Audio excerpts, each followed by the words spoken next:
would say we can go. Okay, let's do it. Just so you know, I'm trying to flip over to my iPad. Recording in I can't progress. get myself any bigger than this, but so if I leave, I'll be right back. Okay, thanks. Well, good morning, everyone, and welcome to day 2 of our January 2022 CWCB board meeting. We are coming to you live from a snowy Front Range. I hope some of you are enjoying a nice snow day out there today. Before we jump into our agenda, Director Mitchell, I understand you had a quick announcement you wanted to make. Yeah, I just wanted to make sure as we go through the director's reports that we honor a great loss that we had with Justice Greg Hobbs. And so I invite all the directors, if you wanted to say something about Justice Hobbs. For me, I knew I could count on him to have knowledge on just about everything, and then be able to write a prose or a poem about it. And the depth of knowledge was huge. And I reflected after his passing. You heard everyone say, oh, he was a mentor to me. And I was like, how did this man have time to be a mentor to so many different people? Because everyone thought that they were his favorite, for sure, was what I got. And so I just wanted to invite you all that this would be a time to say something about Justice Hobbs if you'd like. And it is definitely an incredible loss for the water community. And I think it's important. He definitely emphasized for me the importance of the work that we're doing. When you look at the span of a career and how much he had accomplished, oftentimes we see what we do for the day and how busy we are. But when you look at the impact that he made over the span of his career, that these days all add together. And hopefully at the end of our days, we've made as big of an impact. And so I just wanted to make sure you all had the opportunity to say anything that you wanted. And so you can proceed. Thank you, Director Brody. Thank you for sharing those words. Yeah, it's certainly a huge loss for the water community, the legal community, and you see that in his many proteges, all the people he touched, not just the actual work he produced.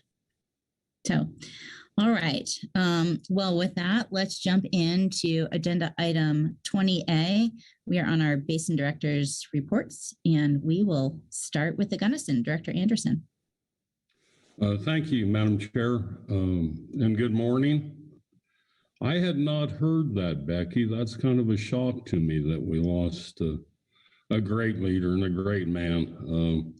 I really appreciated him.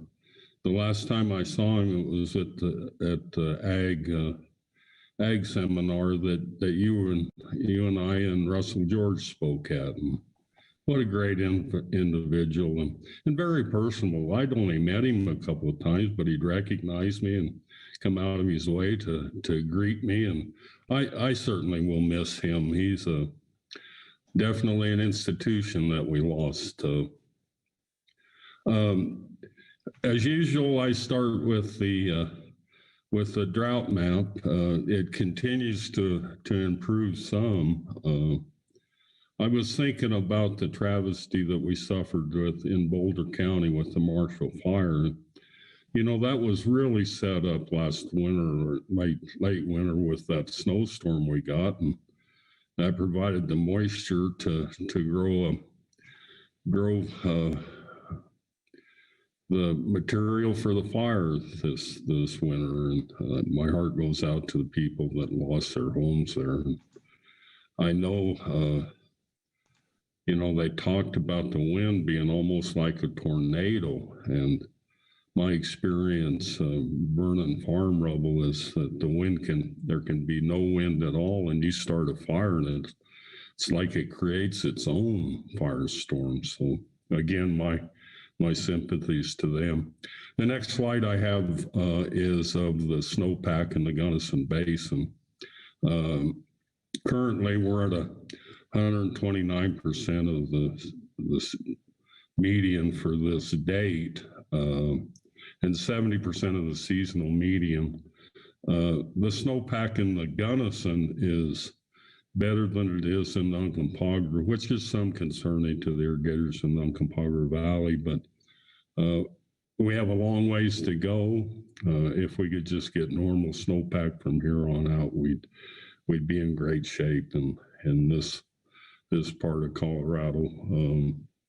My travels indicate I've been up on the Uncompahgre Plateau a couple of times recently, and we have really good snow on the plateau, so that's good for us. The last thing I got is on a personal note. I traveled to Fort Collins to attend the Four States Irrigation Council in the middle of this month.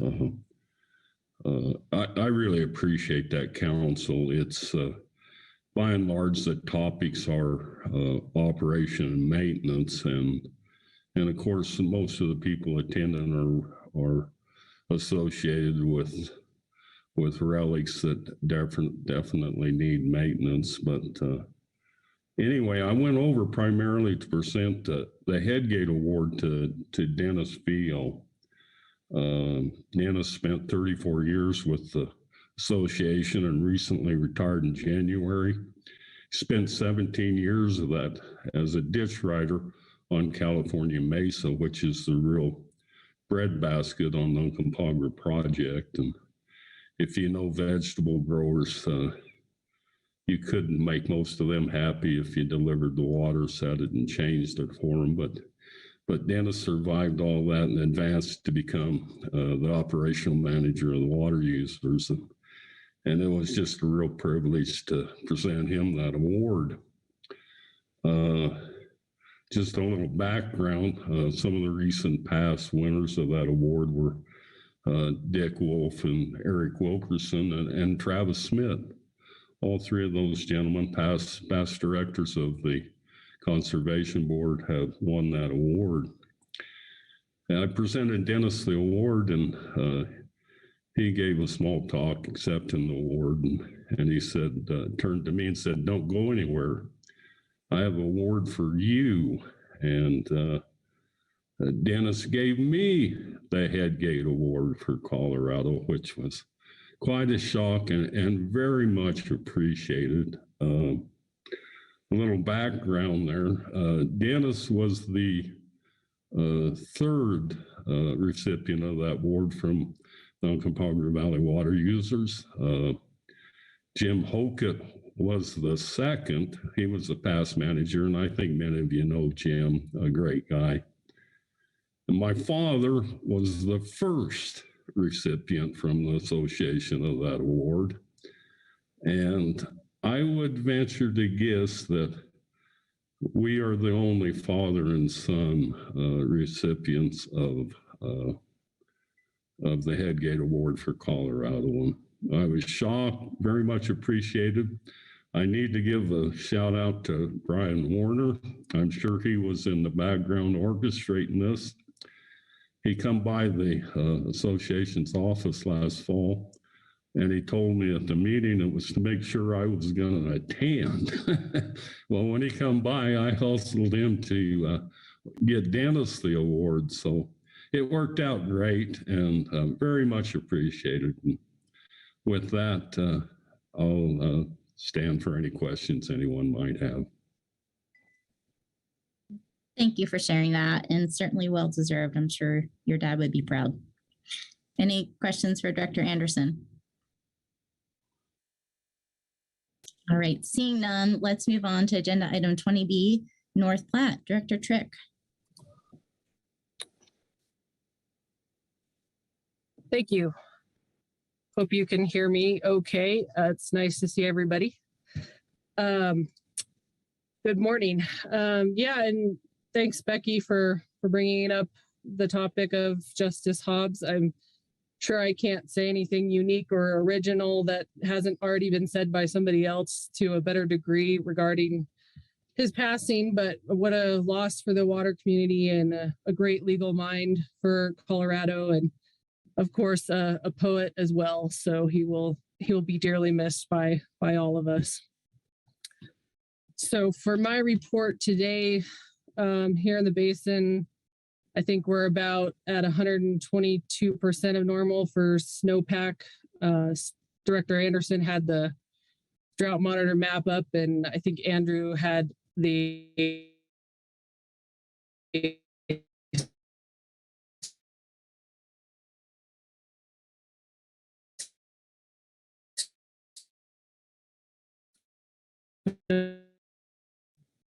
snowpack map up yesterday. The was high, and I wanted to thank Andrew again for the weather mod update.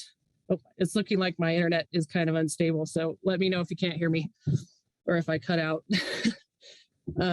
Yeah, thanks, Andrew, for the update yesterday on the weather mod program. He pretty much summarized everything that's happening with that up here at the current time. He also provided a chart of all the flights that we've had done so far this season, so I won't repeat that information, but of course, we're continuing to run that program.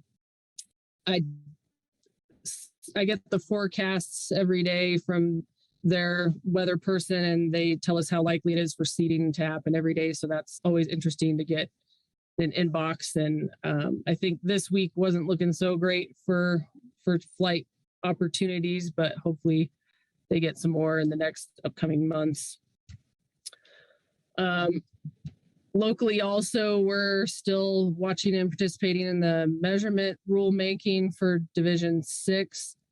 We'll be looking forward to seeing the newest draft that's released from Director Ryan's office, and wanted to thank Celine Hawkins yesterday for bringing up the question of cost feasibility, because I know that is something that water users up here are definitely concerned about also. So I do hope that as we go through the process for this, that we keep in mind the budget constraints for small operators and for areas like the North Platte Basin that has limited resources in general during that process. Also locally, we are currently trying to hire a lead water commissioner. The Division 6 office has announced that position. Again, I believe there's still a few more days left for applications for that. So please apply if you're interested in being the lead water commissioner here. We definitely need somebody great for this position who wants to be in this community long term. And please send in your applications, and hopefully we get that filled soon and before the irrigation season starts, definitely. The roundtable met on January 18th. The topics discussed were the BIP update, WSRF grant application for infrastructure improvements, and presentations from NRCS regarding kind of a historical survey and summary of irrigation structure repairs and replacements that have been completed here, projects in the last 10 years that have been partnered between NRCS and local conservancy districts, sorry, my brain's not functioning yet today, and other partners in the basin. So that was great presentation put together by NRCS. And the next meeting is Tuesday, March 15th from 6:30 to 8:30 at the Soil Conservation District building or on Zoom.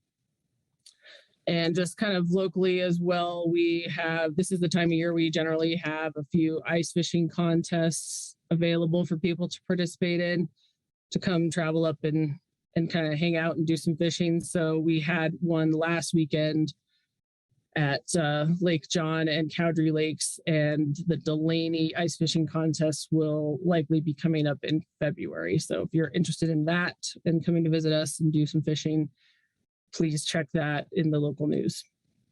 And with that, I will end my report. Thank you, Director Trick. It's good to see you virtually. And thanks for your report. Are there any questions for Director Trick? All right, seeing none, let's move over to the South Platte. Director Sakata. Thank you, Madam Chair. And thanks, Director Mitchell, for allowing us to say a few words about Justice Hobbs. You are so right, and he was a mentor to all Just an amazing person. What always amazed me the most was his interest and his drive to help educate others about water law. I mean, he was, I think, one of the founders of the WECO, we call WECO, but the Water Education Colorado, and he just always strived to help others understand a very complex problem. And I think in that way, I hope we can all follow his lead in doing that. Personal story from mine is when I first got to know him, it was so funny because this is going to show my age, right? This was before email. So he would mail me packets of legal documents and say, Robert, look at this case. It's like, oh my gosh, Justice Hobbs. It was amazing. But he was just like Director Anderson said, just a personable person. You felt like no question was inappropriate or stupid. And he will definitely be missed. And I think we're just so fortunate that Dan is, in agriculture and continuing on, I think, his father's legacy in that area. So thanks for that opportunity. Well, my report, I did something different this year and actually printed out a report. I think Viola emailed that all to you. If you didn't get it, let me know. The number one item on my report is about the Marshall Fire. As been reported by Director Gibbs and Director Mitchell. Wow, what an amazing fire. Just like Director Anderson said, my thoughts and prayers to all those families. Over 1,000 homes destroyed. Out of respect, I haven't gone over there. You don't need looky-loos over an area like that, and I haven't gone over there. But our operation is about 20 miles directly east of where that fire was going on, and we could hardly see a block here because of the smoke. And there was ash, probably 3-inch pieces of ash that were falling out of the sky here in Brighton just from that storm. And Director Anderson, you were right. 100-mile-an-hour winds. You could hardly stand up here.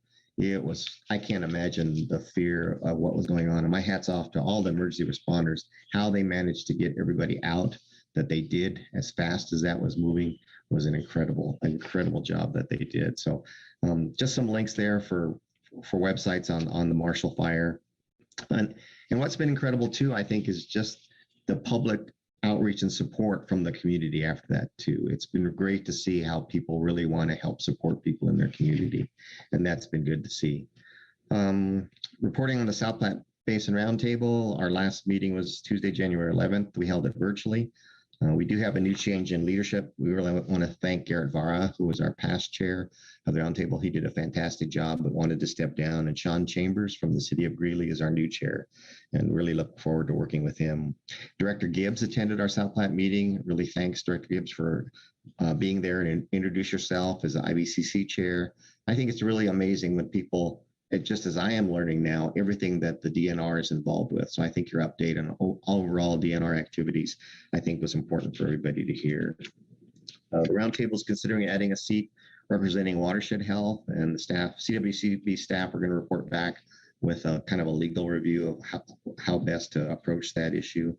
And of course, we, just like all the roundtables, had our BIP discussions. I think there was some comments made, whether the comments made by Governor Ricketts were really a misunderstanding or misrepresentation of our BIP efforts. That, as we all know, all those projects, that's a wish list. And a lot of those projects are actually going to keep water in the river, not necessarily take it out. And we all understand Colorado water law, where you just don't dig a hole and dig a ditch from the river and fill up the hole. You have to obtain a water right. So there was a lot of conversation about that, whether language in the BIP should really clarify more about what that project list was going to be.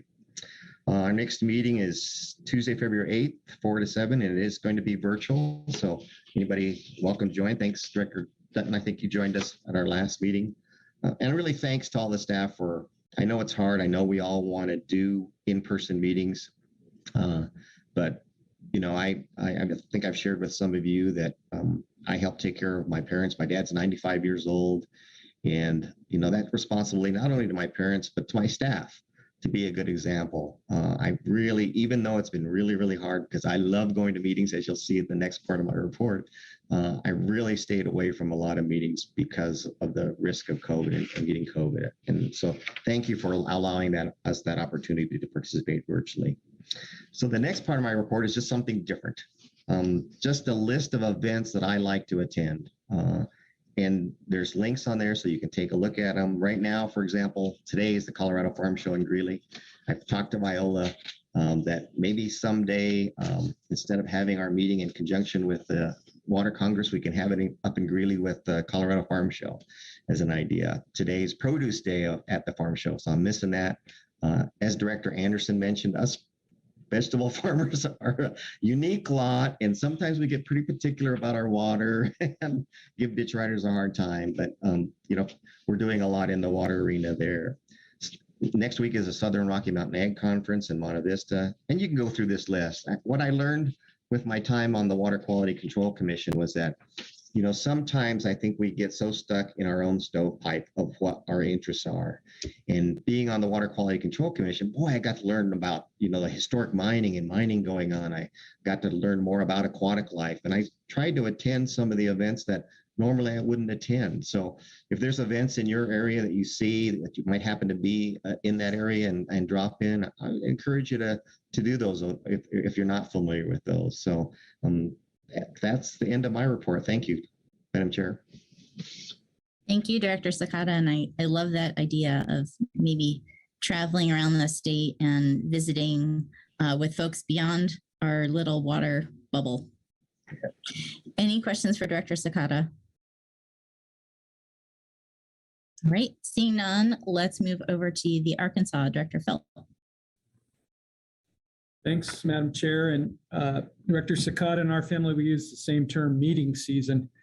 Although since I've been a county commissioner, it's pretty much become a year-round deal. But anyway, I was just going to start with just this little slide. Whoops. Anyway, it'll probably come back. So over Christmas, my family had this plan. We have this. There's this couple that I introduced to each other in college, and the gal Megan grew up right over the hill from me, and then the guy Leo was my roommate in college. So they ended up getting married, and every year at Christmas time, either they come to Colorado or we go out to the Northern California coast where they live, or sometimes we all go to Hawaii and stay with some mutual friends we have. But so this year we headed out to Northern California. They live up towards Point Reyes, north of San Francisco. And we got to California, and then the night before we were supposed to head over to their house, my friend Leo felt fine, but he tested positive for COVID. And it just set off this whole chain reaction. And in the middle of the night, my wife managed to book like the last VRBO in Northern California, and it was up in Bodega Bay. So we're getting ready to head up there from Oakland, where my son lives, and he goes, "Dad, do you think we should bring the fishing rods?" And I was like, I don't know what we're going to be doing with this change of plans, but yeah, throw them in, let's go. And so we got up there and went out on the Bodega Bay jetty and started fishing. And I caught an 8-pound striped bass. It was just totally unexpected. But anyway, I just wanted to share that with you because for me, that was just like the best end to a really long year, was catching this big fish, which we ate. We all agreed it was the best, besides sashimi, best fish we'd ever had. And it just kind of set the tone for what's hopefully going to be a better year ahead. So anyway, just wanted to share that. That's my only slide. Couple other things just to talk about here. I do want to thank our Basin Roundtable for all their hard work getting the Basin Implementation Plan pulled together. Seems like we spent a year or so on that. And as far as I know, it's done. And I'm glad because I'm sort of tired of talking about it, honestly. But it was quite a project, and it was an important project to get done. So I really want to thank Mark Shea, our chairman, for continuing to push that forward and getting it in on time. I also want to sort of retroactively and proactively thank our many water managers in the Arkansas River Basin. We had excellent cooperation last year on our voluntary flow management program, and we are already queuing up our first meeting soon for where we coordinate on achieving our spring fishery flow recommendations for the Arkansas, which usually means running less water, not more. It's a little different from some of the in-stream flow conversations we have, but bringing those flows down in April in particular is really important to our brown trout fishery to allow them to get ready for runoff and get through their fry emergence and also just a big feeding season before the high water hits. So thanking Pueblo Board of Waterworks, Southeastern, Colorado Springs Utilities, Aurora, and Bureau of Reclamation, everybody who pulls together on this each spring to help us achieve that it's really important and really helpful. And then a couple other things I want to mention.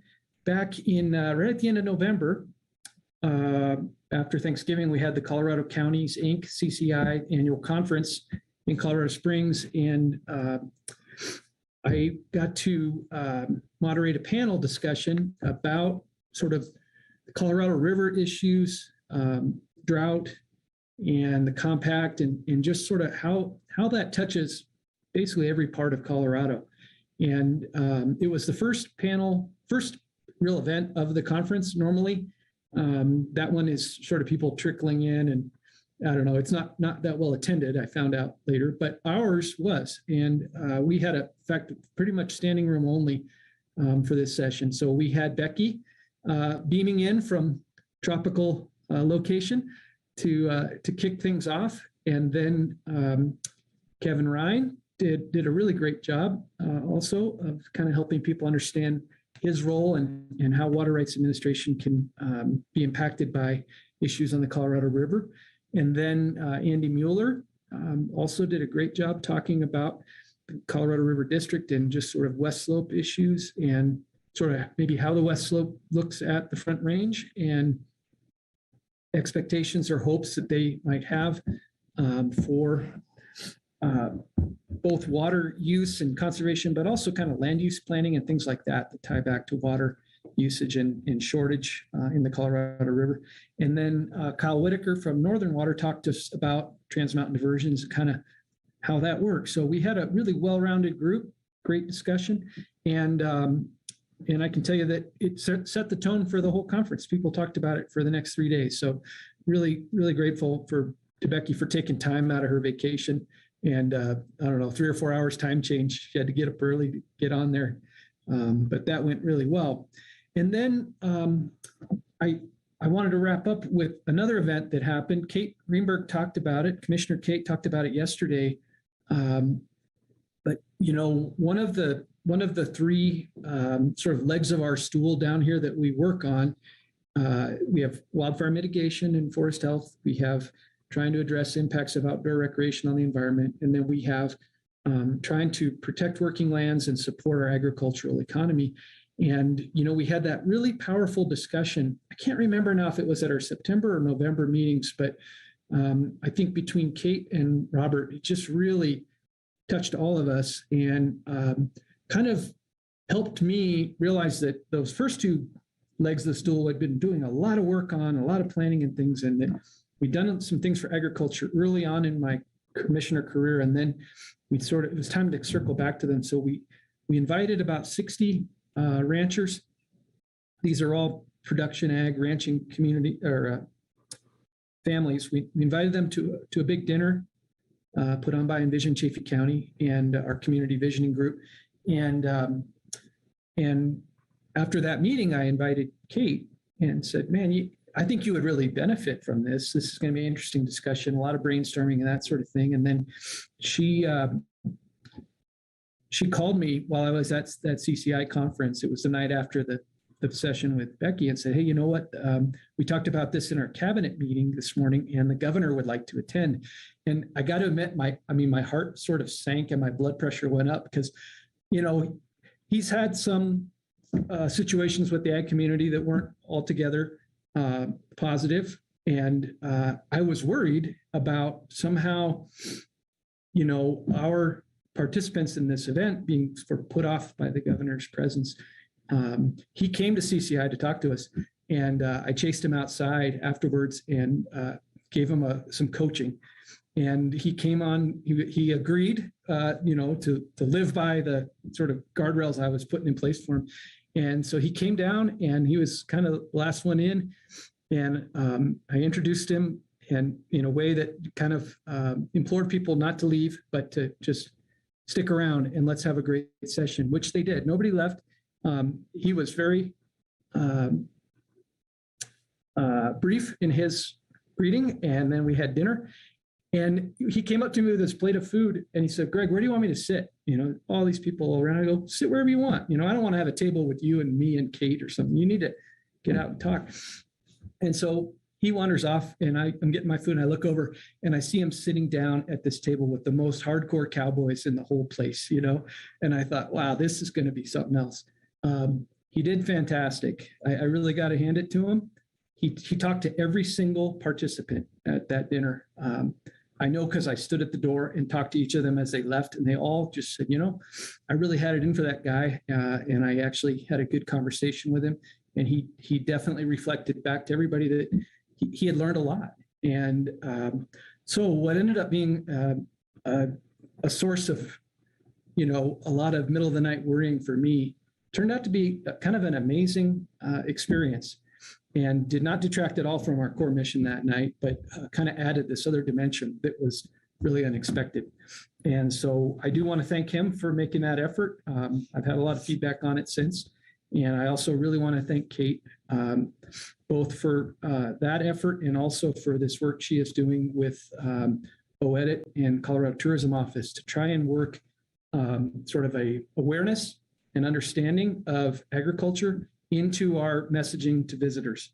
So whether that's, encountering livestock on public lands or maybe an appreciation for the food that we produce and how they can experience that as part of their visit, I think is a really important message and something that will probably inspire or give some heart to our agricultural community who, as Robert has pointed out very poignantly, I think often are struggling these days just to kind of get through the season and have that productive finish to the year. So I'll wrap this up just by saying that while this group's about water, and that's why we're all here, there's certainly water touches everything. And in that regard, I think it's great when we can maybe meet in this board setting, but then go down these different kind of tributaries or up these tributaries, let's say, that feed our central mission and dig in a little deeper and just encounter, more really great souls working on this stuff. And it only adds spirit to this really important mission that we have and that the CWCB staff has as well. So I guess my final thought is it all came together in December for me. A really, really great end of the year, and just want to thank those who were a part of that. Thank you, Director Felt. Director Sakata. Director Felt, you are such an inspiration. I'll tell you, I thank you so much for that outreach effort that you did. That really, really means a lot. I meant to mention this in my report, I think, with what Director Anderson shared with us, how it's generations of farmers, and as we move through, I think that's what is important. That it's maybe that's why some of the stress level is there. It's not just me; it's my dad, it's my mom, and it's everybody. And so, for you to make that special effort to reach out, and even though there was some challenges, unforeseen challenges, in the way you handled it, that was fantastic. Because that's what we need to do: is reach out to those people that don't understand, so both sides can get a better understanding of where we're at and where we want to be. So thank you so much, Director Felt. That is really amazing. Well, I owe this group a lot for that shot of motivation that y'all gave me at that meeting. And we've got a lot of irons in the fire, but I'll report on those in the future. But we are definitely getting our shoulders back behind the wheel for agriculture in Chaffee County. That's wonderful. Thank you. Are there other questions or comments for Director Felt? Well, I hope we can all sort of continue that inspiration and continue to pay it forward in 2022. All right, moving on to my report for the City and County of Denver. So I wanted to provide an update on our lead reduction program. We've just completed year 2 of the lead reduction program, and we are entering a really critical year. As some of you may remember, we always envision this as a 15-year endeavor, or maximum of 15-year endeavor, to replace all of the lead service lines in Denver water service area. But when EPA approved the program, they decided to give us basically a 3-year trial period to demonstrate whether we could achieve the results that we had anticipated when we submitted our original variance application. And so we are now in that renewal year where both EPA and CDPHE will be reviewing our results over the past 2 years and deciding whether to allow the program to continue, and if so, what changes, if any, they want to see us make. So Vivian, if you wouldn't mind going to the next slide, I thought I'd share an update on kind of where we ended year 2 and talk about why it matters. Is it possible to go to slide 2?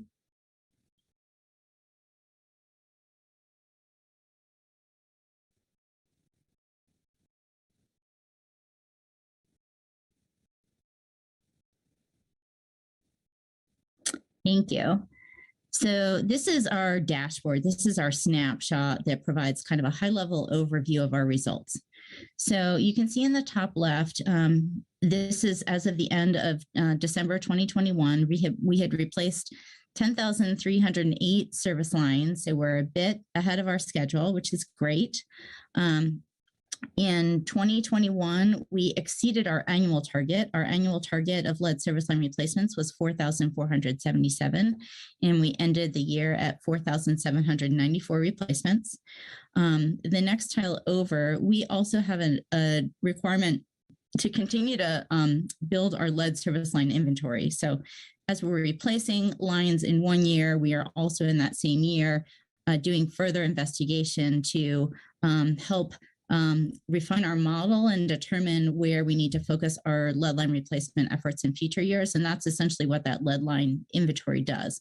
It helps us ground truth which lines are lead and which lines aren't, so that we can continue to refine our numbers and also figure out where we're going to plan our work in future years. And so our requirement every year is that we inventory at least 1,169 potential lead service lines, and we were over 4,500 last year. Again, it's good and important data for us. Another important requirement in the program is that not only are we replacing lines, but we are also providing pitcher filters to all of our customers with a known or suspected lead service line until we can get to them and replace their line. And one of the metrics that we have to meet is we have to do a survey every year to find out whether people are actually using their pitcher filters for the intended purpose. So not only do we provide them to households all over the service area, we then have to survey them and find out if they're actually being used for drinking, cooking, and infant formula. And so of that survey, we got over 2,100 responses back from our customers, which is great. That's a really great data set. And over 81% of people were using their filters appropriately, which again, we'd love it to be even higher, but 81% is great. And we're really happy with that result. In addition to the lead service line replacements and the filters that we send out, another requirement in the program is that we had to adjust how we were treating our water to maximize our corrosion control.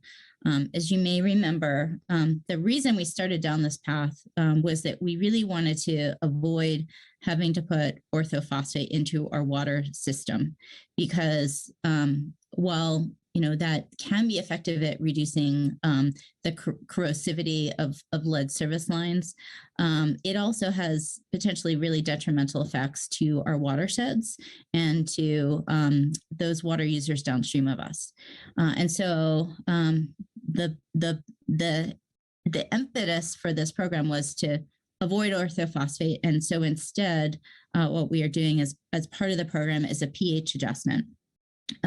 We've stayed within the parameters all year, and you can see there's a little dial toward the middle that reports our EPA lead and copper roll results. So this is the metric that EPA uses around the country to determine which community water systems are exceeding the threshold for lead exposure through drinking water and which ones are not. Before we started this lead reduction program, we were hovering usually between 10 and 13 parts per billion on this particular metric. The threshold under the lead and copper rule right now is 15 parts per billion. If you exceed 15 parts per billion, you have to re-optimize your system. And so 15 is that threshold. Again, we were at between 10 and 13 on an annualized basis before the lead reduction program. And just through that pH adjustment, we are down to 4.1. So that in and of itself is providing a really important measure of protection for our customers. And again, we're layering those filters on top of that. And the lead service lines are frankly the ultimate solution for that lead exposure problem. In addition, we've held 97 community outreach and education activities throughout the year. Many of those have been virtual. Some of them have been in person. Over 11,000 people have attended, again, either virtually or in person, and we've sent out over 1.4 million pieces of correspondence to our customers who have known or suspected lead service lines. So overall, a really robust effort to educate our customers about both the risks of lead exposure, the importance of using those filters appropriately, how they can get their water tested if they want to be proactive and get it tested at no charge to our customers, and what we're doing as Denver Water to remove that source of lead exposure. So we're really proud of these results. We've hit our metrics in both program years, which hopefully positions us well for EPA reconsidering whether to renew that variance for the full 15-year program length. But I wanted to just spend a minute on the next slide and talk about why this matters. And when you kind of add up all of those different layers of protection, what does that really mean to our customers who may have a customer-owned lead service line? So let me just take a minute to explain what this graph is. So you see that kind of red line on toward the top of the graph and a couple of red diamonds. Those were the predicted results had we implemented orthophosphate treatment.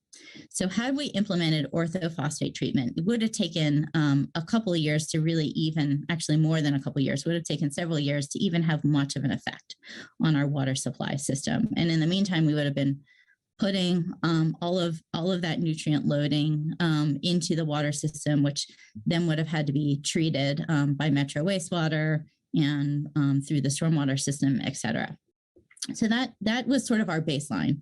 And ultimately, the threshold question for us when we started this effort is, can we do better? Can we do better both from a public health standpoint and also from an environmental standpoint? And again, that's sort of how this program came to be. And so you see a series of lines that are lower down. There's some blue lines, yellow, purple, green. Essentially what those lines are the modeled prediction of what the outcome would be with the lead reduction program instead of orthophosphate treatment. And all of those different lines represent that effectiveness of people using their filters. So for example, and I should say, and the effectiveness of the pH adjustment combined. So we modeled, if the pH adjustment, gets us this increment of protection, and people, let's say 50% of people use their filters versus 90% of people using those filters.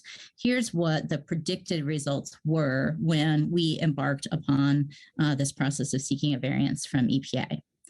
And then you see two purple diamonds at the bottom of the chart. Those are our actual results from the program.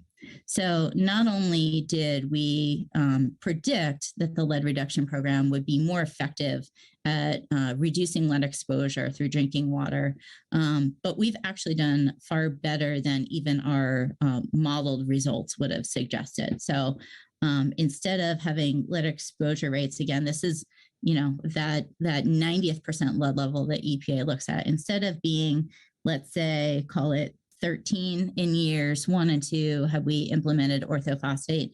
We are down under 2 parts per billion of lead exposure at that 90th percent level, which means that the vast majority of our customers are well below even that 2 parts per billion level. So, as I mentioned, this is an important year for the program. EPA is going to be evaluating these results alongside CDPHE, determining whether the program can go forward. So expect some updates from me. I anticipate that there will likely be some public process associated with that and opportunities for comment. So I'll be sharing those with you and others in our community. But just wanted to kind of give you that update and brag a little bit because I do think this is a good result, again, for the public, as well as for the environment and those water users downstream of us. So with that, I'll take any questions. Director Sakata. Yeah, Madam Chair. I think in the media recently, we've seen some stories about people not wanting their pipes changed. Can you talk about that at all? Sure. So that is a challenge that we anticipated and one that we continue to work through. There may be a variety of reasons that people don't want their service lines replaced. Number one, we have some folks who, despite our testing and verification, they don't believe that they have a lead service line. Maybe they think it was replaced. We also have some challenging issues that we're still working through, where we may have, say, a tenant who would like the line replaced and a landlord who doesn't, or vice versa. And so those are kind of unique situations that we're going to be addressing over time. And then we have some people who just don't want us in their property for whatever reason. They don't want our crews to be messing with their landscaping or potentially having to connect into their home, depending on where their line comes in. So we do have protocols in place through the program. So for example, anytime a property changes ownership, we reach back out and we look to see, okay, now we have a new owner. Is that person willing to let us come in? Similarly, we're developing some additional strategies that we can work through in that landlord-tenant situation to see if maybe we can be a little bit more aggressive in getting those lines replaced. Ultimately, through our operating rules, we do have tools where we can compel compliance, but we would use those as a last resort and probably not till we're farther along in the program. We'd always prefer to work with people willingly rather than to have to take enforcement action to get those lines out. But ultimately, it's our goal and expectation that every single one of those lines will get taken out over those 15 years. What a big project. That's amazing, the work you're doing. And then the filters, does Denver Water maintain them? Does it become a hazardous waste? How does that process work?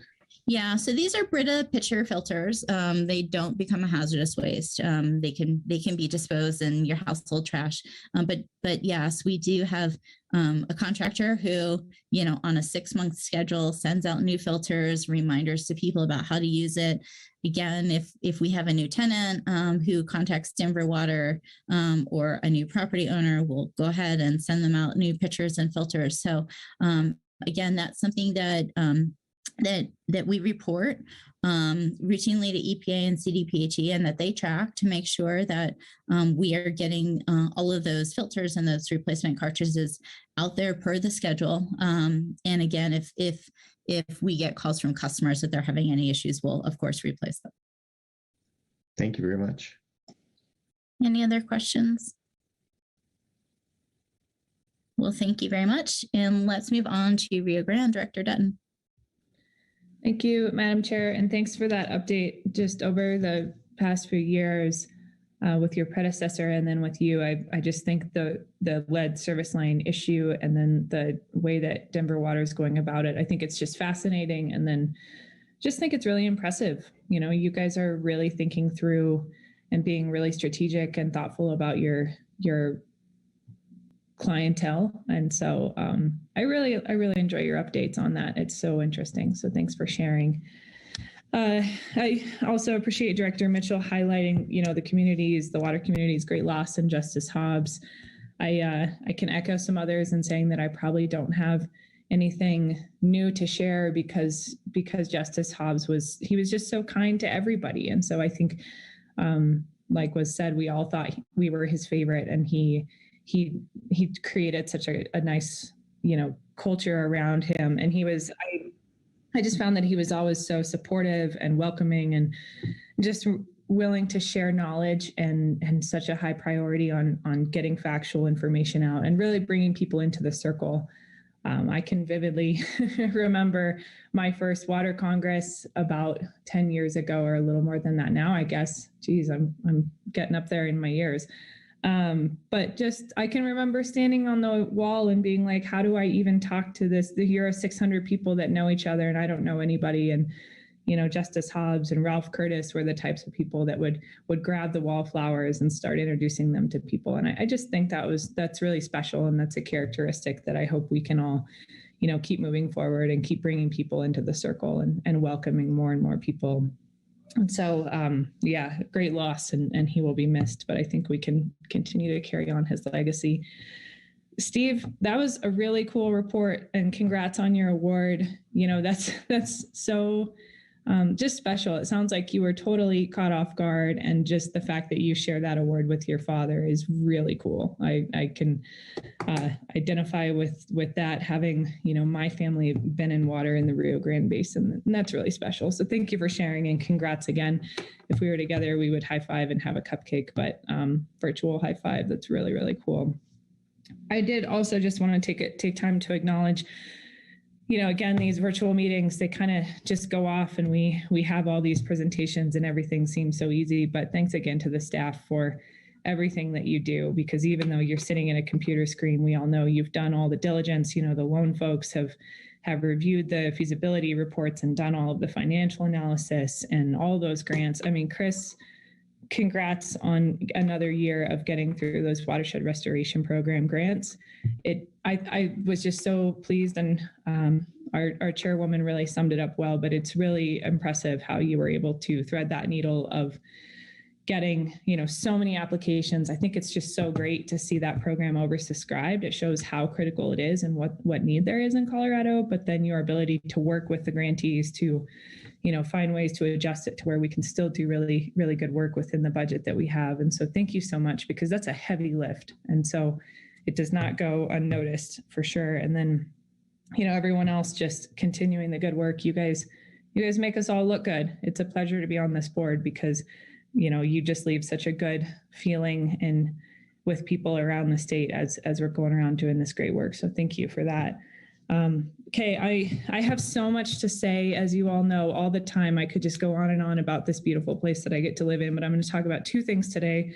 One that makes me unhappy, and then one that makes me very happy. So we'll start with the one I don't like. In December, Renewable Water Resources, which is a group of investors out of Douglas County, they submitted a proposal to Douglas County suggesting that Douglas County invest $20 million of their American Recovery Plan Act, so their ARPA funds, into the Renewable Water Resources Plan. RWR is proposing to dry up irrigated agriculture in the San Luis Valley. They would want to export 22,000 acre feet to Douglas County annually. And so, the farmers on the board can do some backwards math here, but by my math, I think they'd be drying up 30 to 40,000 irrigated acres to make this project work, because I think, as all of you know by now from previous reports and from the conversations around the Rio Grande Basin, we are fully appropriated. All surface and groundwater is spoken for. And so any additional use would have to come at the expense of someone that's already using that water. So the Board of Commissioners is actively considering the project. They have had groups in speaking to them for the last few weeks, talking about different merits and cautions around the project. And so it was engineers last week. They had Mike Sullivan from the State Engineer's Office and Mike unequivocally said that there is no water available, but the commissioner still left some of them, or a couple of them, saying, well, it sounds like there's water available. And so I think we're getting into a difference of verbiage here. I think available, one of the commissioners seems to be saying available as in it exists, kind of like, there's beer in my fridge. So even though I own it, it does exist, and Robert could come take it if he wanted, I guess. Sorry, Robert, to pick on you, but that was probably too close to home with the South Platte thing, but you're the top of my screen. And so we're getting into a difference of what are we calling available? Does it actually exist, or is it unappropriated? And so that's a challenge. I could go on and on, but I wrote down, I think that Director Ryan summarized this really well, that unfortunately, renewable water resources proposal and their continued communication efforts are just riddled with misinformation, including justifying their project by with the actions of the state engineer's office. And so their very first page, they go through some statements of actions by the state engineer's office that have not happened, but that they're saying provide ammo for their project. And so Director Ryan commented or provided to the Alamosa Citizen, the cumulative effects of renewable water resources statements is an inaccurate portrayal of the state engineer's action and the facts. And I think that nobody could have summed it up better than Director Ryan there. But the thing that's really hard for me about all this is that this is continuing to be a conversation, and it seems like it's actually growing legs. And so yesterday's presentation in front of the commissioners was supposed to be a legal conversation. And so James Eklund spoke, and he spoke just on behalf of himself. And I thought he did a really nice job of sharing how RWR's plan does not fit within Colorado's water plan, and existing case law and rules do not support what the proponents are claiming about the project. Unfortunately, Glenn Porzak and John Lubitz, they didn't just take things out of context. They said things that were untrue, specifically about a case that was tried in front of the Supreme Court regarding the confined aquifer. And so, unfortunately, the way that the meeting was summed up yesterday by one of the commissioners was to say it was very interesting that we have competing viewpoints. And what's frustrating is it's not a question of view, in my opinion. It's that one side is presenting facts and one side is lying. And so, as you can probably tell, this is just such an uncomfortable place for me, such an uncomfortable realm, because getting back to the culture, that everyone has worked so hard to create, including Justice Hobbs. I've been so proud to be part of the water community because we operate in a place of facts and truth, and just being educational and having higher values. And so it's really hard to see misinformation being shared so widely. And I'll keep you guys updated on that. But that's the greatest challenge that we are facing in the San Luis Valley right now, is to try to tell our story and to try to convince people that what we're saying is true, not just our own propaganda. There was the implication yesterday that people from the Valley just don't want water to leave. And so we would say what we needed to. And that's also really frustrating. I think all of you know me by now enough to know that I put a lot of credit into just facts and truth. And so, this is a big challenge. But in the face of tough times, there are always cool things happening. There are always people coming together to do exciting things in our basin. And so one of those is our education committee for the roundtable has really gotten their stride. As you guys know, we kind of we're rethinking how we're doing education and making it more of a team effort rather than putting the pressure on one person and our PEPO liaison. And someone on our team suggested, what if we started doing Fun Fact Friday videos just to try to add a little humor and get people, interested in the roundtable and interested in water in the Valley, but also maybe providing an opportunity for people to learn a little bit more in a space that's also fun. And so So I'm I'm pretty proud of this video that my colleagues put together. It's a lot of fun, but it also showcases a lot of great work that happened in the basin in 2021. So this is our end of the year project roundup. Vivian, if you want to go ahead and play it, I hope you guys enjoy, and I hope that that you feel like this is a good use of our education dollars, because we sure do. So here we go.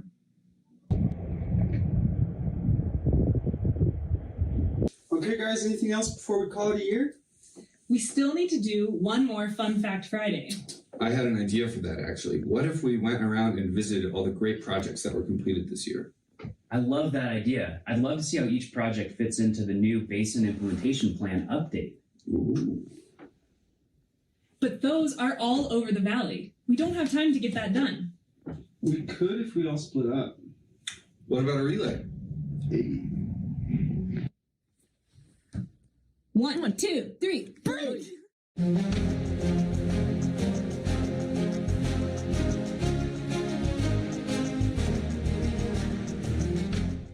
Hey, Kevin. Thought I'd find you here. What's up, Daniel? Not Just much. checking out some winter flows. Awesome. Hey, we're touring around the basin looking at projects that have been completed this year and how they fit into the Basin Implementation Plan. Would you be willing to tell me a little bit about the Conejos Meadows Resilient Habitat Project? Yeah, man, we just finished the project. I'm really excited. It's a great project. We over 2 miles of river, we created a low flow channel that increased winter refuge habitat and connectivity for the fishery.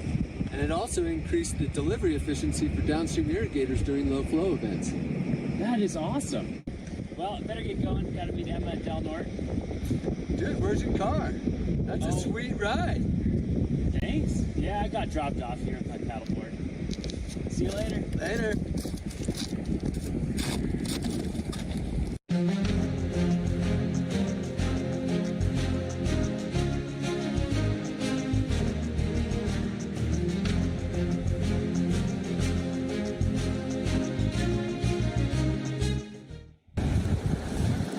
Hey guys, how's it going? Daniel, welcome to the Riverfront Park.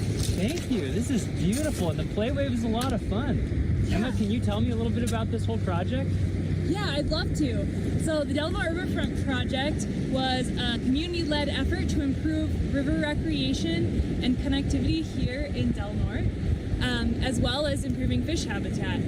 So it includes the play wave you just came down, this awesome picnic structure, boat ramp, and other pedestrian access points. So it's super exciting, and the community's been really enjoying it. That is awesome. It's such a great project. Well, I'm pretty cold and could use a hot cup of tea. Erin, do you want to take the bib and go to Rob's office? Sure thing. Thank you. All right.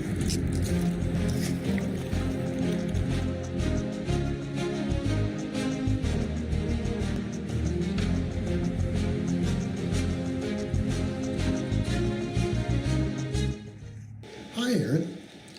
Let me tell you about the Rio Grande Cooperative Project.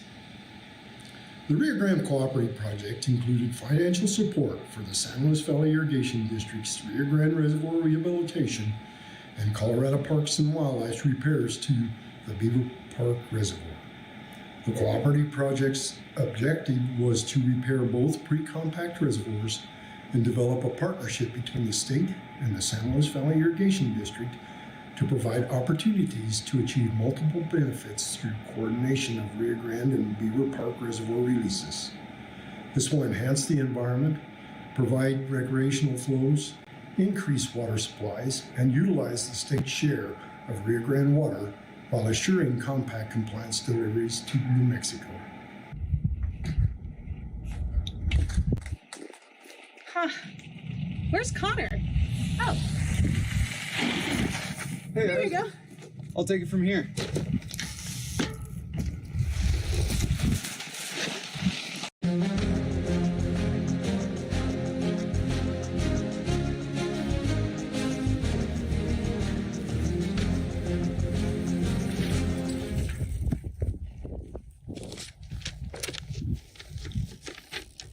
Oh, it's a note from Virginia.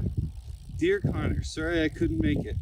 Here's a short summary of the Alamosa River Water Delivery Improvement Project.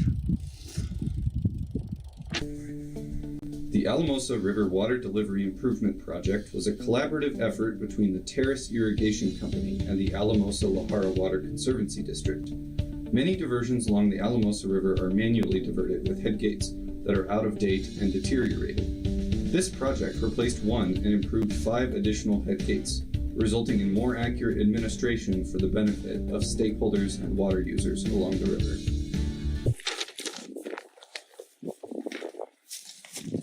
Oh, wait.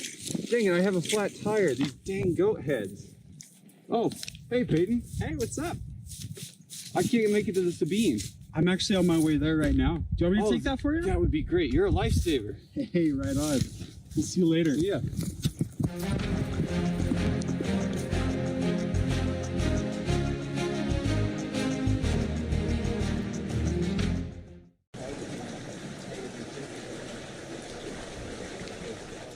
Hey, Peyton, how's it going?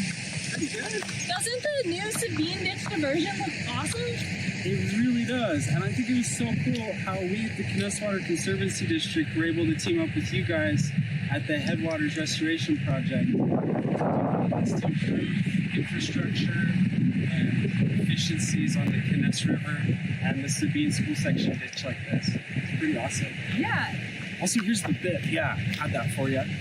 Yeah, you know, it's really cool through the Canals River Partnership Project, how we're able to work together to not only improve diversion efficiencies, but also fish and wildlife habitat and connectivity all along the Canals River. It's really awesome. And really, it's so exciting how all of these projects that we've seen today really help further the basin goals and help secure our water future.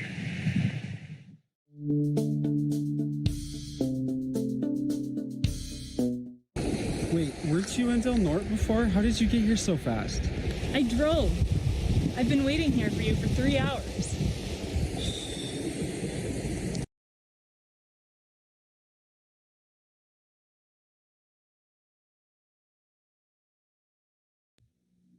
I will end my report now. Just hope that you guys could get a little laugh out of that, because we probably spent too much energy on it, but I thought the result was pretty great. Director Dutton, that was awesome. Thank you so much for sharing that, and also for your update on the situation in the valley. Really appreciate it, and keep us posted. Let us know how we can be of help and support. Director Sakata, did you have a question? Yes, I do. Thank you, Madam Chair. Yeah, definitely, Heather, let us know what we can do to help you. And it reminded me one thing I didn't include in my written report, because I always reach out to Deb Daniels with the Republican River people, and she provided an email back to me last night and really wanted me to be sure to convey to the board to say thank you for all the support that we're providing, both and looking to provide for both Republican River and, of course, in San Luis Valley for compact compliance issues. So I wanted to include that because, Heather, your comments reminded me that it seems like when it rains, it pours, and it's just all the issues that you're facing right now. I wanted to make sure I got that in from Deb Daniels. So thank you. Any other questions for Director Dutton? All right, let's move on to Director Brown and the Yampa White. Thank you. And good morning to everyone. And again, congratulations to Steve. That is a great story, and really neat that you get to share that with your dad. So thanks for sharing it with us. All right, moving on to Yampa. So like some of you, we had a good blast of snow around the holidays and the very early part of January. So we bumped up to above average in our snow water equivalent, but I fear that after probably 14 days of just a skiff here and there, we could be on a trajectory that doesn't keep up with that above average desire. So we'll see how things go. And as always, if we could predict the future, that would be great in the weather, but alas, we can't do that. I wanted to address Celine's question about how our basin has helped pay for measuring devices. I know we've been talking about measuring devices here since I've been on the board. Hard to believe it's been 3 years now. And for some of you in more populous areas or in the basins that have been over appropriated for much longer than our short time here in some areas of the Yampa Basin, this is a relatively new endeavor for many of our water users. And so I think the pain has been lessened by the way that we did the grant for assistance here. And that was that Upper Yampa Water Conservancy District got a WSRF grant and made that grant basically a pass-through through their organization. So they had some matching funds available and people apply to have some cost share assistance through Upper Yampa, and then they receive money that, like I said, is matched by Upper Yampa and also out of our WSRF. So that seems to be working pretty well.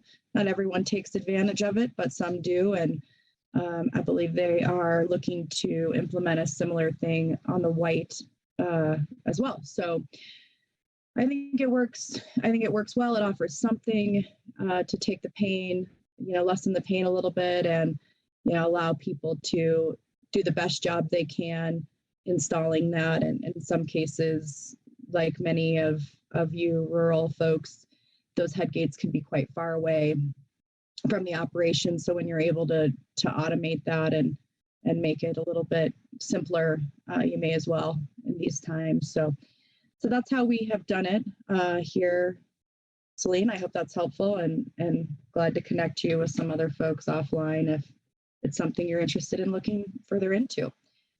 So big news, as Director Ryan shared, that we are over appropriated on the Yampa in the areas that did not have that designation.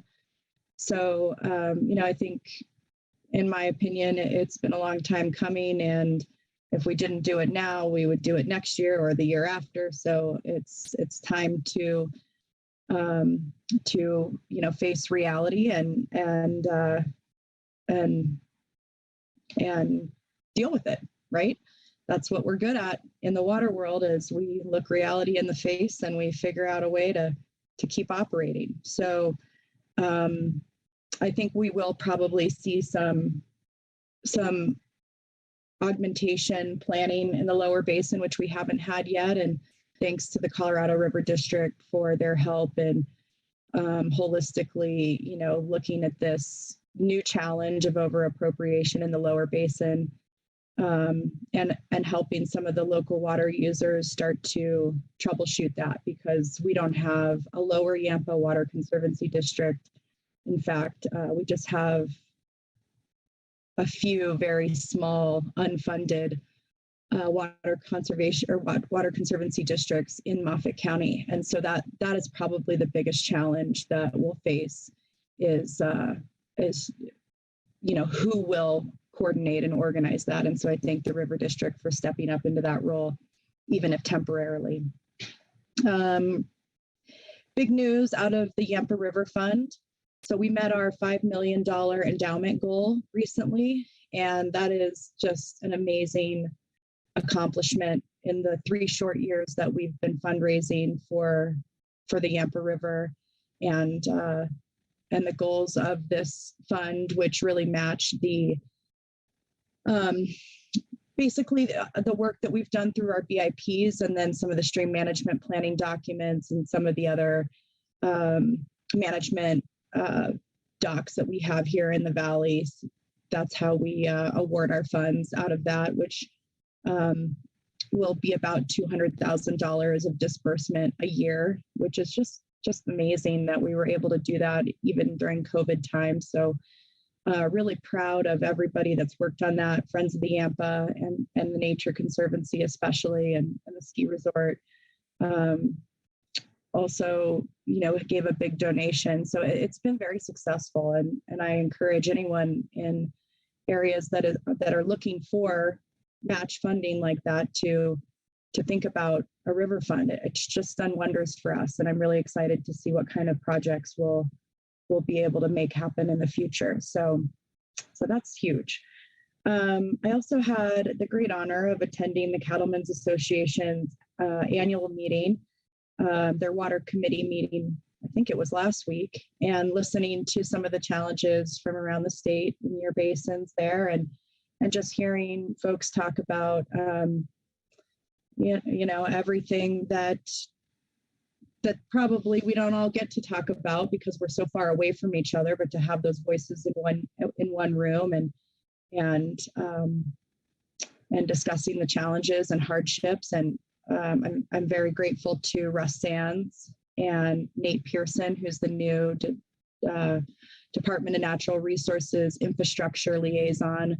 I think I have that right.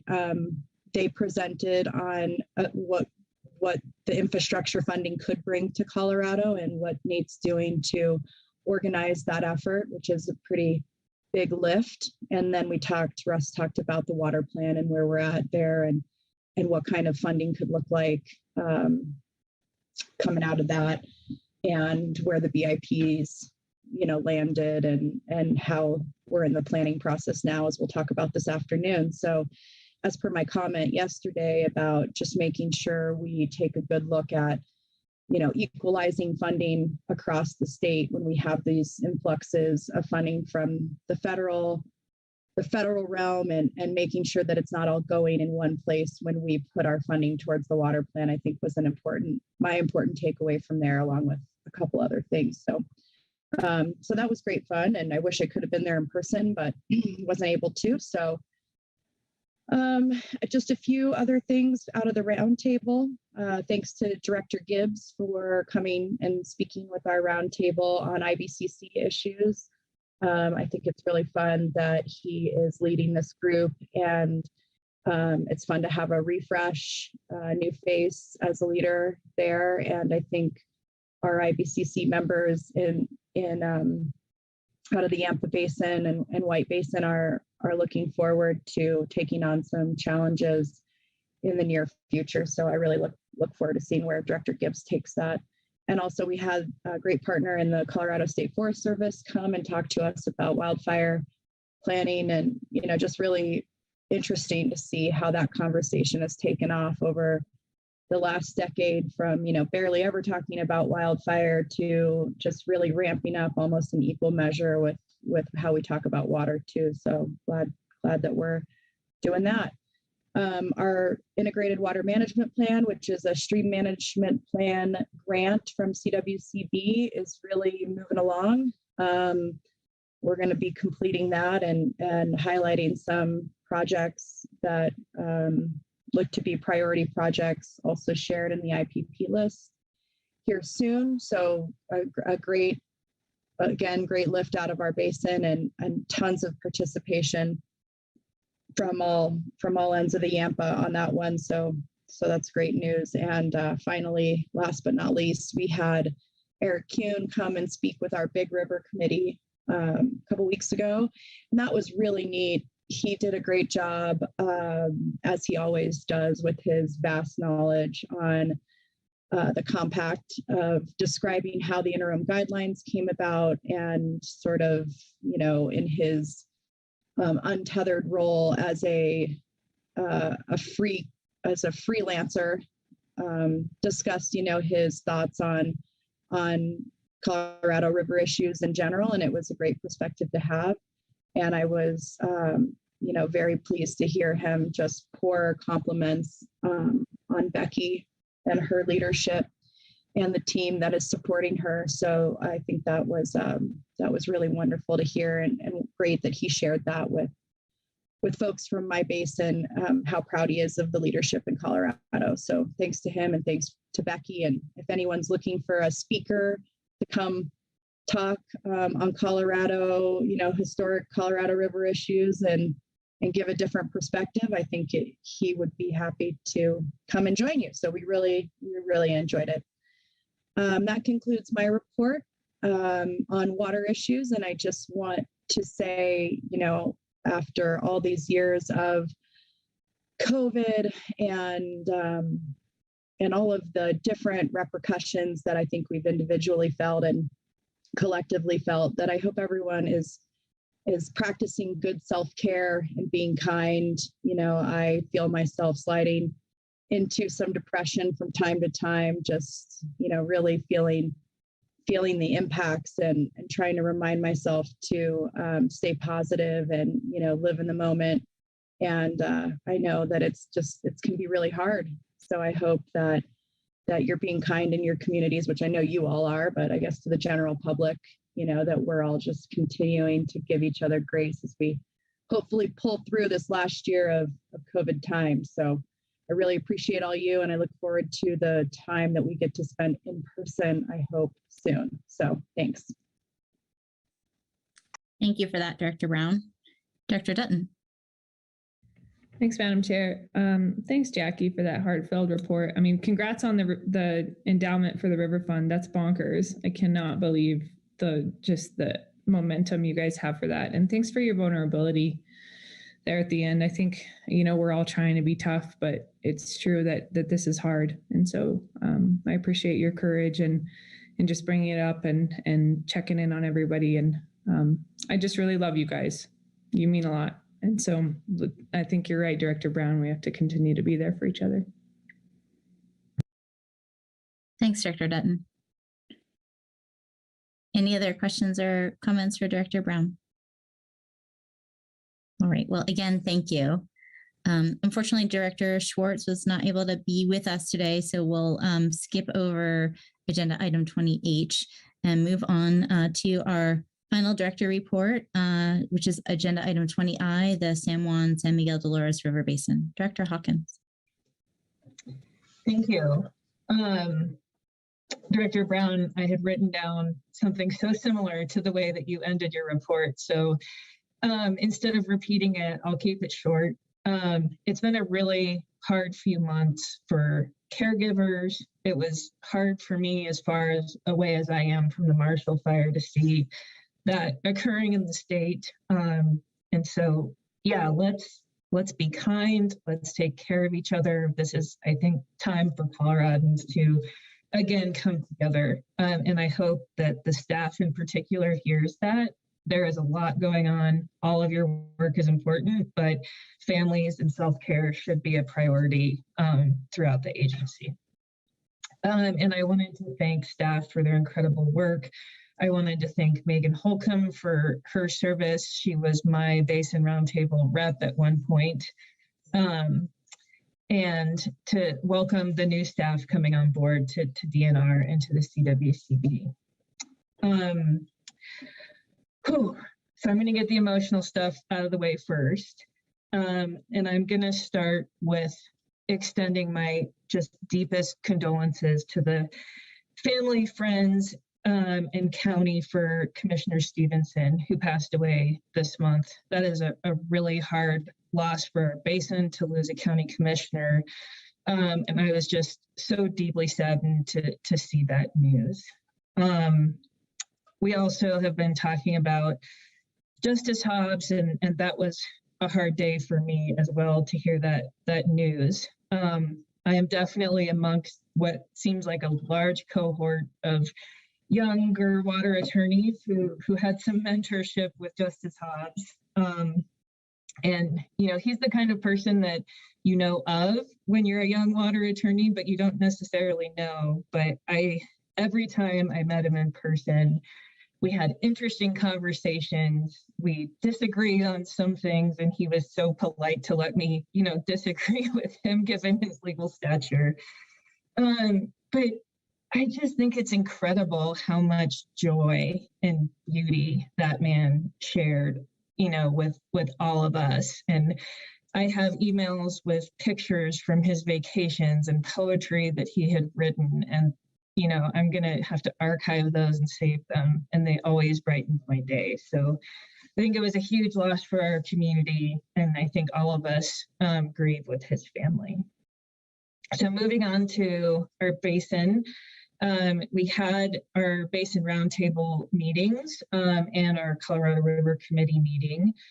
We did approve our basin implementation plan, and just want to note that that was a lot of work for our contractors and our local experts. I think you know, in the Southwest, we have many unique tributaries, issues are different. So I think that was a particularly difficult lift to get that planning work done. We're also seeing lots of good work go on in project development and stream management planning and IWMPs across the basin.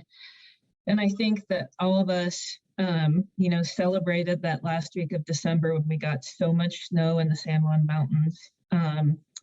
But it's been a dry January. I think all of us are nervous. We went into this water season with really low storage and low soil moisture. So we're hoping for more. So I will end my director's report there, but yeah, let's take care of each other. It's been a difficult few months. Thank you, Director Hawkins. Are there any questions for Director Hawkins? Well, thank you again, all of you, for those very heartfelt reports. I always feel so energized by hearing your passion for your communities, for the water community as a whole, and for the state. And again, I always feel inspired and encouraged from getting to be part of this amazing group of leaders. So thank you personally for that.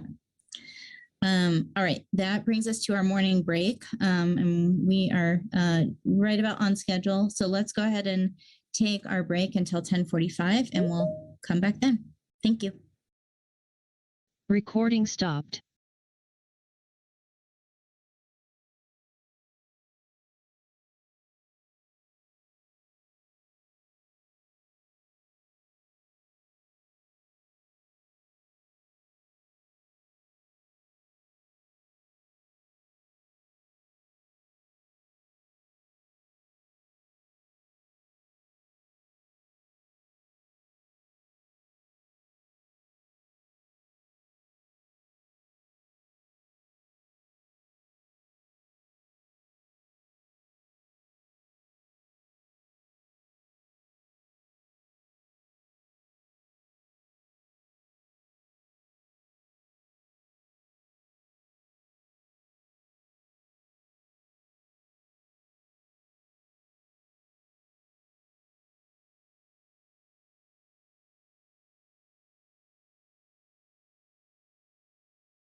It's already been a crier this morning. It wouldn't be a CWCB meeting without a few tears. So I just want to confirm before we go back on the record. So we've got agenda item 21, which I have down for about 20 minutes. And then we've got agenda item 22. Yep. And then we're going to take our lunch break after agenda item 22 and before the workshop. Yeah, and I think, you know, it can be one of those where it's like as short of a break as possible.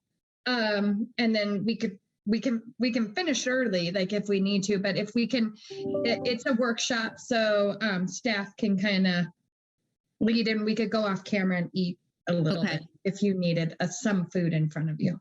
Okay, so should we plan on a half hour, 45 minutes? Yeah, half hour. Okay, sounds good. Recording in progress. Welcome back, everyone, from the morning break. Just a housekeeping item. So we've got 2 more agenda items, then we'll take an abbreviated lunch break. And folks are welcome to continue to eat their lunch as we head into the water plan workshop, which is our last agenda item for today. So we are on agenda item 21, and I'd like to welcome Kate McIntyre and Lauren Reese. And I understand you may have some other presenters joining. Yeah, thank you, Director Brody. This is Lauren Riss with CWCB staff, and this is the agenda item covering the accomplishments and updates from the Rocky Mountain Restoration Initiative. I'm going to hand it off to Kate McIntyre here in just a minute. She is the Rocky Mountain Restoration Initiative Coordinator with the National Wild Turkey Federation. And I think she also has with her Tara Humphreys, who's the Program Manager for Shared Stewardship and RMRI for the U.S. Forest Service. For those of you who recognize Kate, she has a long history with our board and was the lead for the communications efforts surrounding the first water plan. And before that was the board coordinator. So she's kind of our extended family here. So excited to have her back. I thought before I handed it off to Kate, I would just kind of quickly summarize our involvement in this initiative. And Kate will get much more into it. But this is a really exciting landscape scale initiative that's being co-led by the National Wild Turkey Federation and the U.S. Forest Service. And it includes over 40 partners, including DNR, CWCB, and CPW. We've had the involvement of Dan Gibbs himself, Tim Mock, who's the DNR Deputy Director, Angela Bogue, who's the Assistant Director at DNR for Forestry, and myself. We've all been involved in a variety of different committees, both in terms of establishing RMRI and also in selecting the projects for RMRI the last year or so. So thought it was about time to give the board an update and an overview of what the initiative is. And I think with that, I'll hand it over to Kate. And Kate, we have your slides as part of the deck. If you'd rather run it from your own screen, that's an option, but we're all set up. Okay, great. No, that's okay. Thank you so much, Director Riss. And it is so great to kind of see everyone. I can't really see you all, but I'm really looking for, I'm going to have you actually run the slides on your end, if that works. So if you want to pull them back up. I'm not sure who's actually doing that, but great. So it is just so nice, like I said, to see Director Mitchell's smile there on the screen. Hello. And I will be attending Water Congress this week. I'm really hoping to actually connect with a lot of you there. And it's just so great to be on this end of presenting to the CWCB board. I know I haven't met all of the directors, but really look forward to re-engaging. I was part of the development of Colorado's first edition of the water plan in 2015, and it's just so great to be back in front of all of you. So I also wanted to mention that my boss, Tom Speasy, is also on the call this morning. He's waving from his home in Gunnison. He is the Senior Director of Conservation for the National Wild Turkey Federation. Pat Dorsey also might be joining us this morning, and a couple others from the Forest Service. And so I will get going on the presentation. And Tara Humphreys, I want to give her a chance. She is really working side by side with all of us. They are our Forest Service partners on the Rocky Mountain Restoration Initiative. And so just want to give her a chance to introduce herself, and then we'll get going. Tara, are you on? I am. Thank you, Kate. And good morning, CWCB. Just wanted to say thank you for this opportunity to come and visit. My name is Tara Umphreys. I work for the U.S. Forest Service out of the Rocky Mountain region, and I'm the program manager for shared stewardship in RMRI. So I have a concurrent appointment today, so I'll be cutting out a bit early, but thank you so much for the opportunity to present. And I really look forward to establishing a relationship with you. And we're lucky to have Kate and her long-term relationship with you. With water being one of the core values of RMRI, I'm just so excited to have this initial opportunity to connect. So thank you again. And Kate, back to you. Thank you so much, Tara. All right, directors, we're going to jump in. So today we're going to share just a really high level about what is the Rocky Mountain Restoration Initiative, what are we doing, why is it important, and share some accomplishments, which I'm most excited about. So if you want to go to the next slide. Thank you. So our tagline really is a problem for all takes all to solve. We know that restoring and preserving landscapes across our state, preserving our forests and wildlife, our watersheds, communities, along with recreation is a big lift. And none of our agencies or organizations can do it alone.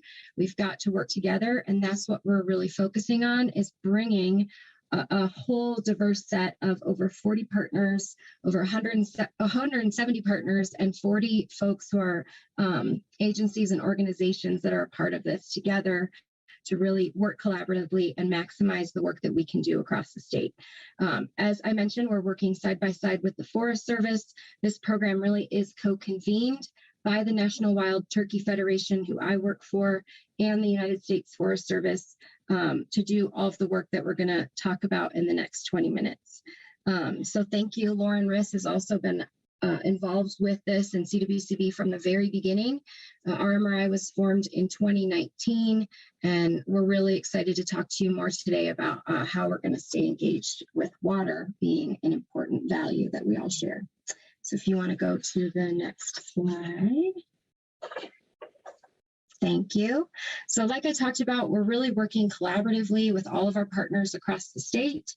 We have a vision to work on shared stewardship principles and embrace those. I'm going to talk a little bit more about those in just a few slides. We're looking at increasing resilience of our forests and our communities across the state. And we do have a website where you can learn more. So I wanted to just get that in out front. We have several dedicated staff. My position was actually created in September, and I am 100% working on the Rocky Mountain Restoration Initiative. The U.S. Forest Service also has several folks who are specifically focusing on this project as well. And that's just the tip of the iceberg in terms of all of the resources that we're putting into making this project successful. So next slide.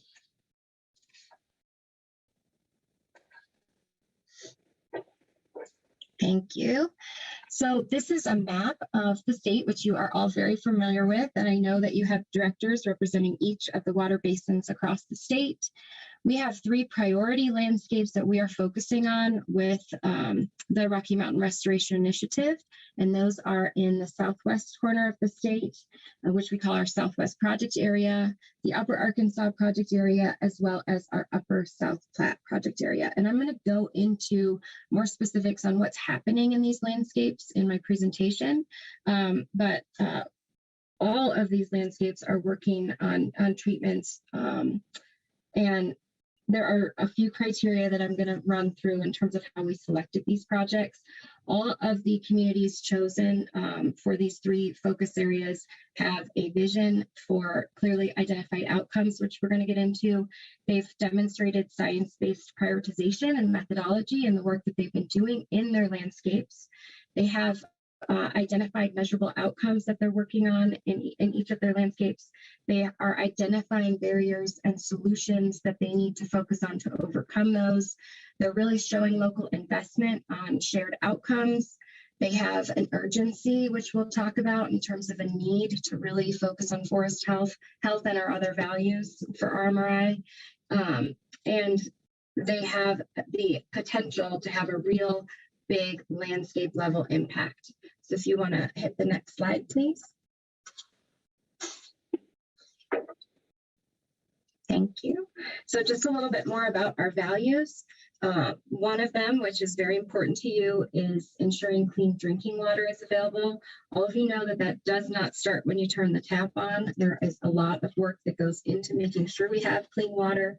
And it's not just about the quality, it's about the quantity.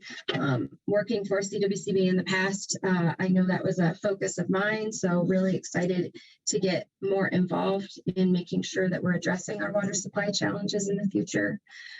We're looking at recreation and making sure that those opportunities in our communities are accessible, they're inclusive and bringing in all people in our communities, and that they're sustainable. We're looking into the future to help work on making sure we have recreation opportunities, which are a major economic driver for our state and the West. We're looking at healthy forests. How do we ensure that our wildlife populations can thrive in our communities? And we're also looking at our people. We can't leave people out, although I know some of us want to sometimes. They have to be prepared as well and really buy into what we're doing with this shared stewardship approach. Next slide, please. So we have 6 subcommittees. We have a governance subcommittee, which was formed to really help ensure that we're running our organization to the highest degree possible. They are meeting regularly. We have a biomass committee, which is really focused on woody biomass, one of our favorite things, right? I like to say it's making sure that we're getting rid of we're thinning our forests, getting rid of all of the resources coming from that, and then figuring out what we can do with all of those resources as we're removing from our forests. We have a workforce capacity subcommittee. They created a work plan in 2020. They are very active. If we don't have people to do the work on these projects, then we can't really get anything done. So they're really working on the forest industry and resilience in terms of growing our next leaders. They're working with the Colorado Department of Higher Education. They're developing curriculum for 2- and 4-year colleges. They're looking to develop more written materials to make sure that people understand what the heck woody biomass might be. And they're also working with small businesses across the state on workforce development as well. Funding is a critical element of all of this. How are we going to direct the dollars across the state toward the projects that we need to do? And then how are we going to, like I mentioned, increase social license and make sure that there's awareness so that people across our state and in the West are buying into all of the work that we're doing to restore the Rockies. Next slide, please. So I want to share just a little bit more about shared stewardship, and I am not the expert on this. If Tara didn't have a very important meeting with our state forester this morning, I would definitely have her cover this.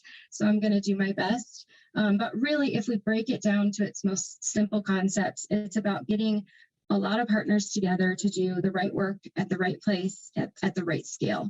It's an all hands, all lands, all brands approach to fixing our forests, addressing, restoring, and preserving. After 100 years of putting out fires, we know that we need to change our approach, and we know that no one agency can do it alone. It's really about working at scale, about cross-boundary solutions, and how we're working together to set our priorities. It's really a renewed emphasis on collaborating across all of our jurisdictions to address our challenges.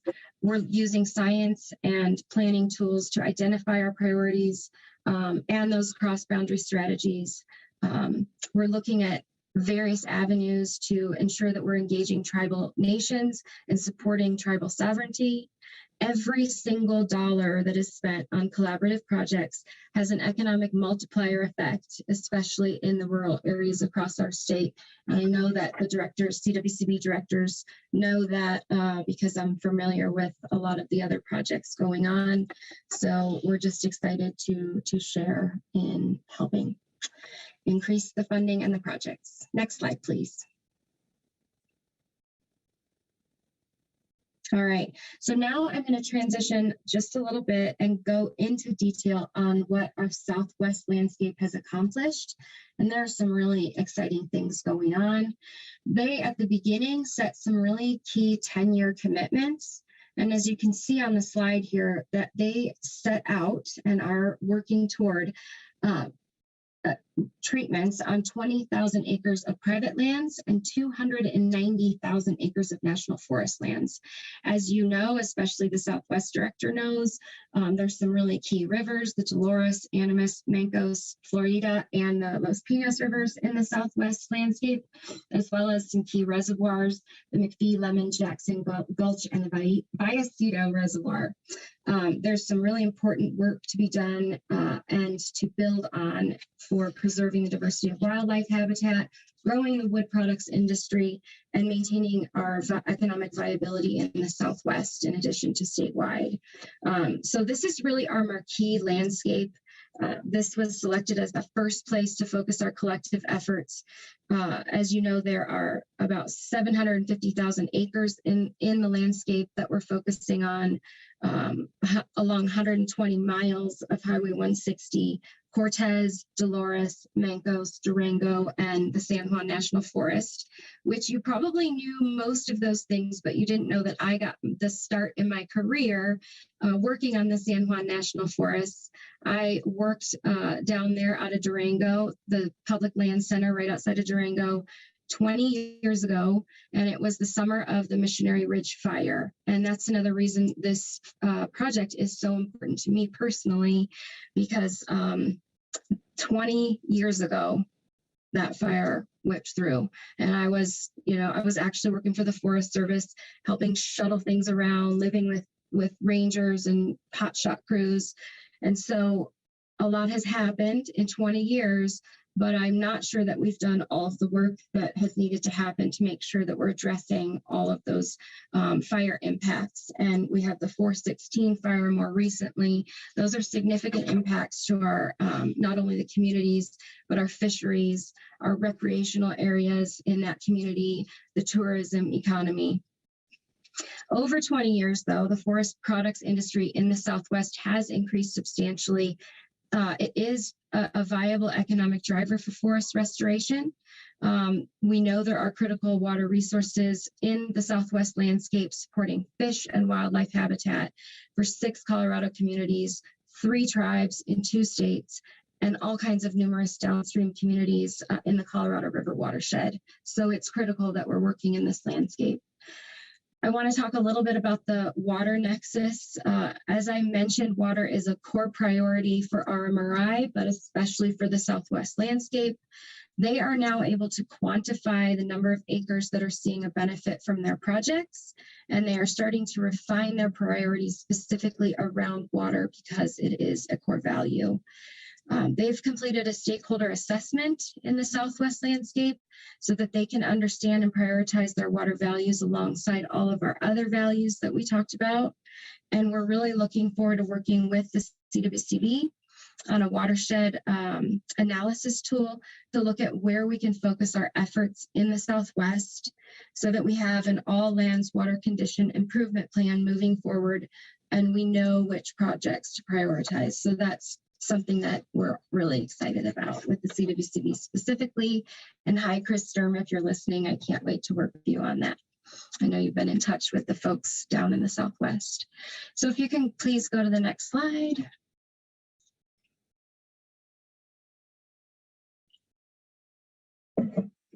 Thank you. So numbers on a slide, kind of boring, right?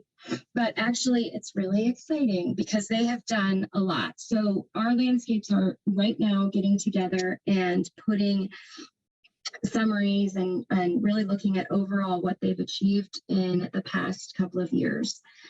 So this slide, it's important to note that the numbers that you're seeing are lumped together. We're lumping the public lands and the non-Forest Service and BLM lands together in our acres here.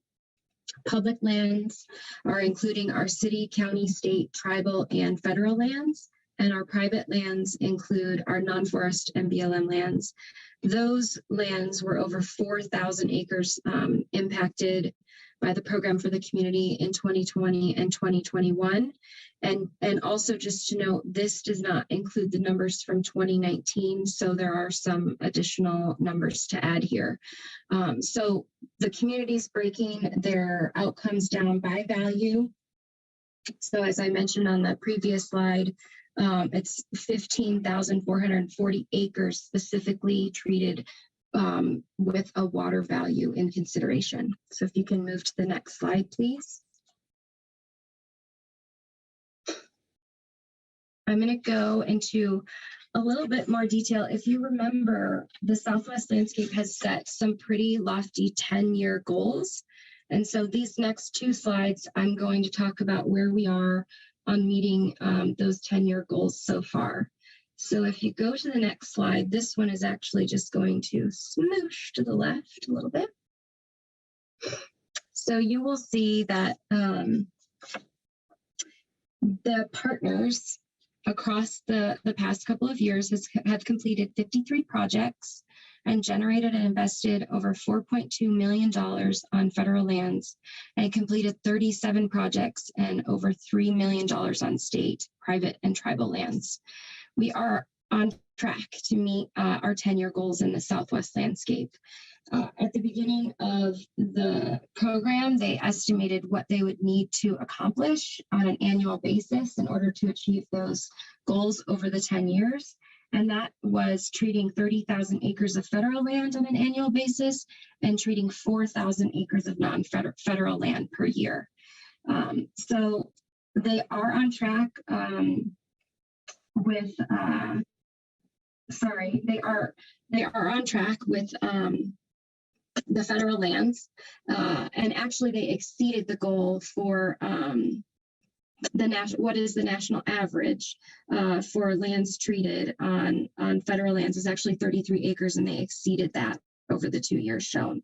So for the non-federal lands, they are reaching toward the 10-year goal. However, a big impact, which we are not surprised to hear, COVID really impacted our ability to get out onto these lands and do those treatments on private lands and all the non-federal lands. And so we do have some work to do to make that up. However, we still anticipate that we can meet our 10-year goals. And so at this time, we're not in any way reevaluating. We're just going to work harder. All right, next slide, please.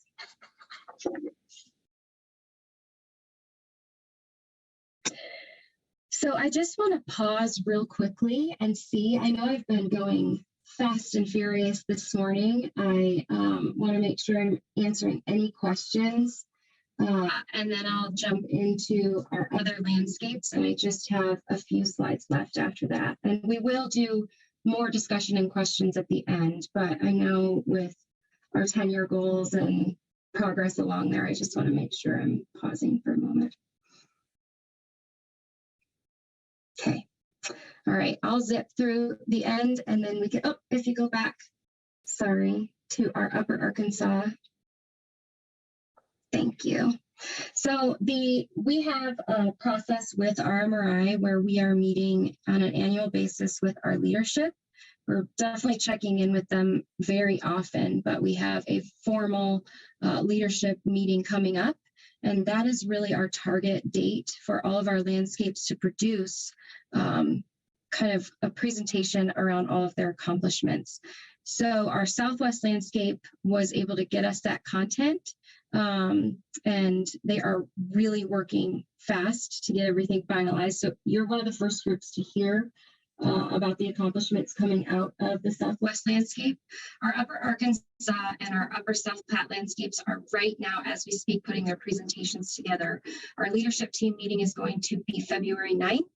And I'll talk a little bit more about that, but I don't have as many accomplishments to share right at this moment. It doesn't mean that they haven't done anything at all. It's just that I can't really share it with you before they're ready. So I just have a little bit to share about the Upper Arkansas landscape. As you know, Lake and Chaffee counties are in the Upper Arkansas The Arkansas River is the most rafted river in the country. The source waters support people, agriculture, and wildlife from our state all the way down to the Gulf of Mexico and offer world-class recreation, which is also a huge economic driver. So it's a very important landscape. It's 61% of Colorado's gold medal water is in the Upper Arkansas. And so we're very excited to share more with you.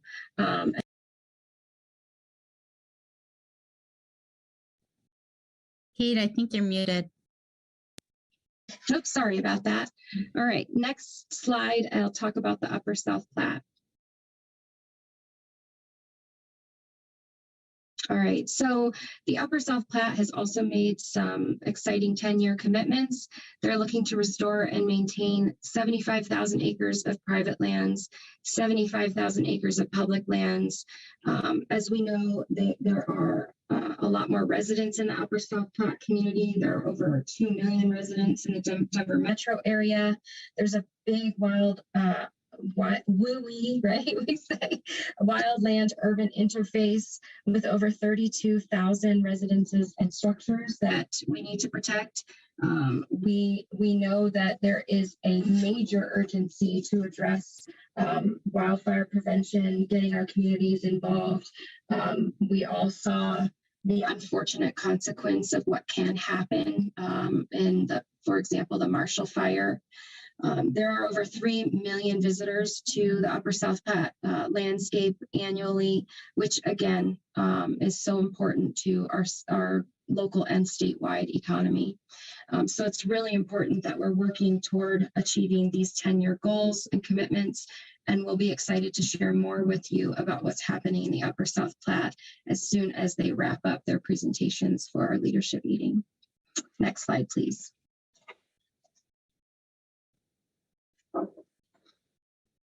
So all of the work that we're doing is really drawing attention to these landscapes. There were 7 landscapes initially proposed as part of the Rocky Mountain Restoration Initiative.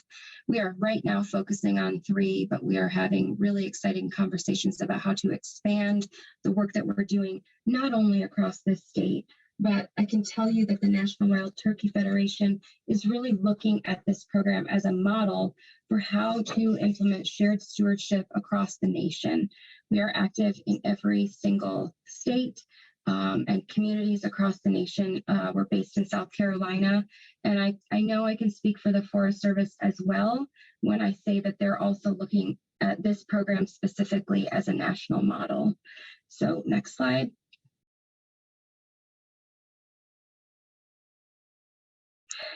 So that really brings us into telling our story. As we're sharing information, we are building better decision makers at all levels across the state. And that means we're able to get more things done. We're getting that public buy-in. We're attracting the dollars that are going to make these projects happen. And we're creating what we like to call the RMRI effect, which is when we're inspiring and more projects are happening across Colorado and the West, like I talked about as a model program that can be implemented across the nation. We were side by side with the Forest Service when they made their announcement last week about their 10-year wildfire strategy. And we're very excited to hear more about the infrastructure bill and how those things are going to support more of our work moving forward. You can go to the next slide. So anybody that knows me knows that branding is something I've worked on a lot, how to really build momentum, re-energize things that are going on at the landscape level, and then really take them to a higher level even. So I'm not going to go into our brand, but please check out our website. We've got all kinds of materials there. And I will move on to the next slide.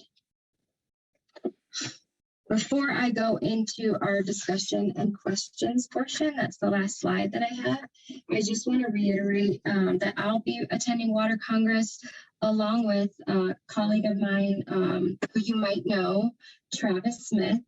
He's kind of famous in the water world. He's our Western water specialist.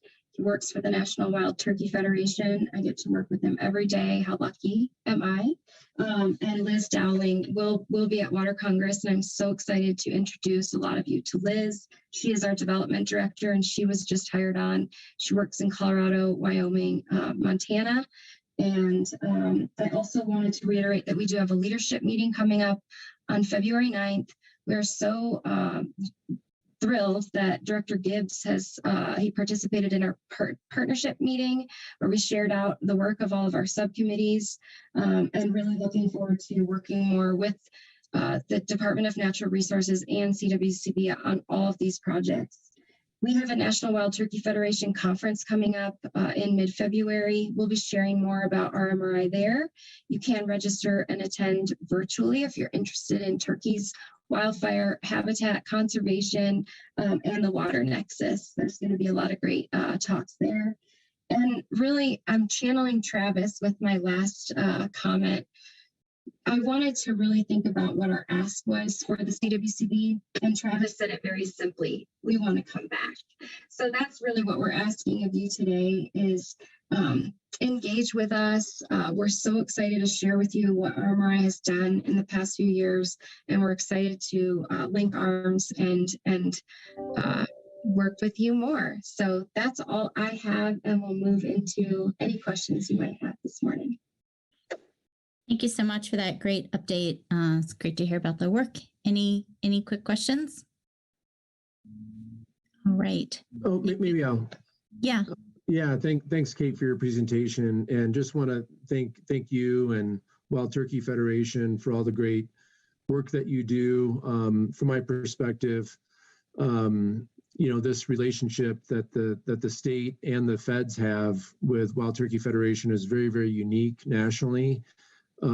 We've also put, Senate Bill 258 funds, and that's the new kind of program that's housed within the DNR on wildfire mitigation, where we're partnering with the Department of Corrections crews and Conservation Corps to really focus on those 3 RMRI landscapes, along with 10 other counties too.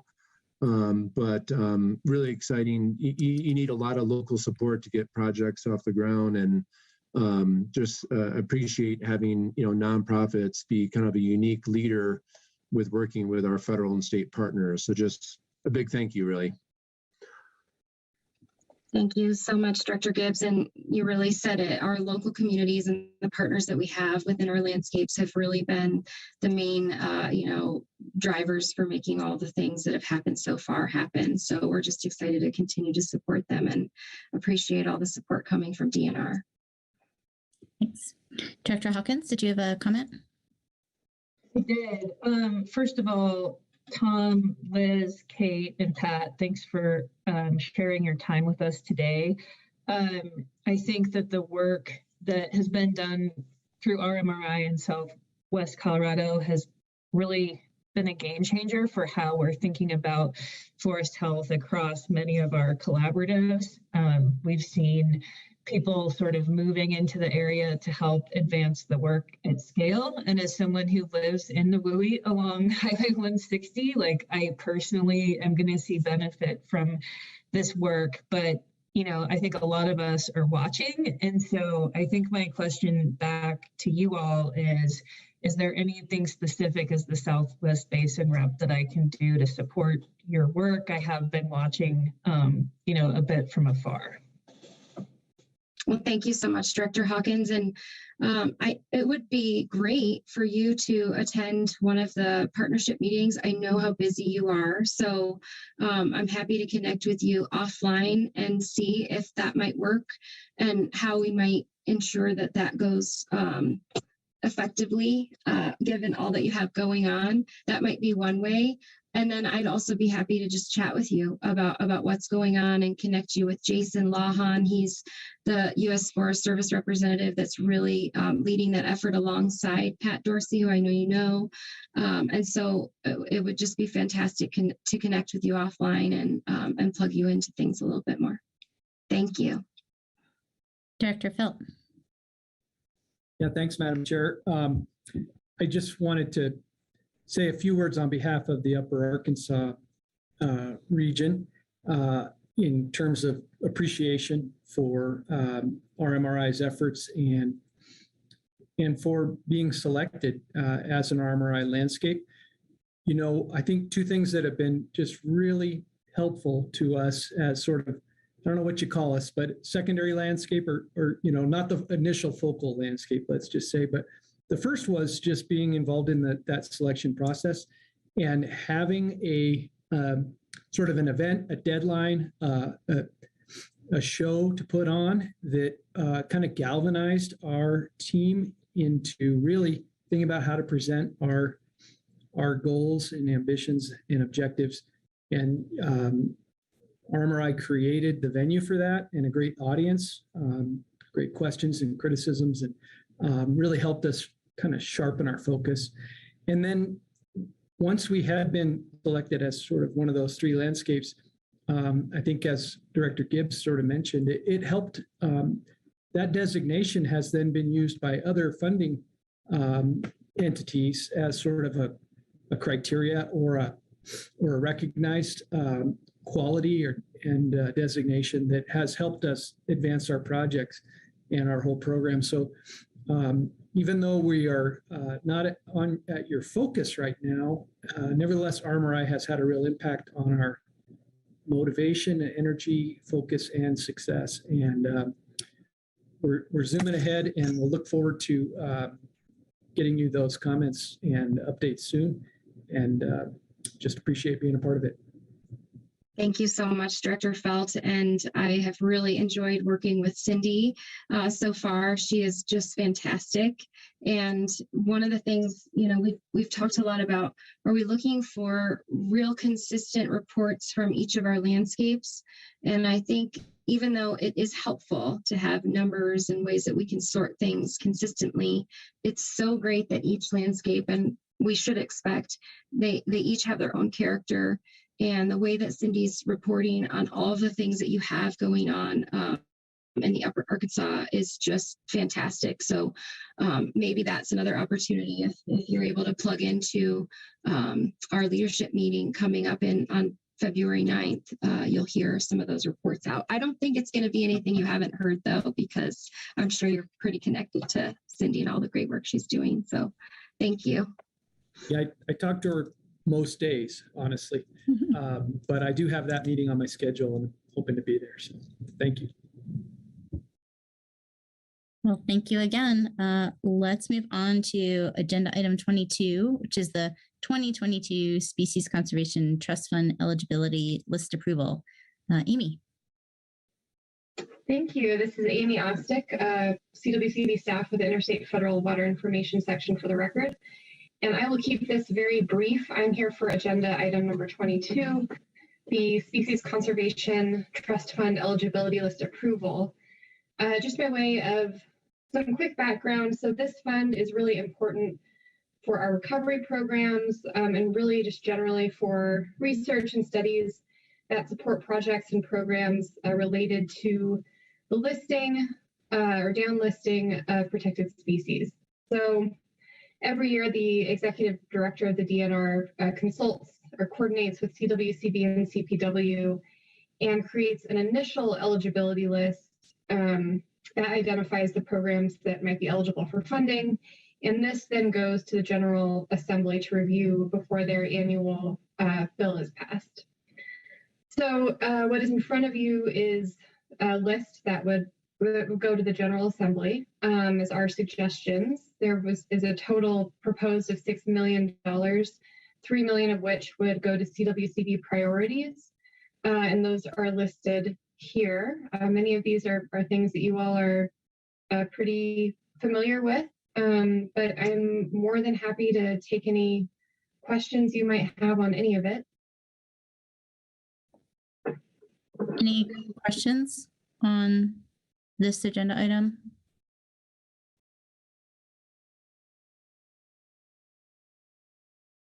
Right? Doesn't sound like there are. Director Dutton. Sorry, I was slow to find the hand raise.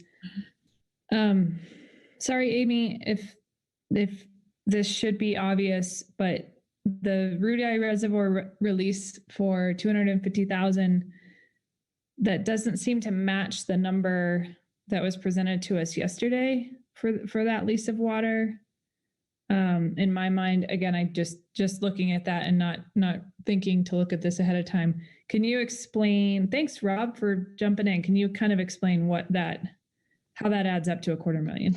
So I think this $250,000 is for money that was exclusively used in the past for the 15-mile reach. The money that was authorized yesterday was for a combination of removing anchor ice on the Frying Pan River, and that doesn't have any of the endangered species that would be used for this fund, for the Species Conservation Trust Fund. So what the money in the past has been used for, that $250,000 has been more with leases with the Water Conservancy District, Garfield County, just for exclusively used in that 15-mile reach. Thanks. That answers my question. Are there questions for staff? Okay. Director Hawkins. Thanks. I just had a quick question about the recovery program funding in the upper and the San Juan. Is that flexible to be deployed between the two programs, or is there an allocation for each program? I think that with respect to this, it would be flexible between the two programs. I do just want to make sure with Michelle Garrison on that, but I think that it would be flexible. Thank you. And one thing I also should have noted is that if all of these funds are not available at this point, we think it would make sense to reduce them proportionally. We'll just kind of have to adjust course as needed, but we can always revisit that if that ends up being the case. Any other questions?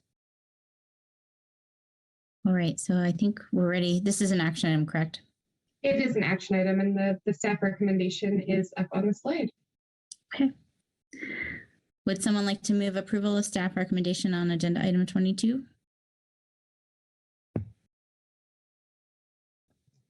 Director Sakata. Thanks, Madam Chair. I would like to move staff recommendation for agenda item number 22. Okay, staff recommendation on agenda item 22 has been moved by Director Sakata and seconded by Director Hawkins. Is there any further deliberation before we proceed to vote? And I do want to just acknowledge that Director Schwartz has joined us. Welcome, Director Schwartz. So if anyone wishes to abstain or object on this agenda item, please indicate in the chat.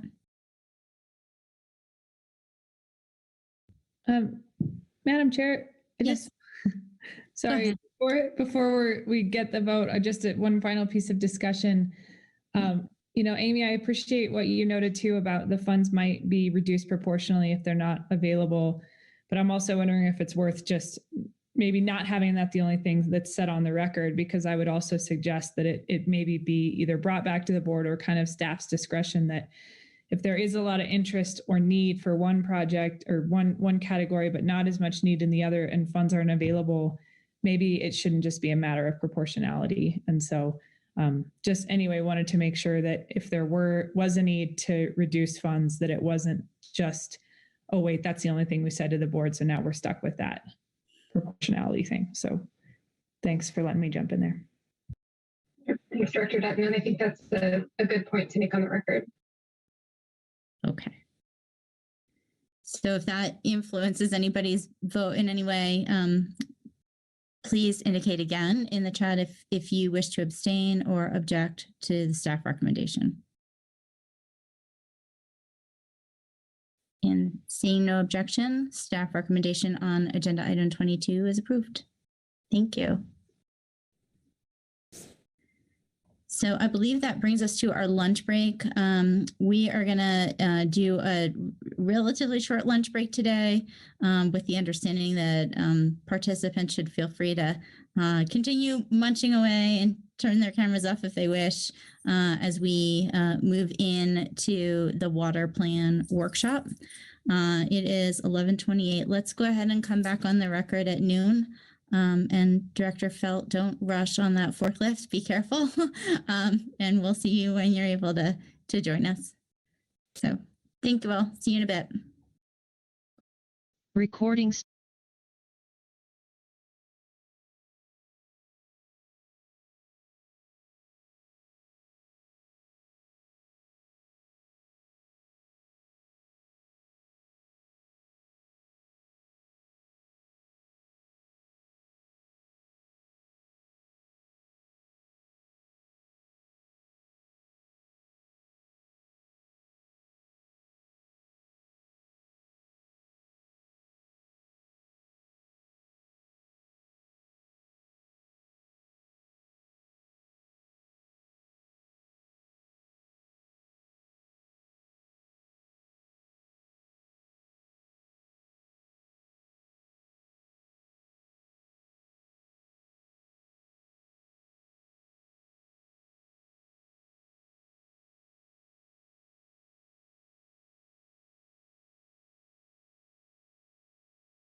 So you see I'm demonstrating one of the shovels here.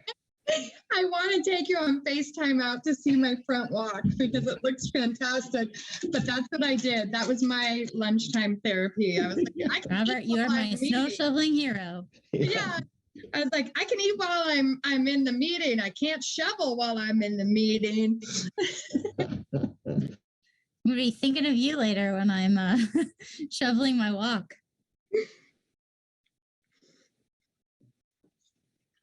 It's really beautiful to see. Is it still coming down out there? A little bit. It slowed down a little bit, but it seems a little wetter now too, so that's nice. We'll take it. Yep, that's for sure.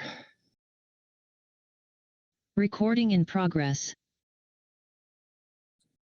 All right. Well, it is the top of the hour, and we are on agenda item 23, Colorado Water Plan Workshop. Welcome back. Is it okay to take it away? Yeah, please do, Russ. Well, thank you so much, everyone, and good to see everyone here today. Really appreciate your time and for making time for this important topic. It's really going to be great today just to get a check-in with the board and make sure that we're accurately reflecting the kind of most important viewpoints and things that the board wants to make sure are featured in the water plan. So with that, we will kind of go ahead and get into things. If you can click next slide, please. And I guess I should say Russ Sands, Section Chief, Water Supply Planning for the record. As noted, I'm at the bottom of the team because I can't list myself first because everybody else here has worked so hard. But Stacy Bowe is with us today, strategic by nature. She's going to be facilitating the discussion with the board. Matt Lindbergh has just been such a champion and such a strong leader for us on both the BIP update, honestly, the technical update, the BIP updates, and now the water plan, and really excited to have him with us today. And then Kat Weissmiller, Deputy Section Chief, is always there kind of leading things. And then there's a few folks behind the scenes, Sam Stein and Elizabeth Scudder are also helping us out today. And I'd be remiss not to mention our whole CWCB team. So there's a lot of folks, almost everybody on staff is in some way connected to and supporting the water plan update. Obviously you all today, and really just so grateful and appreciative of your time and making time for this discussion. And then our stakeholders, not least of which including the roundtables, who I think you heard some comments yesterday, or maybe from Director Felt this morning. I'm kind of happy to be past the BIP updates. So those are officially going to be put up online on the 31st. Out of respect for the Colorado Roundtable, they wanted a little bit extra time for discussion. So we're going to let them do that at their board or at their roundtable meeting on Monday. And then we will kind of move things forward. So, but thank you to everybody that's been involved in this effort, and just really excited to dig in. So next slide, please. So just wanted to talk about our goals for the day. I think kind of three main things are just to convey the context, and we talk a lot about context setting, that background, but kind of where we're coming from. And this is really building on some of the presentations we already given the board, but just to reset the stage today here of how we're thinking about things to make sure that's tracking. We're going to talk a little bit, and Matt's going to dig into some of the lessons learned of other water plans and our water plan. And we really want to have this rich dialogue today to listen and learn from each other. And that will help us align the input, not just from the board and our past board meeting discussions, but really from this year or so of focus group effort and some of the input too that we've received from the Water Equity Task Force, and kind of that collective scoping effort that we did to get input on the water plan and really feed into the water plan. And then I put this kind of quote in. I think that this is something that Stacy Bowe wrote, and I just thought it was really beautiful. But the goal for today is to engage in a productive, enjoyable, and motivating time that positions the Colorado Water Conservation Board to maximize the opportunity and impact of the Colorado Water Plan.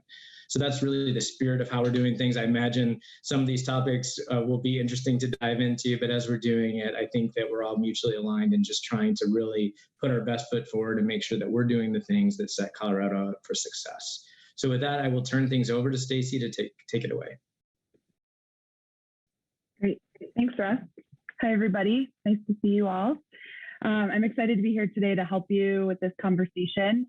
I had the privilege of helping the local expert team in the Southwest Basin and helping Brown and Caldwell with the facilitation of much of the Southwest BIP. And so I'm pretty excited to see that start to come together into the water plan. And it's just really exciting to be here and be able to hear all of your perspectives. So I'm going to walk us through the agenda real quick. Russ, if you could advance the slide, or Kat, thank you.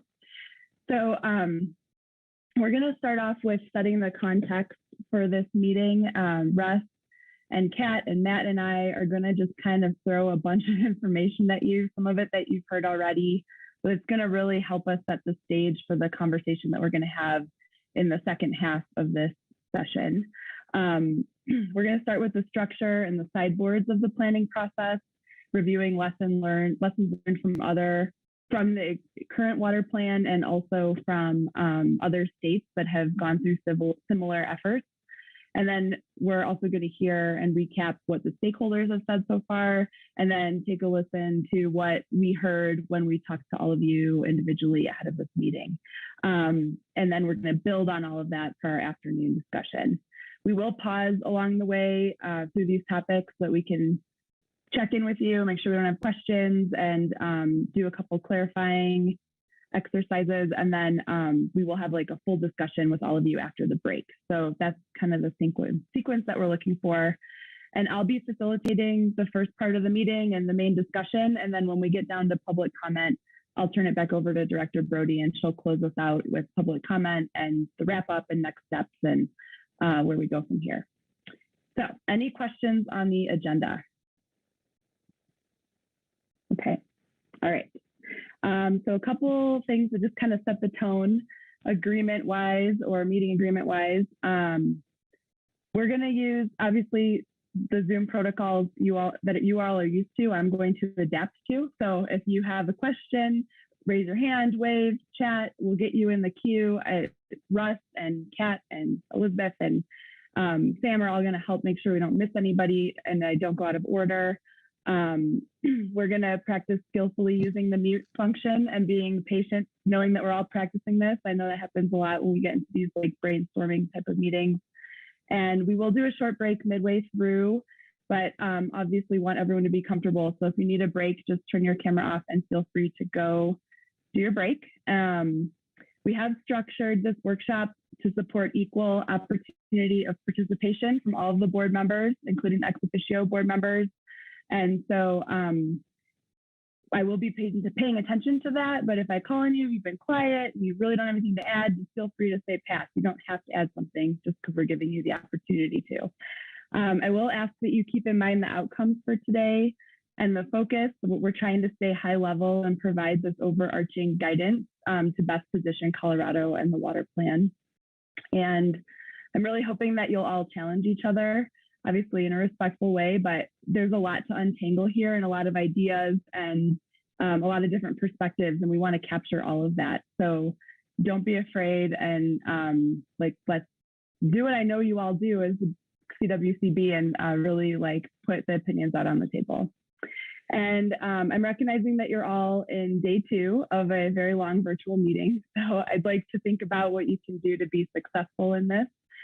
Staying focused, being concise and clear in our words, and echoing what I heard this morning in the director reports is just being kind as we move through this.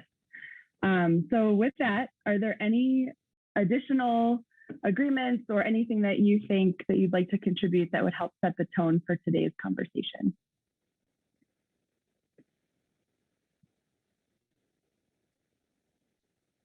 Not seeing any hands or anything. Russ, do you have anything to add?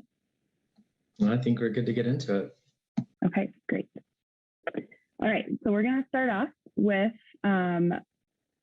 Russ, and he's going to discuss kind of the purpose and the structure and the sideboards for the update. Like I said before, we will pause as we go through the series of presentations, but I invite you as we go to take notes. Clarifying questions we'll definitely have time for in this section, but anything big that you think you want to dig into, take note of that so we can revisit it during the conversation. So Russ, I'll turn it over to you. Thanks so much, Stacy. So the slides I'm going to cover are going to really kind of build on presentations I've given you before, but they're updated slightly and have a little bit of new information But one thing I was just thinking on is I think that we can't, if we kind of roll back the clock and think about, circa 2018, 2019, a lot of the things and feedback that really launched us down this road and really through the BIPs and everything was a kind of a sentiment of let's not always be stuck in a planning effort. Let's work on implementation. Does it always have to be as expensive? Does it always have to be as time consuming? We're a volunteer group. So really one of the themes that you're going to see in us moving this forward is how we can do things in a more streamlined way. I think that's especially pertinent today as we think about even equity issues and we think about trying to make things more accessible for everyone. And I think it helps for us to keep that shorter and more concise. We've heard that time and time again. It's what we tried to emulate even in the BIP update to make things simple for people to really get oriented when they're new to a roundtable, for example. Or if we want to put something on a student's desk, landing the former water plan that was 600 pages roughly is probably not the best way to kind of get them instantly engaged. So we're trying to do things smarter and shorter, more accessibly without losing content. Of course, we don't want to detract, but one of the ways that we keep the water plan a living document is by actually keeping it, concise and allowing to off ramps where you can get the deeper dive of information that may be changing more frequently. So next slide, please. So again, kind of going back, it's important to note we started the process for updating the water plan being all of these things combined, right? The technical update, the BIPs, and then the comprehensive update of the water plan itself are really three parts of a whole that all lead into the water plan update. We started this effort to update the water plan effectively as soon as the first water plan came out. That may not be, I think probably not the process that we want to do. Again, owning that we don't want to always be in planning, we need to implement. But it takes time to get under contract. It takes time to do the TAG process, the technical advisory groups that led into some of that good work in the technical update, formerly SWASI, so the analysis and technical update to the water plan.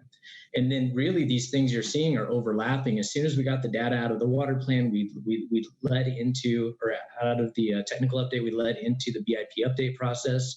That was a monumental lift for several reasons. One, we now have this project database that we kind of put out as a beta and we'll refine and release with the water plan update. But that focus on better project data and having better cost information was huge. That was identified as the need from the first water plan.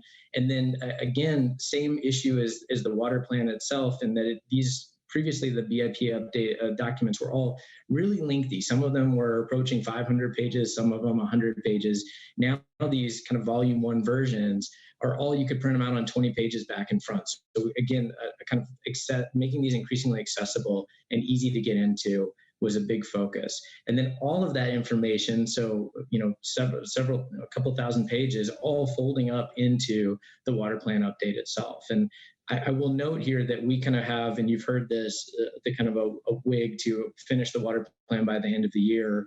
So we're on track for that with releasing a draft water plan on June 30th of this year, and then kind of having 90-day public comment period and having things wrapped up. But unless the board has a special meeting, it probably means we're on trajectory for board approval, hopefully board approval at the January 23 board meeting. Next slide, please.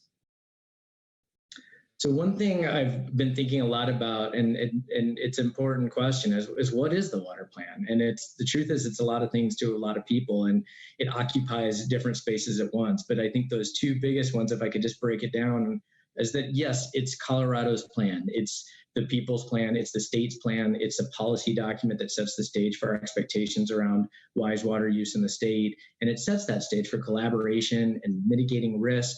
It really helps shine a light on critical opportunities and challenges that we face around water. And there are a lot of statements that are in the current plan about the state will do X, Y, and Z. But what we've realized is that those reporter questions or what we will do really come back to CWCB. And so at a more simple level, the water plan is also a strategy document for CWCB, and embracing both spaces at once is going to be important, because one of the criticisms of the first water plan was that these kind of broad comments about the state will didn't necessarily have the ownership of a particular agency, or again, that defaulted to us. And we really have to think about that carefully. So you're going to see how when we talk about actions, we're trying to better outline and be more specific about what CWCB owns and where there's these greater opportunities, not just for other agencies, but for the public writ large or NGOs or other groups to help see themselves in the plan. So again, kind of owning both of those at the same time is a goal to capture and maintain in this update. Next slide. The original water plan had what were framed up, I think, in the executive order originally as water values. Those are really just our priorities for the state. So you've heard these before, they're written here, but a productive economy that supports vibrant, sustainable cities, ag, recreation and tourism, efficient and effective water infrastructure, and a strong environment with healthy watersheds, rivers, streams, and wildlife.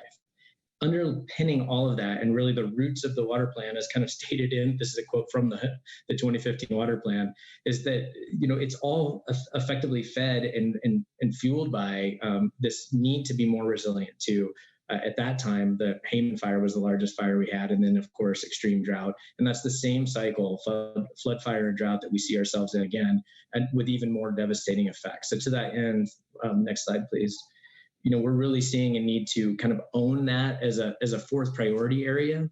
And since Department of Local Affairs has done such great work in this space, in fact, they launched their original resilience strategy at the same time as the water plan, and they've recently updated it. And they have this new definition for resilience that they've kind of fleshed out through a stakeholder process that we think makes sense to just adopt, but to find creative, forward-thinking solutions that are sustainable and resilient to changing conditions and result in strong, equitable communities that can adapt and thrive in the face of adversity.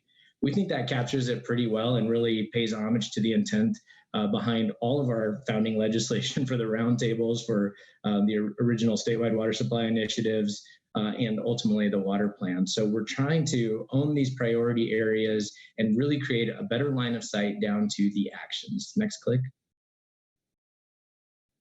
One more click, please. Next slide. So here are those 4 action areas. We've talked about these. I think it just loosely, it's easy to think about these as cities, farms, streams, and people. Of course, none of those terms capture it fully. So we've kind of broadened those terms out to be more inclusive to vibrant communities. So all things municipal, industrial, robust agriculture, everything agriculture, farming, ranching, groundwater issues, thriving watersheds, thinking about environment, recreation, watershed health, and then of course, you know, increasingly a focus on forest health. Resilient planning is really owning a space to talk about climate adaptation. You know, you heard me talk about it yesterday, but I think we need practical drought solutions yesterday, and focusing on that and doubling down on that is important. We can only do that if people understand the opportunity, and we're making those opportunities. So this public education, engagement, and awareness is a key piece of this. How we can be better as government to either get out of the way or support, whether that's funding or lean permitting efforts, is a piece of this. And then lastly, this idea of inclusivity and diversity, and being increasingly inclusive, and really owning that is a piece of resilience. And I think Kat's going to speak to that in a little bit as well. Next slide. Oh, and then I guess on the bottom, I think it's important to note, and Matt will touch on this too, but all of those original, whether you think of them as objective measures originally in the original water plan, we think of them kind of almost more as cross-cutting themes, because when we think about any of these areas, it's really impossible to kind of not talk about many of these things. When we think about education, conservation, storage, they overlap and intersect with each of these areas. So we're kind of referring to them as cross-cutting themes, and they will all certainly be in this update. Next slide. So just unpacking this update, I talked about the original water plan being 600 pages roughly. This new update, we're trying to cut that down by 2/3. Other water plans have been successful in getting to something under 200 pages, so I think we can do it. I think we're on track to get that done. The hardest lift we're finding, and whether you think of it as a letter or email, it's always harder to write the shorter thing than the longer thing, right? And so we are consolidating, one more click, please, all of the documents that I kind of introduced earlier. So everything in the BIPs, everything in the original water plan, the tech update, even the ripple effects document, all of that's going to inform what we write in terms of the background and setup for the new actions that we want to put in the water plan. So that 150 pages is really condensing down over 2,000 pages worth of work. One more click, please. So the next 50 pages, those last 50 pages, click again, are really focused on emerging themes and actions. And so those emerging themes, those are those one-pagers. I think we sent out links just to make sure that you had seen those again, and we're in the process of kind of just updating those, just a little bit of language cleanup, and also working to get these translated. but these are really kind of insight into the kind of areas that we're seeing. We put these out at the beginning of the year and just refining them again as we go into this update. But think about what are these emerging challenges. Some of the challenges are not necessarily emerging, they just have been there and they're continuing to grow. Some are newer things that we're thinking about. But it all really boils down to, and what do we do about it? So what are those actions? And I want to spend a minute talking about that today. So one more click. So what is an action? I think it's really important getting to some of that kind of setup that I walked you through about what CWCB can specifically do. We cannot mandate, that CDPHE do something. We can work with them. And we are actively, and Kat's going to talk about some of the outreach that we've been doing to our partner agencies to really think about where there are opportunities to collaborate. But what we write as an action in the water plan really needs to be in CWCB's direct control, or at least our sphere of influence. It can't speak for other agencies or groups, but it can embrace them as partners. It can't create legal problems. One of the foundational pieces that we've had in the tech update, there's caveat language there and the BIPs, and it was, as some of you know, created some sticking points sometimes, but I do believe, the AG guidance that we get is really aimed at making sure that things don't go off the rails and we get pushback on an interstate level, certainly, but even at an interstate level. So just being clear that we can touch on, but how we kind of are careful about how we handle legal issues is really a consideration, and that it's achievable within this 8 to 10 year time frame. So I want to highlight that piece because we've talked a lot about a 7-8 year update cycle, kind of touching on that previous issue of can't create legal issues. One of the biggest things, as you're all well aware, that we're going to be tackling in the coming years are the renegotiations. To that end, our process for updating the next water plan probably can't really get underway too well until that process is complete. So in 2026, we could think about launching into this update cycle, knowing that then is tech update, BIPs, and water plan, probably puts us, on a kind of 8 to 10 year trajectory for updating. And perhaps that better pays homage to the fact of this constant cry, right? We're tired of the planning effort. We want to implement. Let's take a pause. Let's do some of the implementation pieces before we launch into that next planning cycle. So these are kind of the main overarching sideboards that we're seeing, and we're going to revisit these with you here in a second. Next slide.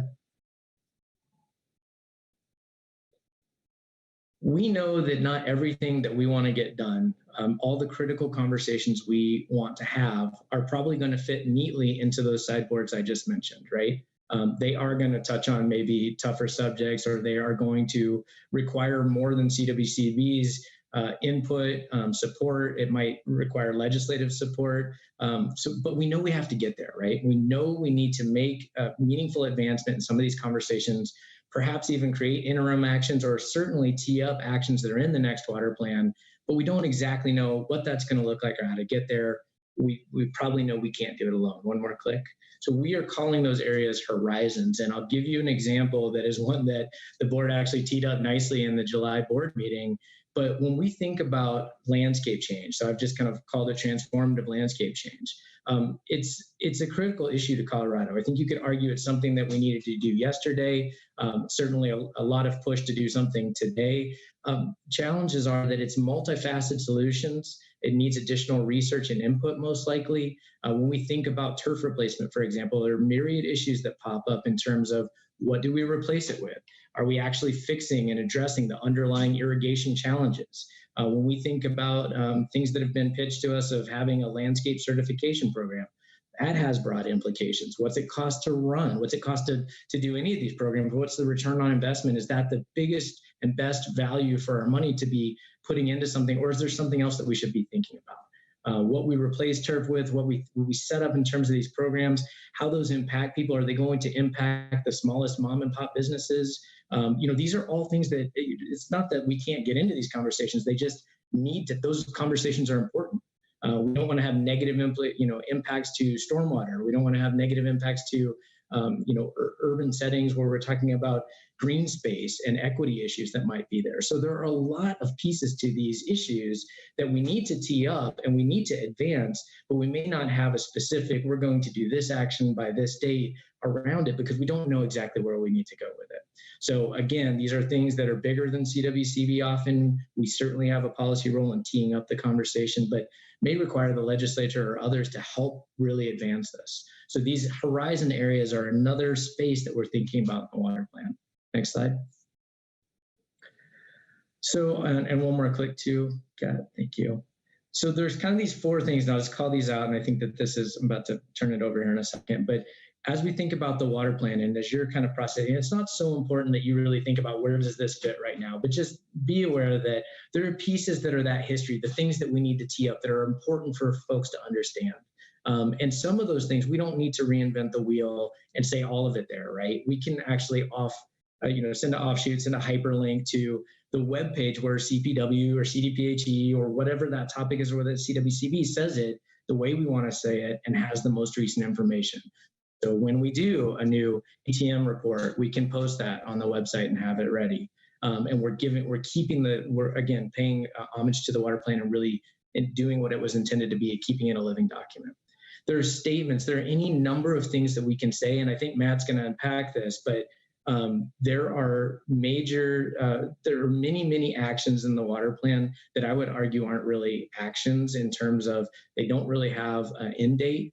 They have the effect of kind of going on in perpetuity. We're going to support something, continue supporting. We do a lot of things where we add a verb or an ing, and it may not really be an action that we can then kind of go back through and say, did we do this? Because it doesn't end. So being more explicit about those things that are actions that do have a time-bound component that we're going to do by 2030 or 2032 is where we're really trying to tee up that action space and kind of reclaim that a little bit, because we know when the questions come back to us of what did we do, that one of those biggest things is checking off progress in the water plan. It's hard to check off if that target's always moving. And then we have this horizon space that may extend beyond this current update cycle, or may just have really tough topics that we need to tee up. It's certainly not kicking the can down the road, but really setting up the expectation that we are going to meaningfully advance those conversations. Next slide. So before I turn things back over, I will just kind of end with this quote, which I thought was really appropriate, because there are a lot of things we're going to dig into, but start small, think big. Don't worry about too many things at once. Take a handful of simple things to begin with, and then progress to more complex ones. Think about not just tomorrow, but the future, and put a ding in the universe. And I know that each of you are really committed to doing that, but I thought that this quote was really appropriate for setting up our conversation today. And I think is on my last slide. Next slide. Yep. Do you want to go back to the sideboard slide, Kat?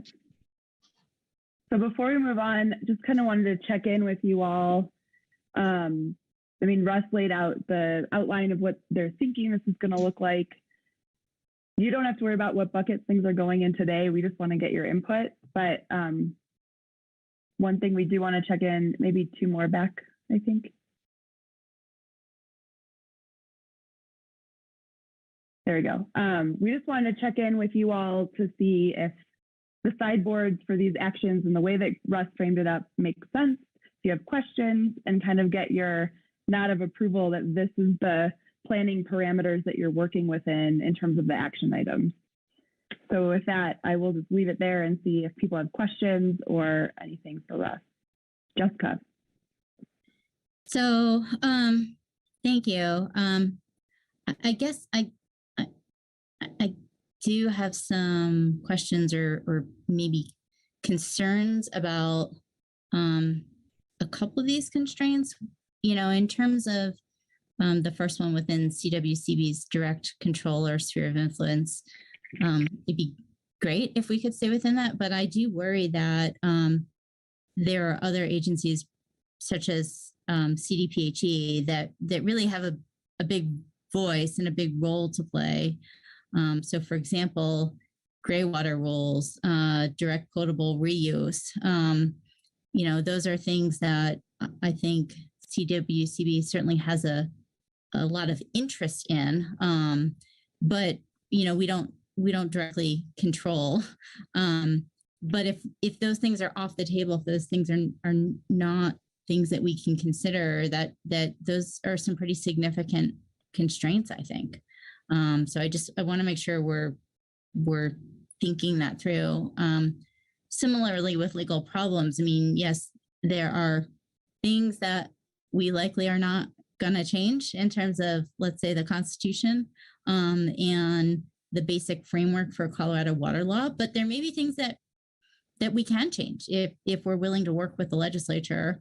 We certainly see changes to the in-stream flow program. We see other changes along the way. So again, I want to make sure that we're not overly constraining ourselves and therefore leaving things off the table that maybe we do need to address if we want to make significant progress forward. So I'll just throw that out there. I'm not sure what the right answer is in terms of how to kind of create the box. But I do want to make sure that we're not kind of leaving big opportunities on the table because they're more challenging to tackle. Thanks, Director Brody. Russ, do you want to respond? Yeah, I was going to say, yeah, thank you as well, Director Brody. I think those are great comments. And so, we have been engaging with CDPHE and really so appreciative of Amy and Nicole over there and their full team. Joel Miner has been great to work with, and thinking about really where we catch those slipstreams of the work that they're doing. But it's, I think one of the challenges that we run up against is, where just as we wouldn't want CDPHE to write our strategy moving forward, we're not signing up to write theirs. So what we've tried to do is find where there's a nexus. So a good example, and you kind of mentioned regulation, I think, is around reuse. I think Kat might touch on this as well. But when we think about direct potable reuse, that has been something that we've been successful in partnering with CDPHE on. But when I think about their non-point source program, partnering with them, again, to find the nexus between our watershed grants. So there's a lot of areas where I think that we can influence. We just need to, we're proposing at least, that we need to be very cautious about where it has a flavor of us effectively setting ourselves up for failure to say that we can do something that we can't. And if it's something that we want to influence or say that we should do, perhaps that's just not formally an action. That may be something that we do want to make a statement about, that we want to continue to explore X, Y, and Z when it comes to working with our partner agencies. But if we're going to say, for example, even to complete the new DPR ruling, that's not in our purview to have CDPHE do. We think they're going to do it. We think that we could say support them in that process, but we just have to kind of think about where we can actually do something versus where we just want to support it. Thanks, Russ. Director Gibbs. Yeah, thank you. Yeah, I think we're off to a great start. I just wanted to add to Director Brody's comments. Yeah, we want to be careful not to put us too much in the box, right? Because, but there's a balancing act, right? Like I'm just thinking forest health, if we were just focused on what CDBCB's oversight and control would be, it'd be strictly the watershed restoration grant program potentially. But just within the DNR, for example, we have a new robust program called CoSwap, and it's all within the family, and Division of Forestry is really acted on and kind of staffed through the University of Colorado State University through their Division of Forestry. And that's a really important partner too, that I see us moving forward as we talk about forest health and watershed health. So I just think, we just don't want to be too confining, I guess, but look for those unique partnerships that, whether it's, as Jessica mentioned, CDPHE, or could be Department of Agriculture too, as we look at conservation needs. I just want us to be careful, but also not limit us too much at the same time, I guess. Thank you. Any other thoughts on these sideboards? Russ? Oh, I was just going to say thank you, Director Gibbs, and thanks for being here. I thought that I love that balancing act. That's what this is all about. And I will just say to not feel constrained today in anything that you discuss, because ultimately, I think, for example, if we want to say that we're going to advance a partnership, and we can certainly focus on that. So this isn't meant to feel limiting. It's just more to kind of check and have that gut check when we come up with an idea. Is that something that's fully in our control, or are we going to need other players? Because if we need other players, we just might need to think about how we frame it up in terms of what our piece of that work or action is. Great, thank you. All right, with all of that said, how do you all feel about these sideboards? Does anybody not feel okay about them? Okay, not seeing any or seeing anything in the chat or hands. So I think we're good, and we're going to move on to the next part of the presentation. And this is Matt Lindberg with Brown and Caldwell. And I think that as we get into his presentation, some of this sideboards for actions might start to gel a little bit more too, in terms of where the current water plan's been and where staff is thinking it's going. So Matt, with the lessons learned, I'll turn it over to you. Yeah, thanks. Matt and Stacy, I'm sorry, I think maybe Director Felt had a comment. Oh, sorry, go ahead. Sorry, don't want to bust the momentum there.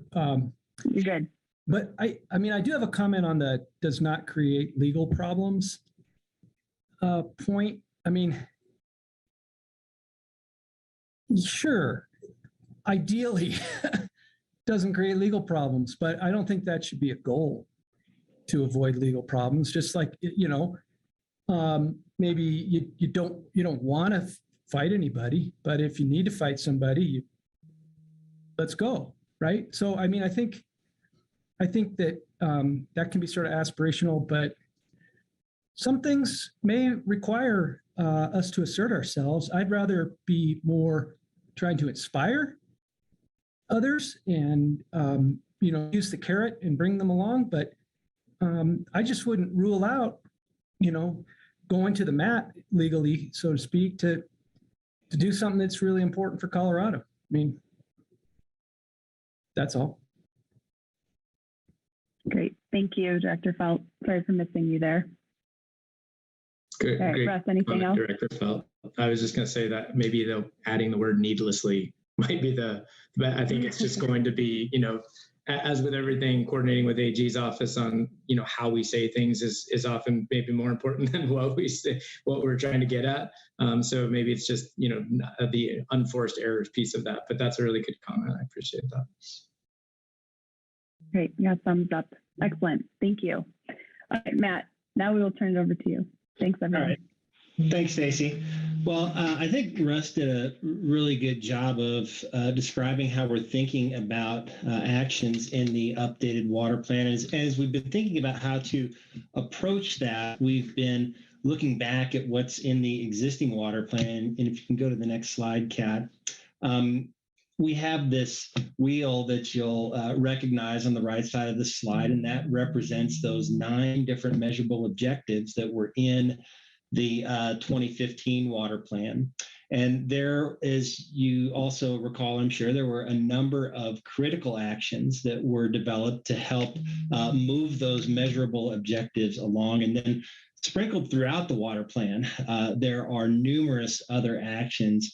And taken as a whole, it's a really comprehensive look at water, and it addresses our environmental and rec areas, our ag, our municipal and industrial, and also looks at other areas like natural disaster preparedness and education and funding. So it really is quite an accomplishment what was in the prior water plan. And if you go to the next slide, as we've been sort of digging into those actions that were in the prior water plan, we've made some observations, and some questions have come up as we've done that and thinking about the water plan update. First question there, how many actions are there? And it kind of depends on how you count them up. In the 2017 ripple effects document, which, is you recall, was a progress report on implementing the water plan, there were 159 actions that were cited. in that report. And as we've dug into things, we've come up with a list of 209. And so what's the difference there? Some actions are nested within other actions. And so it can kind of be a little bit unclear as to how many actions there really are in the water plan. And then some actions, as Russ had mentioned earlier, are really sort of statements with no end. They're just sort of perpetual things that that the state supports, and those are important statements. Don't get me wrong, and those are the kind of things we want to bring into the water plan update if appropriate. But on the flip side, are those really actions that we want to advertise as such? So, a couple of questions and observations.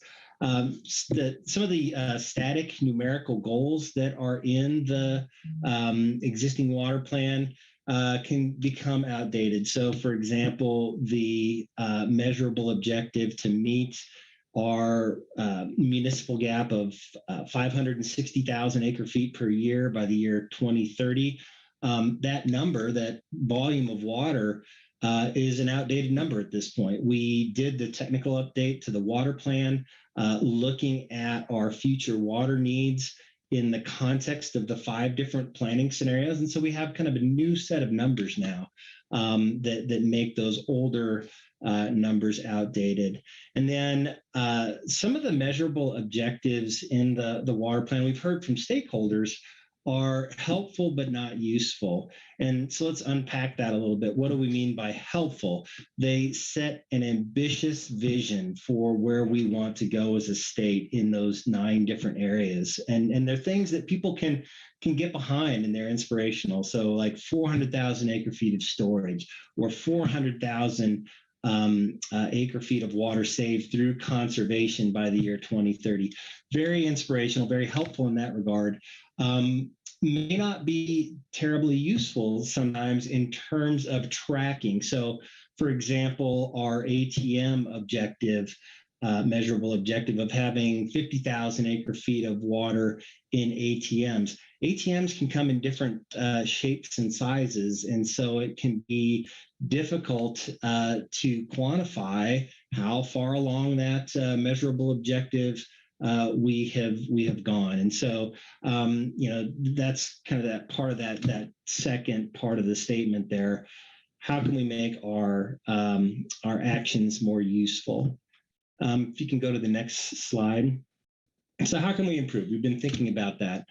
Russ mentioned sort of restructuring, improving our line of sight, keeping the components of the original water plan, but reorganizing them so that we can have a better vision for how our actions can, how those are contributing to those overall action areas, and how those in turn contribute to those 4 sort of planning priorities that Russ outlined earlier.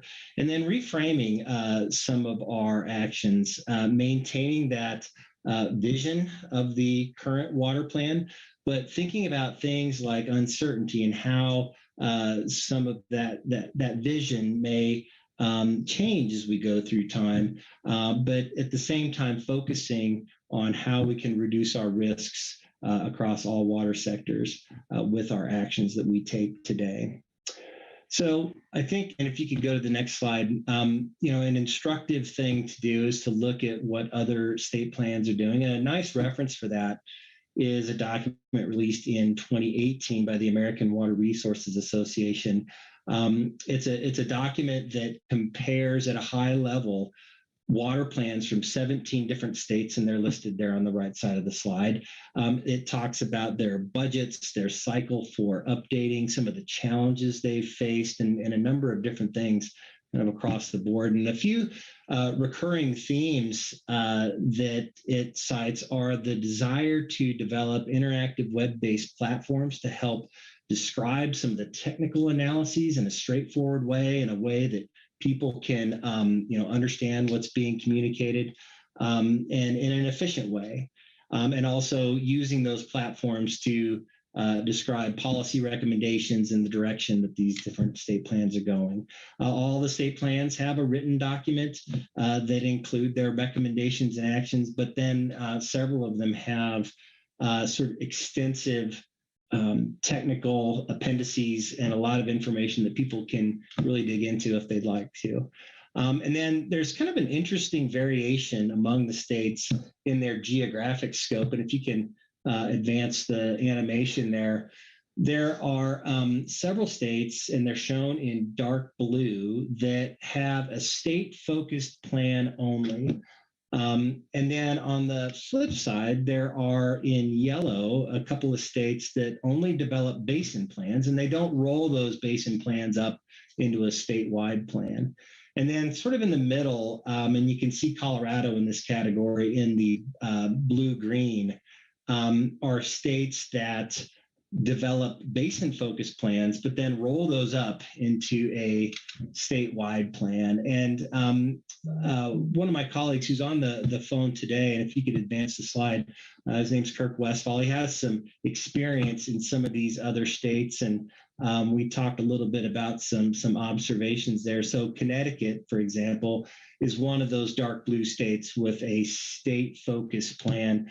And it has policy recommendations that are developed on a statewide basis and are very useful for sort of galvanizing action focused on climate change and drought management and water conservation. But some of those statewide policy recommendations maybe not quite as applicable on a basin scale, where they have their own unique challenges. And so you can lose a little bit of, it's not quite as useful on a basin scale in some instances.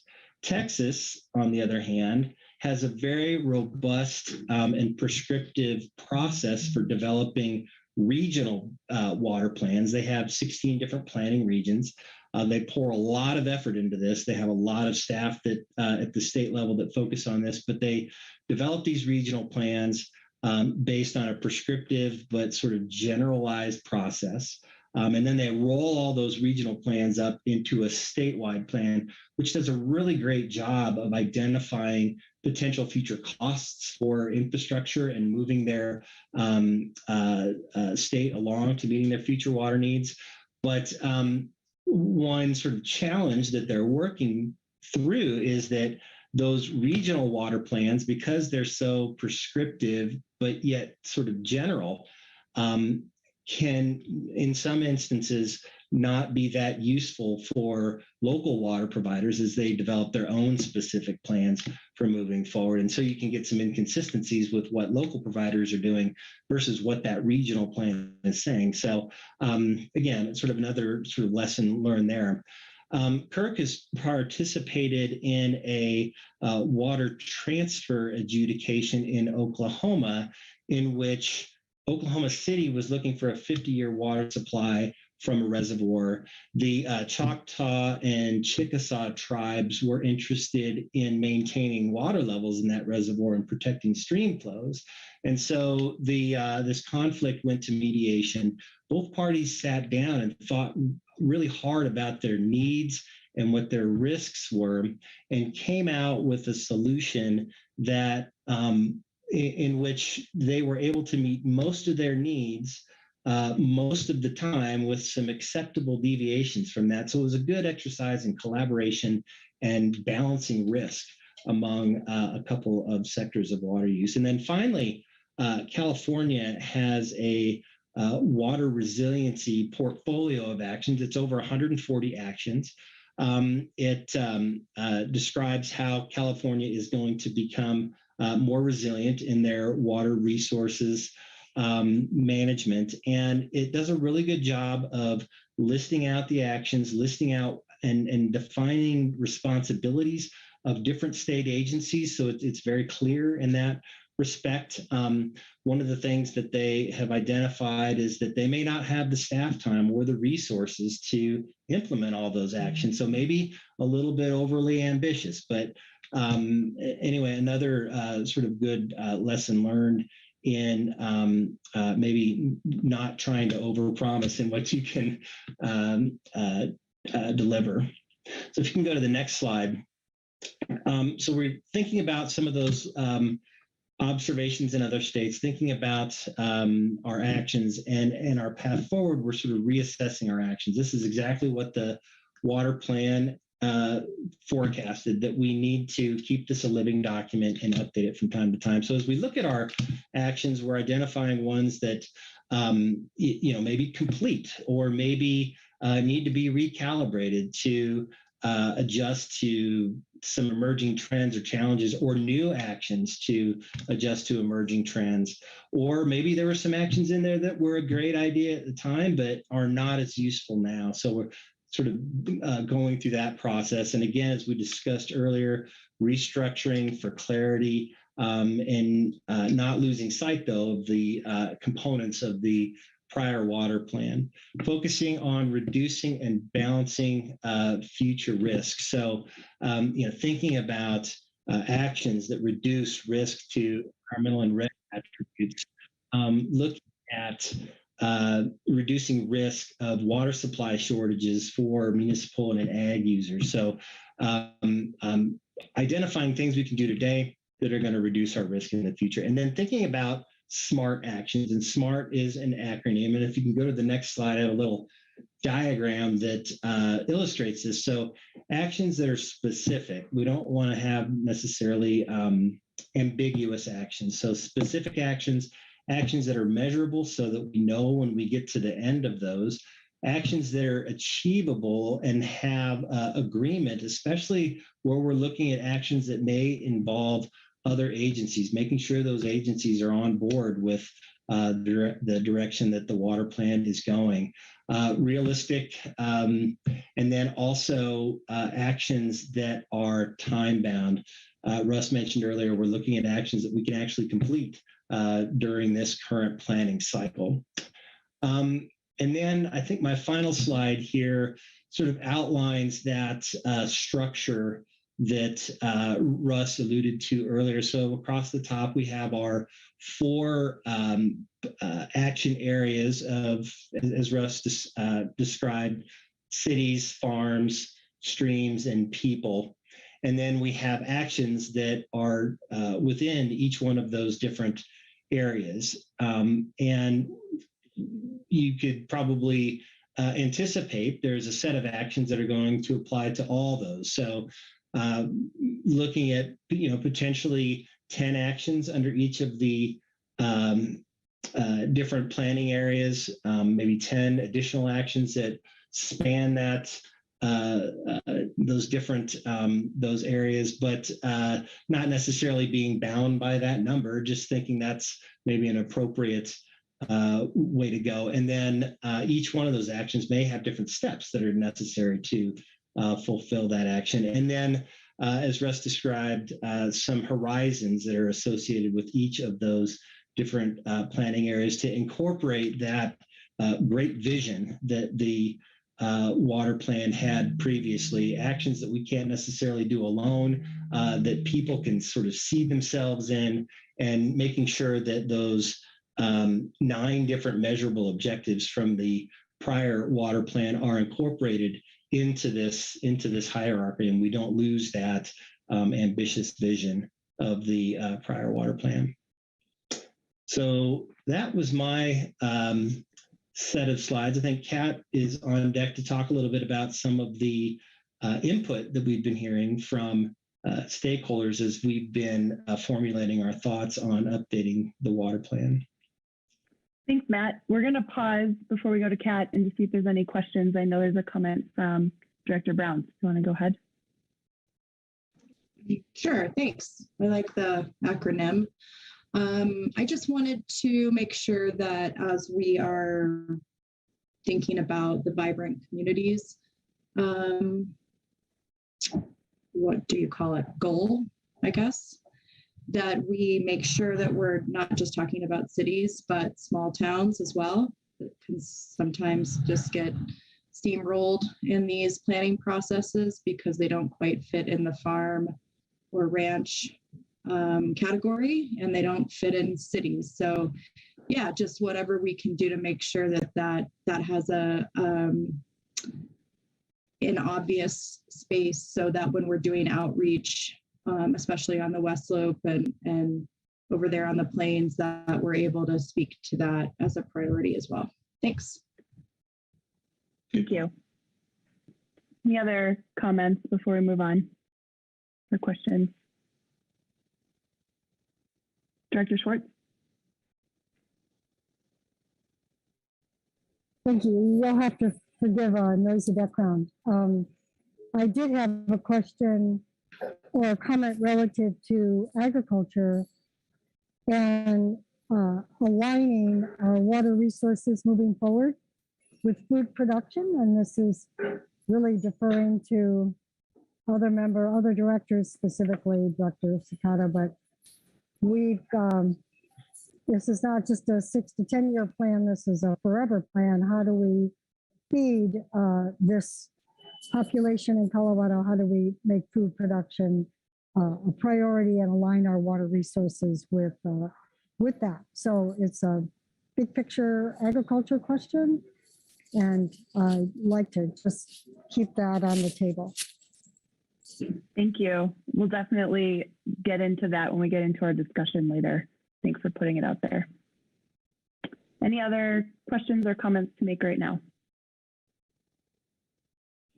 I have a question, Stacy. And for all I know, you're going to talk about this soon, but just when I look at, these actions, I can't remember who said it yesterday for the life of me, but I wrote it down. Just 3 words: prioritized implementation strategies. And I thought to myself, that's exactly what's missing in our county comprehensive plan. We have no prioritization. And I'm wondering if under these headings, we will be prioritizing the actions or prioritizing these different elements. Thanks. Russ, Matt? Since your section, I'll let you jump in first, then I'll follow up. Yeah, I think that's some really good feedback and something that we need to think about. And it's possible that some sort of prioritization will naturally fall out, but I guess I'm interested too to hear how the board feels about really important issues that need to be captured in these actions and what those priorities may be. Can I give a little bit of history on this too? Because we've struggled with that question very specifically, Director Felt, partly because, it was the struggle with implementation. So we use the term low-hanging fruit very frequently. And so we targeted the easiest things to do. And I think that priority focus is the next logical step. Like we've done the easy stuff that we know we have to do and that you're going to get the biggest bang for your buck. But where do we go? I think it somewhat depends on how we want all of these things to move together. Well, I would just add, I guess, that not only does it give you good direction and focus and maybe and move beyond low-hanging fruit to hard to do things, difficult things, but they're really impactful and really worth it. But it also gives the public a little better sense of things, because just from my own experience here, what I've seen is we literally have this comprehensive plan, and they use like the Christmas tree model, I call it, where everyone gets to hang an ornament and then you see how it looks. And it's a real pain because people can pick any single little thing that's really important to them and come pound on the table and demand immediate action. And some of it is worthwhile as a top priority, and some of it just truly isn't, that if we did those kinds of things, we'd never get anywhere.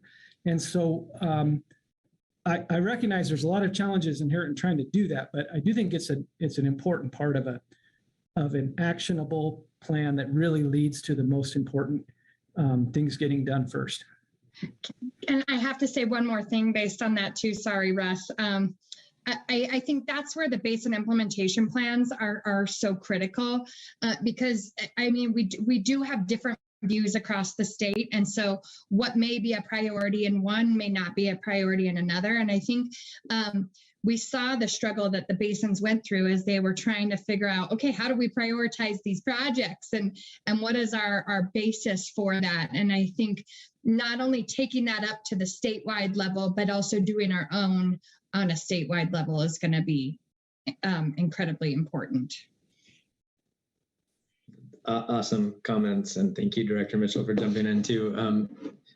Director Fell, I think, to me that touches on the reason why I think there's a few things happening. So I maybe just thinking about those sideboards as a way to kind of help be guideposts, not to feel constrained. But I've been thinking, as we've been sitting here too, a lot about your comments, Director Brody and Director Gibbs, of just how to kind of add that context to that sideboard so that we don't feel limited, but that we recognize that balancing act to support partnerships and where we can have maybe a stronger role in even building those partnerships.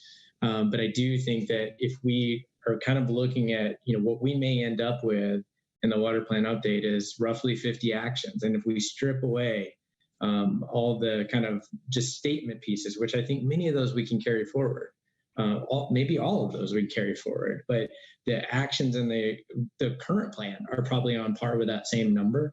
But 50 actions should be the most meaningful things that we think as an agency that we can advance, recognizing that those are in these categories. But at 8 to 10 year kind of update cycle, we are going to be doing 1-2 of those things a year, which is work potentially on top of work we're doing, may complement or be work things that we're planning. But that's a heavy lift. So I think, Director Brody, too, part of the reason of having those sideboards is to almost give credence to the comment you made yesterday about resourcing, and just making sure that not only can we commit to them because they're within our control, but we're properly resourced to advance those things. Thanks, Russ. I want to be a little mindful of time. So we have 2 comments from Director Schwartz and Director Brody, and then we'll move into the next part of the conversation. Director Schwartz. Yes, just a quick question. When we talk about integrating plans, the different BIPs, how did Texas integrate, or how well did they integrate their regional plans? Having looked at that, I think, Matt, you talked about that. Yeah, they have, again, a fairly robust process for that. They actually have, I think, like 7 full-time staff who focus on that, on those regional plans and integrating those regional plans into a statewide basis. They have some models that they use that are standard tools that they use to identify supply shortages in each basin, and then look at, integrate also then potential projects to meet those needs. And then they develop, cost estimates for those things. And then once those basin plans are developed, they have a number of staff, I think up to 50 staff who review those basin plans and kind of bring the thing together. So it's a very robust process, and, as I said, prescriptive. And I don't know if Kirk Westfall, if you have more you'd want to add to that. I know you've worked a little bit in Texas as well. Yeah, I'll be very brief, Matt. The one thing that I'll add to what you said, which is accurate, is that once the basin plans are developed in Texas, that is the tool and medium that the state uses for prioritization to address one of the earlier questions that has come up. These regional plans are basically supply-demand gap analyses. And the region with the greatest gap gets the greatest attention from the legislature, from funding sources and that sort of thing. So the aggregation and the integration of these regional plans is the tool that the state uses to prioritize actions at the state level down to assist the different water providers. The gap in the process and what Texas is working on, and Matt, you alluded to this earlier, is that the process of developing the supply-demand gap analysis is not as transferable as the utilities and water providers and communities and districts would like.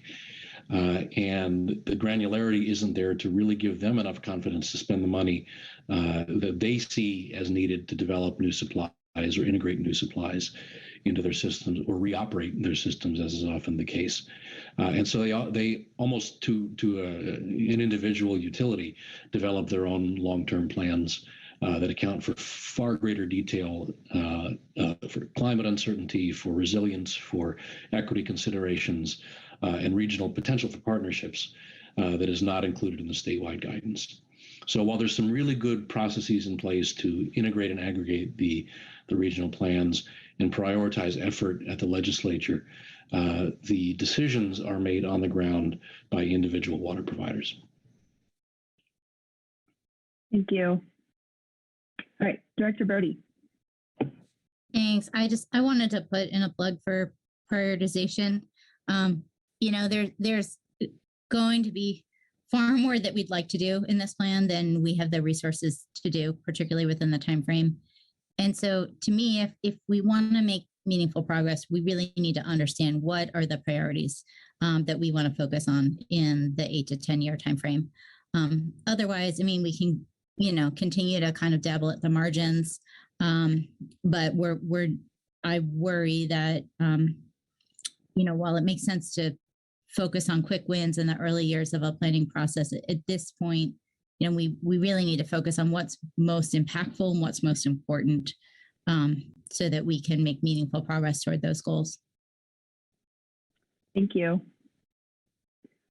All right, Russ, anything else, or Matt? I'm going to move on to Kat. Okay, Kat is going to take us through kind of what we've heard so far and from stakeholders and scoping. Go for it. Thanks, Stacy, and thanks, Madam Chair and the board. Kat Weissmiller for the record. And I'd like to kind of briefly offer all of you a refresher of the work that we've done to get us to this point. Much of it you've already heard in previous conversations, but this will just be a brief refresher. To start off with, to reflect the public desire to shape and direct the plan early, this update was intentionally scoped with an early input phase that lasted for about a year from June of 2020 to June of 2021. And that kicked off with 4 listening sessions in June of 2020, Ag, M&I, ENR, and Forest Health, to really hear what stakeholders hope to see in the plan. And this content was posted online, the comments and responses from staff. And from there, we conducted internal workshopping. We held some ad hoc meetings with stakeholders, did presentations, made calls, and we investigated Colorado Forest Health to complete our Forest Health white paper. We spoke with the roundtables around their work during the basin implementation plans. And then in October of 2020, we moved into a really dedicated scoping phase where staff set up numerous opportunities through workshops and online tools and meetings for the public to share input and learn about our vision for the plan. This included a survey, the 2 Riverside chats held with Director Mitchell, and 13 dedicated scoping workshops that covered nearly 30 hours in total and included about 50 speakers from our staff.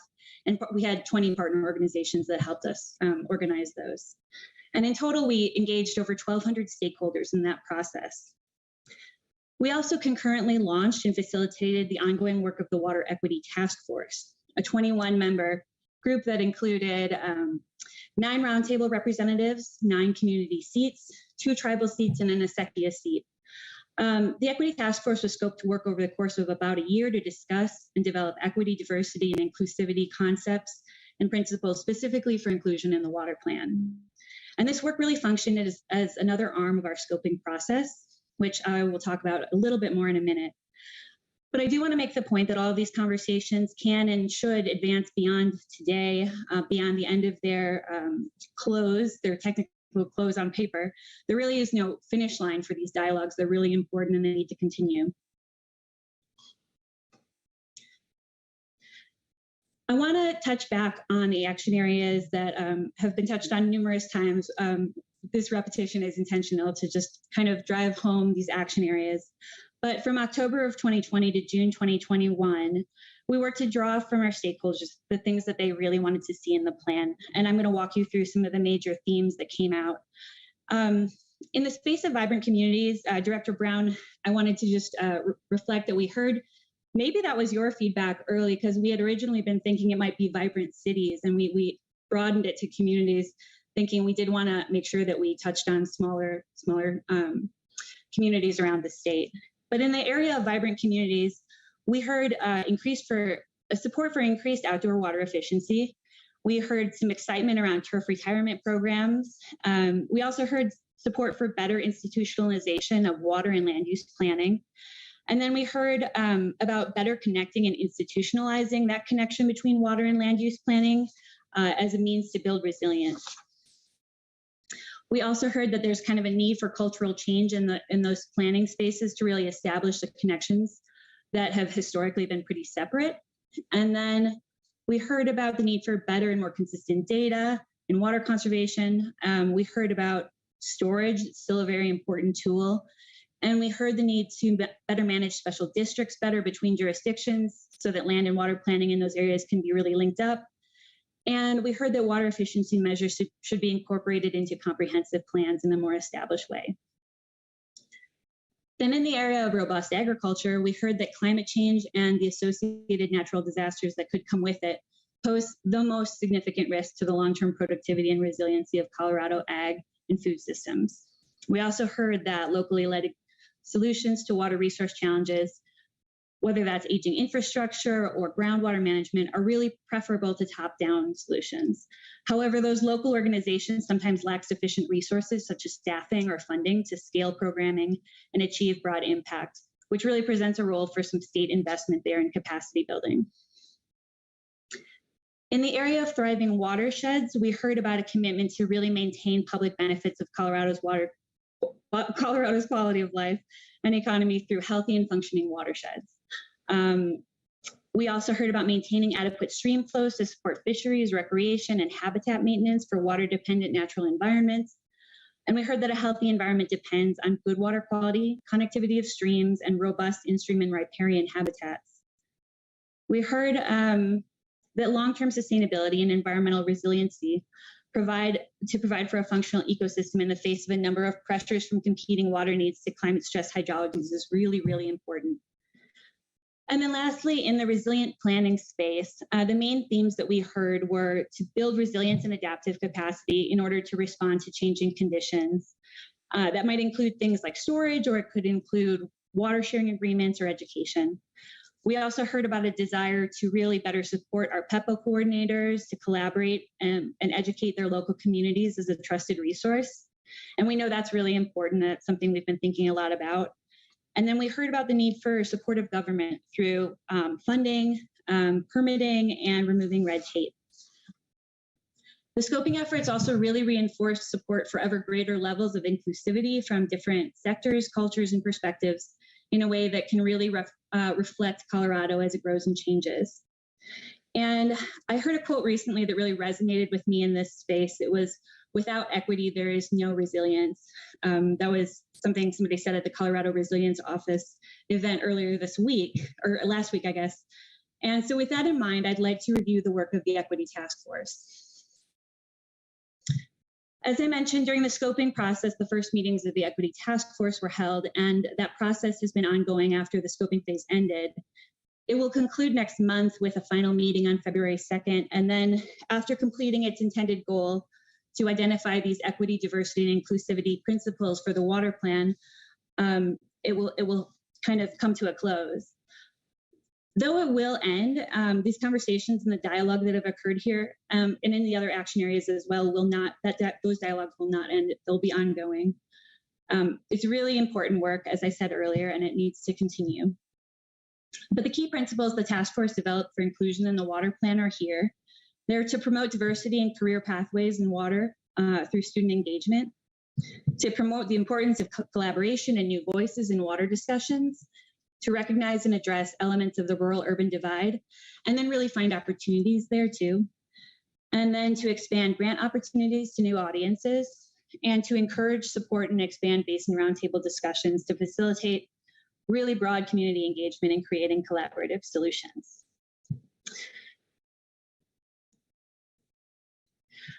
With that said, the scoping work that we did really produced excellent concepts. I think we got a lot of good information to include in the water plan. But since that scoping phase is kind of technically and officially ended, we've also had over a dozen meetings with sister agencies and stakeholders Director Brody, to your point, we have been working with those other agencies and we are thinking collaboratively with them. And with representatives from the ENR community, Colorado Cattlemen's Association. We presented to the Water Resources Review Committee, the Water Control Commission, Water Quality Control Commission, and a number of other groups. And these meetings and these presentations and the conversations that followed have largely pointed to a lot of support for our vision and for our focus on actions in the water plan and the direction that we're moving. And then we've also heard through these meetings and through the surveys and the work that we've done on the BIPs that people really want a more concise document. They don't always want to read the longer and denser report. They want straightforward, plain language, and they want to see translation where possible. But they really want us to focus on sort of the more actionable pieces and the pieces that get used. So actions, policies, maps, and graphics are a really big priority there. And we want to make the plan accessible and let people really see themselves in the plan in order to support grant making and funding, to encourage and spur the local work that happens on the ground, and then to provide a framework of support and alignment for the actions. And that brings me to my last point, which is really that the water plan is a bridge to action and a framework or a roadmap. It's something that we're increasingly thinking about as sets at work, processes and conversations on the ground that bring in new voices and encourage collaboration and really shine a light on some of the priority areas that we want to focus on to align interests in water across the state in a really common vision to bridge that vision down to actions on the ground. So that's all I've got for you, but I'm happy to answer any questions. Thanks, Kat. If anyone has any questions, then we'll move on to the last part of this, and then we'll get to our break. We're a little behind, but we'll catch that up easily. Any questions? Okay, I don't see any. Anyone else see any? Okay. All right, so we're gonna move on to the next part of this, and we were really fortunate to be able to talk to many of you ahead of this meeting to get your thoughts on opportunities, challenges, and strengths regarding the water plan. The goals of those conversations were to give you a longer forum to provide some initial input and help set the stage for today's discussion. So as we've talked about before, as the team is writing the plan, they're looking for alignments or not between what you're thinking and stakeholders are thinking and agencies, and are going to bring all of that together and your high level input to shape the plan. And I'm not going to go into all of the details that we discussed in those meetings here, but I am going to present the themes that we heard, and a lot of them have come up throughout your board meeting in the last 2 days, so I'm not going to spend too much time. But what we heard really builds on what the stakeholders have contributed so far, and my goal is to just present what you all have said. So next slide, please. These are kind of the initial themes of across the board themes that I heard from the board members. And to start at the top, basically, and you talked about this in your board meeting, but that there really needs to be a recognition that there isn't enough to go around, and there is going to be a lot of making the most of what we have as a state for water. Encouraging systems and big picture thinking, that it's not enough just to think about your own operation or your own community, that there's a need to understand the impacts of actions and decisions at a broader scale, specifically considering unintended regional consequences of local policy decisions. The water plan has an opportunity to help connect some of those dots and bring a higher level of awareness. Prioritizing multi-benefit projects and systems to support those, prioritizing in areas where there is being more done with less, recognizing how environment and recreation is surfacing across many components of agencies' work, and exploring concepts like a statewide water bank and other tools that can promote water sharing or implementation of multi-benefit projects.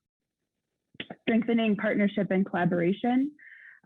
This is really a big theme that we've heard a lot, but to dig in a little bit, just to say that fostering creativity among water users and really looking at the success stories that there've been so far and helping identify barriers of that type of working together. sharing and learning from each other. An example that was brought up is the stream management plan community and the sharing networks they've created. And one like big set the tone thing that came out from the interviews was that the norms and the culture of how you all work as CWCB and the follow through is extremely important to setting the tone of how this gets accomplished. And that is in the bits in the water plan, that tone setting and making sure that you're holding that up high. Promoting better coordination across agencies, really focused on greater coordination between water quality and quantity. And there might be some models from other states that Colorado could look at. And making sure to support, and this theme came up earlier, but support agencies as they take on leadership and partnerships are developed with the appropriate capacity to carry things out effectively. Directing more resources to small and rural communities. This is focused on bringing resources for grant writing and administration, but also providing technical and funding support for infrastructure and also climate adaptation in those areas. I'm not going to go into diversity and inclusivity because Kat touched on most of that, but that was also a big theme that you all brought up. And then strategically using and enhancing funding. This is really just recognizing that doing more with less, the funding mix is changing. What else can be done? How can you help leverage the funding that's out there for its highest and best use and help continue to create solutions that are sustainable for funding in the state for these types of projects. Next slide, please.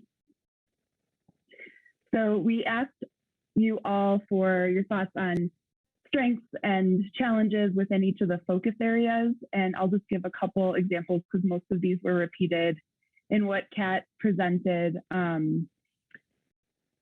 So I'll focus in on emphasizing a robust agriculture, that there does need to be a continued recognition and emphasis on the innovative efforts that are being done in this area, specifically from individual producers and organizations that are really trying to advance agricultural practices in the state.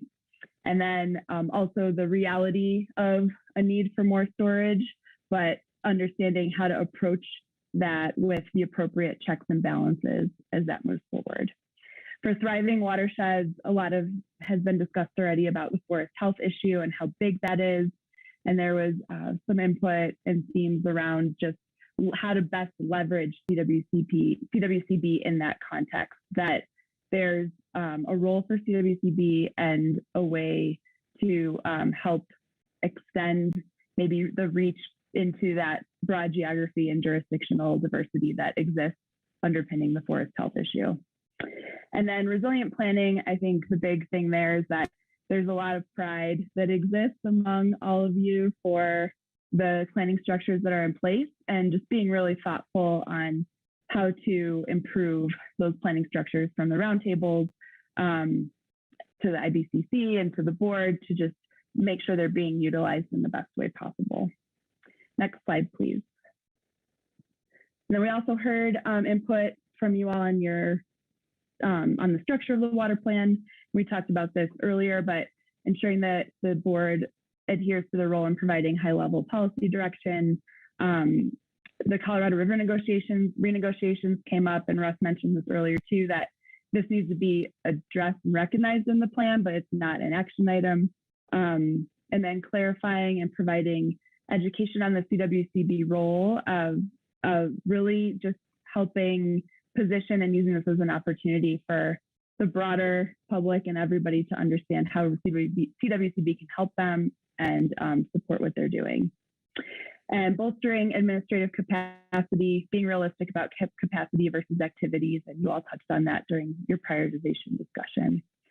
And finally, really making it practical and initiating action supports what Kat was saying about this being a bridge to action. So can the water plan set the stage for people to do better at sharing examples and storytelling about what they're doing to help inspire action in other areas of the state? Next slide, please. And then finally, we got feedback from you all about the water plan rollout, and there was a lot of really specific ideas that came out of that feedback. I'm not going to go over them now, but the staff have all of those and are going to use them as they design their rollout process. But some of the big ones that hit home were like making sure that communication is done in an understandable and accessible manner, balancing virtual and in-person meetings, thinking about visuals, graphics, and opportunities that are easier for people to digest the information, and including alternative ways for people to access the information besides just the internet. The newspaper, radio are important, and we've hit on too, but the translation services, making some of those available to the Spanish-speaking community. And so with that, I will stop talking and just see if anyone has any initial questions. But what we're going to do is just kind of let this all settle for our break, and then we're going to come back for a discussion with everybody in about 10 minutes. But are there any questions before we move forward? Director Dutton. Thanks. Thanks for the presentation. I think my question, I thought if I remember right, that you guys asked if I would be comfortable with my comments being shared to the broader group. It seemed like that was a question that if everybody agreed, we could share comments, and just kind of wanted to circle back because, you know, I appreciate it's a heavy lift to distill down a lot of different thoughts, and our thoughts are all going in 100 different directions. And so it's definitely a big challenge to distill it down. But I was looking at, you know, the summaries for each of the focus areas, and I felt like things were a little vague. You know, I was trying to reading into, well, what do we mean by emphasize connections between, are we talking about between our communities, you know, internally, or between rural and urban? And anyway, I just would be curious to be able to understand and then further highlight some of that nuance. Absolutely. Yeah. And it is a challenge to summarize a lot of things like that, but that's the goal of this afternoon. So what we wanted to do is kind of set the stage for some of the like broad themes that we heard, and then we can flag the ones that we want to dig into more and further understand and talk through them to get other people's perspectives on them as well. So I think we can start at the ones that you see as important to bring up to the full group, and then other things maybe you feel that have been covered pretty well in the stakeholder conversation. So we will get there after the break, if that helps. Any other questions?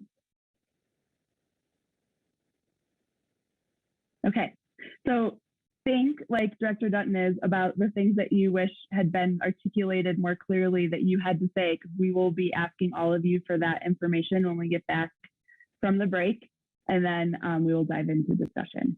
So you have 10 minutes, so at 1:35 we will come back and start that conversation. Thank you.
All right, I think everyone should be coming back.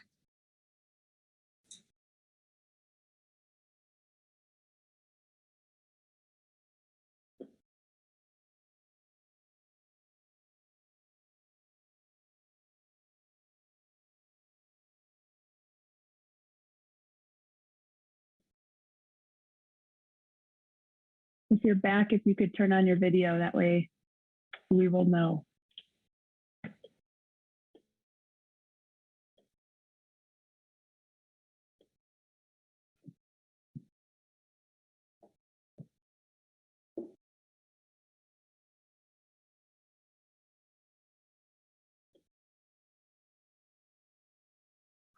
Give it 1 more minute.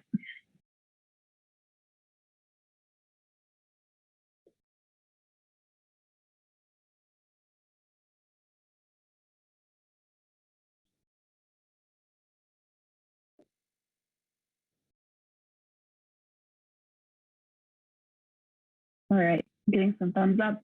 I think we'll go ahead and get started. All righty. So this is the part where we just want to hear from everybody. So we're going to keep some sort of structure to this so that we can hear from everybody. And I have some prompting questions for you to answer. But just to kind of set the stage, we're going to remember to keep in mind the outcomes for today's meeting. And we're really looking for you to express your perspectives and ideas. And this is a chance for you to detail the thoughts that you had in some of our pre-interviews and really share where you were coming from, because you can do that the most justice. And we want to be able to dig in on each other's ideas and offer differing perspectives and everything. So you don't need to worry about feeling pressure about getting everything on the table today. We have a little less than 2 hours for this discussion, but there'll be plenty of opportunities to follow up with staff and to continue to develop your ideas and get them to Russ and everybody as needed. I'd also ask that you consider the input that we've heard so far. And I know what I presented was very high level, but some of the stakeholder input feedback you've heard so far is a little more detailed. And even going back to your July workshop, if there's items that you feel like they've already been addressed, let's not worry about going there today. Let's talk about the things that you haven't had the opportunity to talk about yet, or things that seem unfinished from previous conversations. And I'm going to have Kat advance the slide. So what we're going to do is I'm going to have you each consider this question. And it's really just, you can answer 1 to 3 things or just rattle off a couple that you have in your mind. But from your perspective, what are the most important activities and meaningful activities that Colorado can take on in the water plan to conserve, develop, protect, and manage Colorado's water for present and future generations?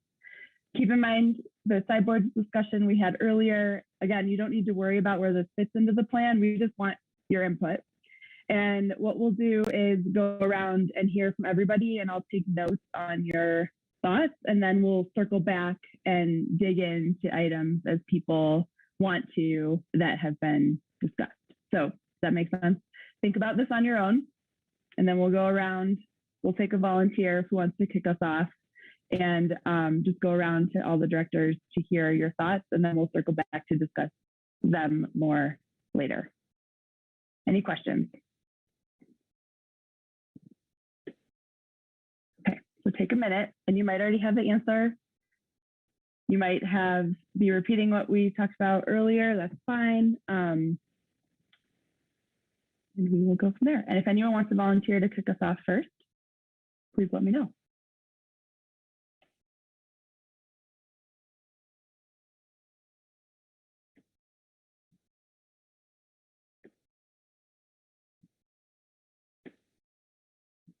And if no one volunteers, I'll pick someone.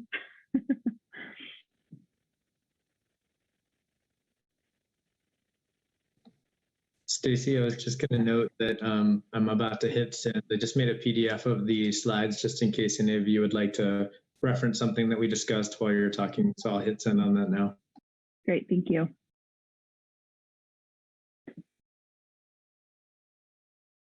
All right. Director Brown, would you like to take us away? Not really, because I'm not done thinking, but I will think on the fly. No, thank you for this. It's a big question, obviously, so it's a good one. I guess the few things that come to my mind would go back to some conversation around Colorado River issues yesterday, and just being proactive and addressing aridification instead of drought, and what we can do to better prepare for our new normal. And so I think some of those items were on Amy's list yesterday of just, soil health, which I know Department of Ag is working on, and forest management, and then how we just get better at water sharing agreements, I think.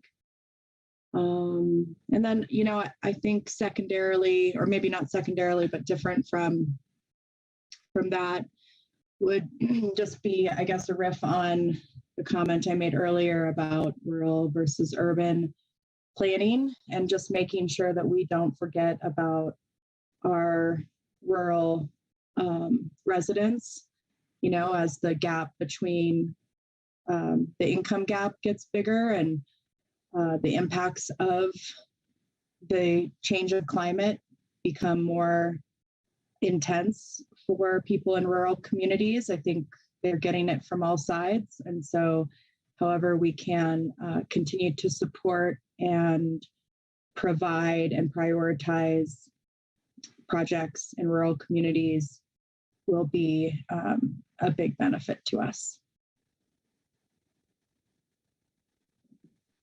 Thank you.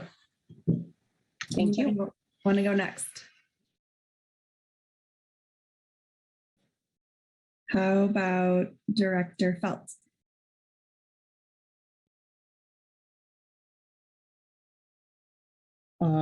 Well, I can try. I don't think I was interviewed beforehand, and I don't, if I was sent these questions or anything, I didn't see it. So I'm totally, and you wouldn't think I'd have to think about this, but actually, I guess that's why it's a good question. So just some things I thought about here that are meaningful, but maybe not in order or the top priorities even, but some things I've been thinking about. One, I mentioned yesterday about trying to create space for having conversations where people can entertain ideas and not feel threatened. And I mean, that may require facilitation, and it may require some real, truly like physically safe spaces and things, and just, but the reason I say that, here's an example of what I'm thinking about, is that I think there's room for conversations about our existing Trans Mountain diversions and just how they work, and going a little beyond simple prior appropriation system, but for doctrine, and trying to potentially work out agreements that would allow for different types of regimes based on conditions on either side of the divide, for example. So kind of flexibility there. So that's just an example, but that would be like a really volatile subject matter generally. And then to talk about messing with it at all, is a run for your guns kind of situation. But I do think that there could be some just open conversations in that regard. So I'm interested in just looking at TMDs, but I'm also interested in trying to facilitate some real just really creative conversations that might lead to some new ideas. I would like to find ways to incentivize the inclusion of non-consumptive beneficial use in water projects, so that there's an actual way to, I think we have that to some extent, but I think there's ways we can learn from success stories and help new project applicants build that in more effectively. And that would include also just multiple partners in emphasizing that. I am interested in examining, getting a really good handle on our compact obligations and looking at ways to fulfill those while fulfilling those, but with an emphasis on really trying to maximize our own use. I'm not sure that that's necessarily the case all the way around the periphery of the state. So that's a big one, but I think it needs a real look and almost like a matrix approach to some of that. And then I mentioned this a couple meetings ago, and it sort of got misinterpreted. But I'd state it again, though, is I think that wildfire, the risk to infrastructure from wildfire and the degree to which that risk has been mitigated through, through mitigation work, ought to be considered when we're assessing funding for projects. Not that we shouldn't fund projects that have a higher level of risk, and that's where I think I got misinterpreted before. That wasn't really my point at all, but to use that as another measure of the sort of sustainability or strength of an application or a project, and or a way to sort of shine a light on deficiencies or areas of improvement that we could not use to disqualify someone, but maybe build in to future funding, that sort of thing. So just that's what I came up with in the last 5 minutes that I had. Thank you. And we'll continue to add on these as we go around. Director Brody. So I thought I'd just jump off of some of Director Felt's comments on TMDs. Yes, we should look at everything, I think. And I think part of the reason I sort of hesitated and get a little frustrated sometimes with the constraints is that I really do think our water law is a huge barrier and a huge constraint, and doesn't facilitate or encourage the type of collaboration and kind of group thinking that we need to do going forward to make meaningful change. Not that we should blow up the prior appropriation system, but I do think we need to think about how to not penalize water users who forego some of their water or want to share some of their water with others. We need to think about how we can create structures that encourage and support that type of, collective thinking and collective prioritization, so that it isn't a matter of, well, gee, if I fallow or if I don't use my full allocation, I'm going to lose it in the future. So how can we think more broadly? One Water is something that we're really thinking about at Denver Water, and I think others on the Front Range as well. But even there, some of the water laws are a real challenge. So, for example, what if Denver Water could, create essentially a water right that would allow people across our system to do rainwater capture, so that we don't need to divert as much from the West Slope? I mean, those types of creative solutions and creative ideas, there really isn't necessarily a structure or a space to kind of consider those types of solutions right now without some changes to how we think about water rights. And again, similarly on reuse strategies, it frustrates me that, a few years ago, and Director Schwartz has talked about this as well, we passed the Greywater Law and went through a rulemaking, and some local jurisdictions adopted it, but no one's actually, or very, very few people are actually implementing it, because it's so cost prohibitive and so burdensome to go through the process. So how do we, again, as a state, not thinking about CWCB and CDPHE, how do we as a state think about how do we balance the sort of competing needs? How do we get out of these silos and think more holistically and comprehensively about water quantity and water quality as a system and as interrelated? Thank you. All right, Director Anderson.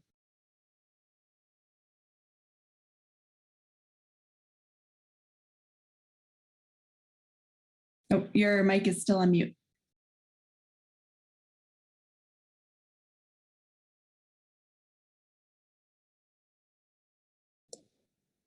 Does that help? Yes, thank you. I listened to the conversation a few minutes ago about prioritizing the BIP list, and here's certainly a vote for that. I think that the way it's run in the past, at least in the Gun Basin, is a first come, first served basis. And that's worked well for us, and it could work well for us in the future too. But to have a priority where we could align the stars and the moon and the sun to get some of the projects that, you know, would benefit all of the stakeholders, I think is really necessary. I guess the other thing, and I harp on this, and forgive me, but there's a big cloud hanging over all of this conversation, and that is financing and the lack thereof. And that has to be solved if we're going to move ahead. I guess that's my comments. Thank you. Thank you. Director Hawkins. Thanks. A lot of great comments here. So I think, you know, I was really paying attention to sort of like what's in scope on an action and what might be a statement. I think that we should think about the difference between climate mitigation, which is probably not fully under the CWCB's authority, you know, direct like reduction of greenhouse gas work, and how we could, you know, recognize that aridification across the state is being driven by that, and perhaps look at how we can provide support in that role. And then maybe start thinking about the rest of our work under a lens of climate adaptation. Like, I think a lot of what we're doing is going to be helping citizens and water users around the state, you know, be resilient for a drier future. And so I think that there's a number of really tangible actions we could think about taking. We could think about prioritizing loans and grants to projects that do more than less. So climate smart, multi-benefit projects, projects that have an eye on community, economic, and environmental resilience.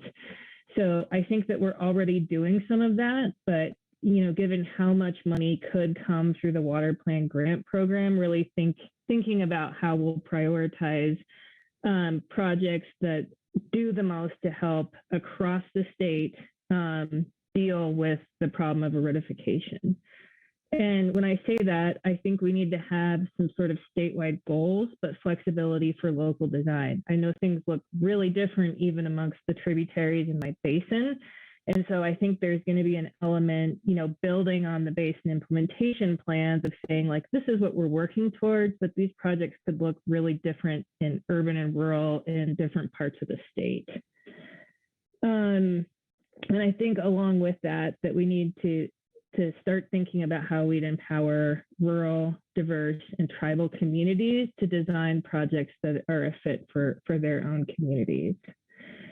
And then another thing that I think we should be thinking about as we're, you know, experiencing aridification is keeping an eye on access to drinking water. It may not be fully under the CWCB's purview, but there are some areas in my basin that don't have reliable access to treated, you know, tap water. And so I think we need to be paying attention to those areas, because I think that to the extent that we have a divide between people who have that kind of access and don't in this state, whether we're talking in a you know, in an urban setting, in a very rural setting, like part of my basin, like I think that that is something that we should be working on as a state. So those are my initial off the cuff thoughts.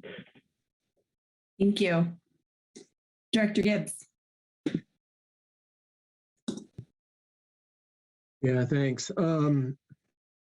That's a loaded question.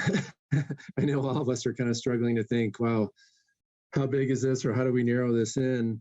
But when I think of like some of the challenges that we have right now in the state of Colorado and how it relates to water and kind of the Department of Natural Resources, a few things come to my mind. And I feel like we haven't focused too much on it. I know the session yesterday was great, like looking at modeling and climate change and so forth. But, you know, population growth, I think it's extraordinary when we think about the fact that we have about 80 or 60 to 70,000 new people moving to the state a year, which is, you know, about the size of Greeley or Grand Junction. You know, that's a lot of people. And then climate change, you know, warmer temperatures than the 1930s Dust Bowl, fire season. Many of you have mentioned kind of forest health and fire challenges, but, you know, we no longer have a fire season. It's really, you know, all year around. You know, I think the state is doing, you know, a great job. I'm so glad. It's been really fun for me to look through our basin implementation plans. I was looking through Southwest earlier today. I almost see a need doing something similar to what we've done with the state and our relationship that we have with U.S. Forest Service through our shared stewardship MOU. And we have a lot of like silos in water. You know, there's a state's role, there's local government role, there's all these different roles. Counties, municipalities have roles. But looking at ways to we can like facilitate and bring, you know, people together to have this shared vision, which is really the water plan. And I'm just thinking now, you know, in my role as IBCC chairman, thinking of the amazing group work that they did, you know, years ago on putting together the conceptual framework, where, you know, you had people from all across the state that were really digging deep to look at, you know, with Trans Mountain diversions, you know, what's the checklist look like? You know, what are those issues? How do you work with local communities?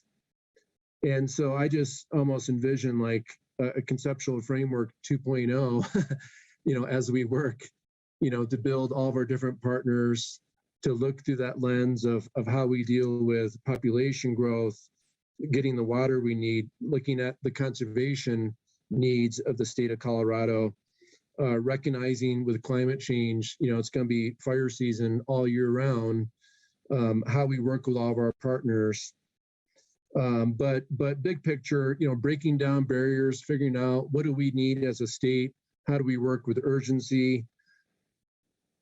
So those are just some of my thoughts for right now. Thank you. Director Dutton. Thanks. Director Gibbs, I really appreciate that. I think kind of you and I we're on the same wavelength right now. It's like there's a line between, I assume you're at home in Subic County, and so we've got it anyway.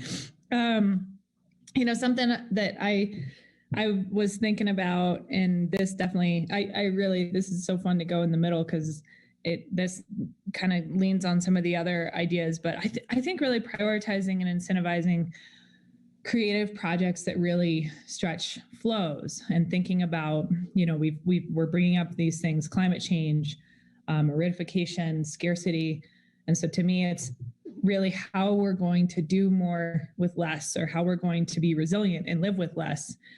I think it comes down to really thinking through the use of every single drop. And so, you know, when we're doing a reservoir release, have we paused for a second and said, well, we're going to kick that water out of, you know, Twin Lakes to go down to be used by a farmer, but can we also retime that in a way that it benefits boats? Greg's Basin is the champion of that. And so how can the rest of us learn from that example and really think through how do we use the buckets. It goes back to where I've been harping on really thinking about aging infrastructure, because we need everything to be working so that we can have the maximum amount of flexibility. And so, yeah, I think it is just really how do we facilitate and incentivize those types of discussions and conversations. And then thinking through, I also really liked what, the example Greg gave of a project coming forward that's a water supply project, but then have we also thought about the wildfire risk? And that's where it's super cool, Director Gibbs, that you made time to be in this conversation today, because I could see this really exciting, just broadening the table to have all the DNR agencies more tied in, to where if we're saying, well, we're going to do this reservoir repair project and it appears that it is a very high risk for wildfire, that's fine. We'll still fund for the project, but we're also going to bring in State Forest Service and U.S. Forest Service and figure out how we also mitigate risk while we're at it. And so is there a way that we broaden the table to have the State Forest Service thinking more about water and us thinking more about forestry, and the same with CPW and all these different agencies? And really like the analogy of knocking down silos.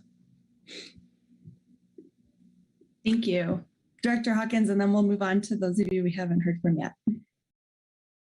I forgot a really important one that I wanted to say. Given the 8 to 10 year timeline on our actions, I think that positioning Colorado's water projects well for federal infrastructure funds should be a priority.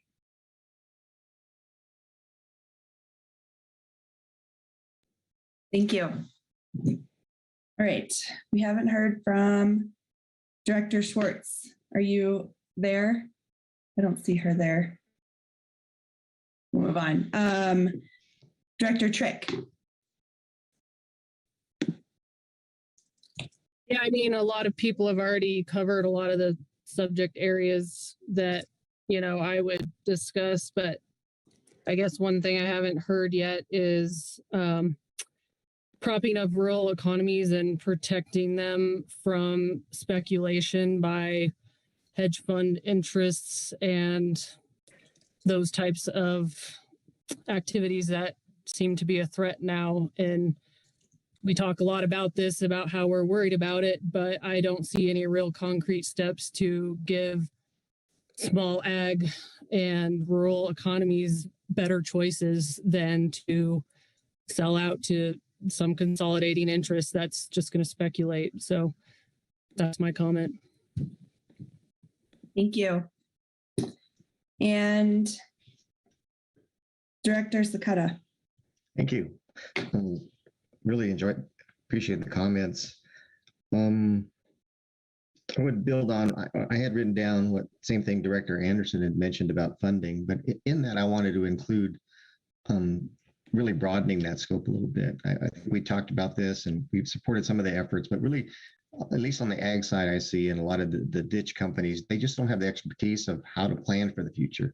That we can't fund all the projects through grants. We're going to need to be self-funding these things, but we need some educational effort out there, how they can plan for the future, how entities can plan for the future. And then listening to what Director Brown mentioned about the river fund. Let's look at all the ways that how we want to fund the plan. Also, another thing was measuring statewide. I mean, that's why I was, even though talking about demand management and drought contingency planning is a tough topic, I was excited, at least as a state, that we were talking together. And many of you mentioned this before, that we're talking about water as a whole state and not just individual basins. But one of the things that came up in that is, do we have the measuring devices to really carry out a plan like that? I see, on the South Platte, I can see where, as the resources over appropriation even gets greater, we're going to need to be able to measure that even more. And even technology, like we heard yesterday about the radiometer, I wasn't really familiar with that. Can we be investing in new technology to really help us? And of course, in our one-on-one interviews, my top priority was watershed health, just because that's where it all starts. So thank you. Thank you. All right, we have not, I'm just checking. It doesn't look like Director Schwartz is still here. We haven't heard from Director Ryan or Director Mitchell. Do either of you want to contribute?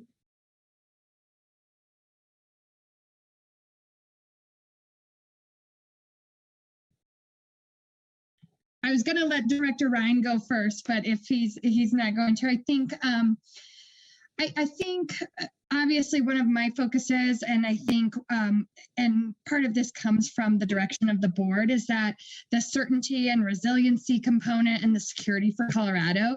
And I think that's embedded into all the work that we are doing, whether we're protecting compacts or whether we're figuring out the best ways to conserve, whether we're doing what Director Dutton said, where we're squeezing the most out of every drop of water and tracking it and making sure that releases are happening at an appropriate time. I think all of those things are incredibly important, and we saw that in no more important way than when we saw what happens when we don't have that level of control. When we saw the Blue Mesa releases that happen in the midst of the heat of the summer, and there wasn't a thought about the recreational impacts or some of the evaporation and that sort of thing.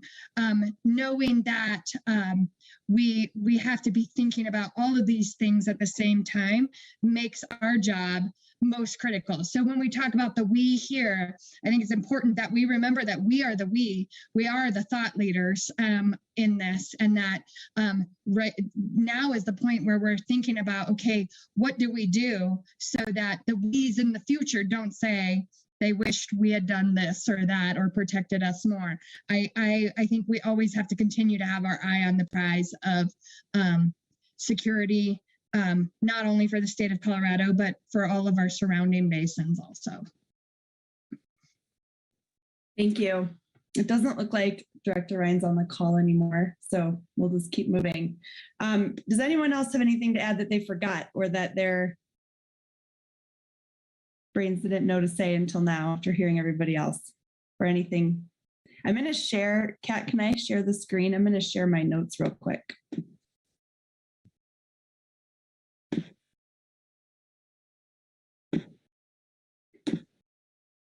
So just to kind of, and you can't see all of this at once, but this is just like a big summary of what you all just said. So if there's nothing else to add, what I'd like to do is go back to some of these. I'm sure that we all don't agree on everything, or if we do, there's probably nuances in there that need to be expressed among the whole group.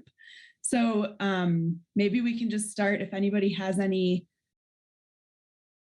in this list that strikes you that you're like, oh wait, yeah, that's great, but we need to think about this too. Or, that's going to be really hard. We need to have all these other agencies on board, or any other ideas that you can riff on from what has already been discussed. But that's really what we're looking for here, is for you to expand on this in a way that's going to be helpful for writing the water plan.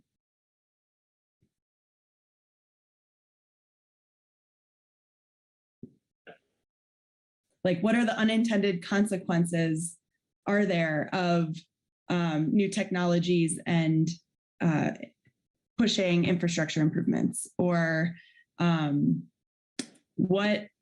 hard is it going to be to position Colorado to access federal infrastructure funds? Think about things that way.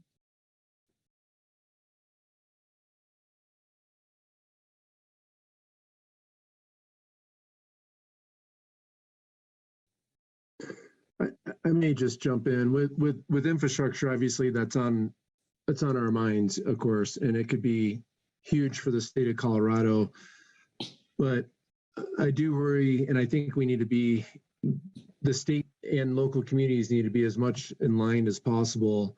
Because again, going back to my silos comment earlier, the more we can all be on the same page, if the local community is getting X amount of money, and we can partner with the state, we can partner with the feds, but just like greater alignment, instead of like everyone trying to figure out like, hey, this is mine. Like, I need to get my fair share, but like, what's really best for the state of Colorado, and how do we leverage partnerships to really come together with as many partners as possible to make a meaningful impact on people's lives? Thank you. Director Brody. So yeah, just to to build on that, the bullet that sort of stuck out at me is the one that talks about rural versus urban. And I hope we can get away from the verses and think not just about us versus them, whether that's East Slope versus West Slope or rural versus urban. And we can really think rural and urban, East and West. We are all Coloradans. I want everyone in the state to have access to clean, healthy drinking water. I don't care if they're in Denver or if they're in the Southwest. Everyone in our state should have access to clean, healthy drinking water. Everyone in our state should be able to access lead-free drinking water. So how can we, and frankly, I want our agricultural producers and our ranchers to be productive wherever they happen to be in the state. So I hope that we can provide that leadership as a board so that instead of just thinking from kind of our own communities, our own backgrounds, our own lenses, we can really think about how can we as a board be advocating for all of Colorado to have access to these vital resources? How can we ensure that when we're thinking about water allocation, again, we're not just thinking about making sure that mine and ours get what we need, but that everyone in the state is being able to share and being able to benefit from those resources. Thank you. Director Dutton. I just wanted to tag onto that and just make sure that that wasn't just an isolated comment, because I really agree with Director Brody on that one, that we are so dependent on each other. And it's like I go to Denver for all my healthcare needs and shopping. And then, people depend on our community to provide food. And that's where everybody comes to go hiking and camping. I get all the texts from, the other board members and staff anytime someone goes hiking at Penitente. And so I do think this is an opportunity for us here to really try to, that has been this whole rural urban divide. Is it getting larger? Has been, this topic of conferences and discussions and all these things lately. And how can we as a board lead on breaking that down, that we're one Colorado and we're all connected, and, what happens in one area shouldn't be at the detriment of another, of another, because we all do depend on each other. It's all linked. Thank you. Director Hawkins. So what came to mind after that discussion is maybe a way we could think about this is quality of life. Like, how is quality of life looking for citizens across the state? Like, clearly an experience living in a small city like I do is different from living in a really rural community versus Denver. But, when it comes to sort of water and water use, how are the decisions that we're all making, whether it's sort of the interconnected land use and water planning, or what our communities look like with the brunt of climate change, like how is quality of life playing out across the state? And I think one of the things that we're maybe hearing is some concerns from the West Slope that quality of life over here isn't being considered as much. So maybe we can take that lens and ask that statewide. Thank you. Director Felt and then Director Brown. Well, Director Sakata got me thinking a bit when he talked about maybe ditch companies that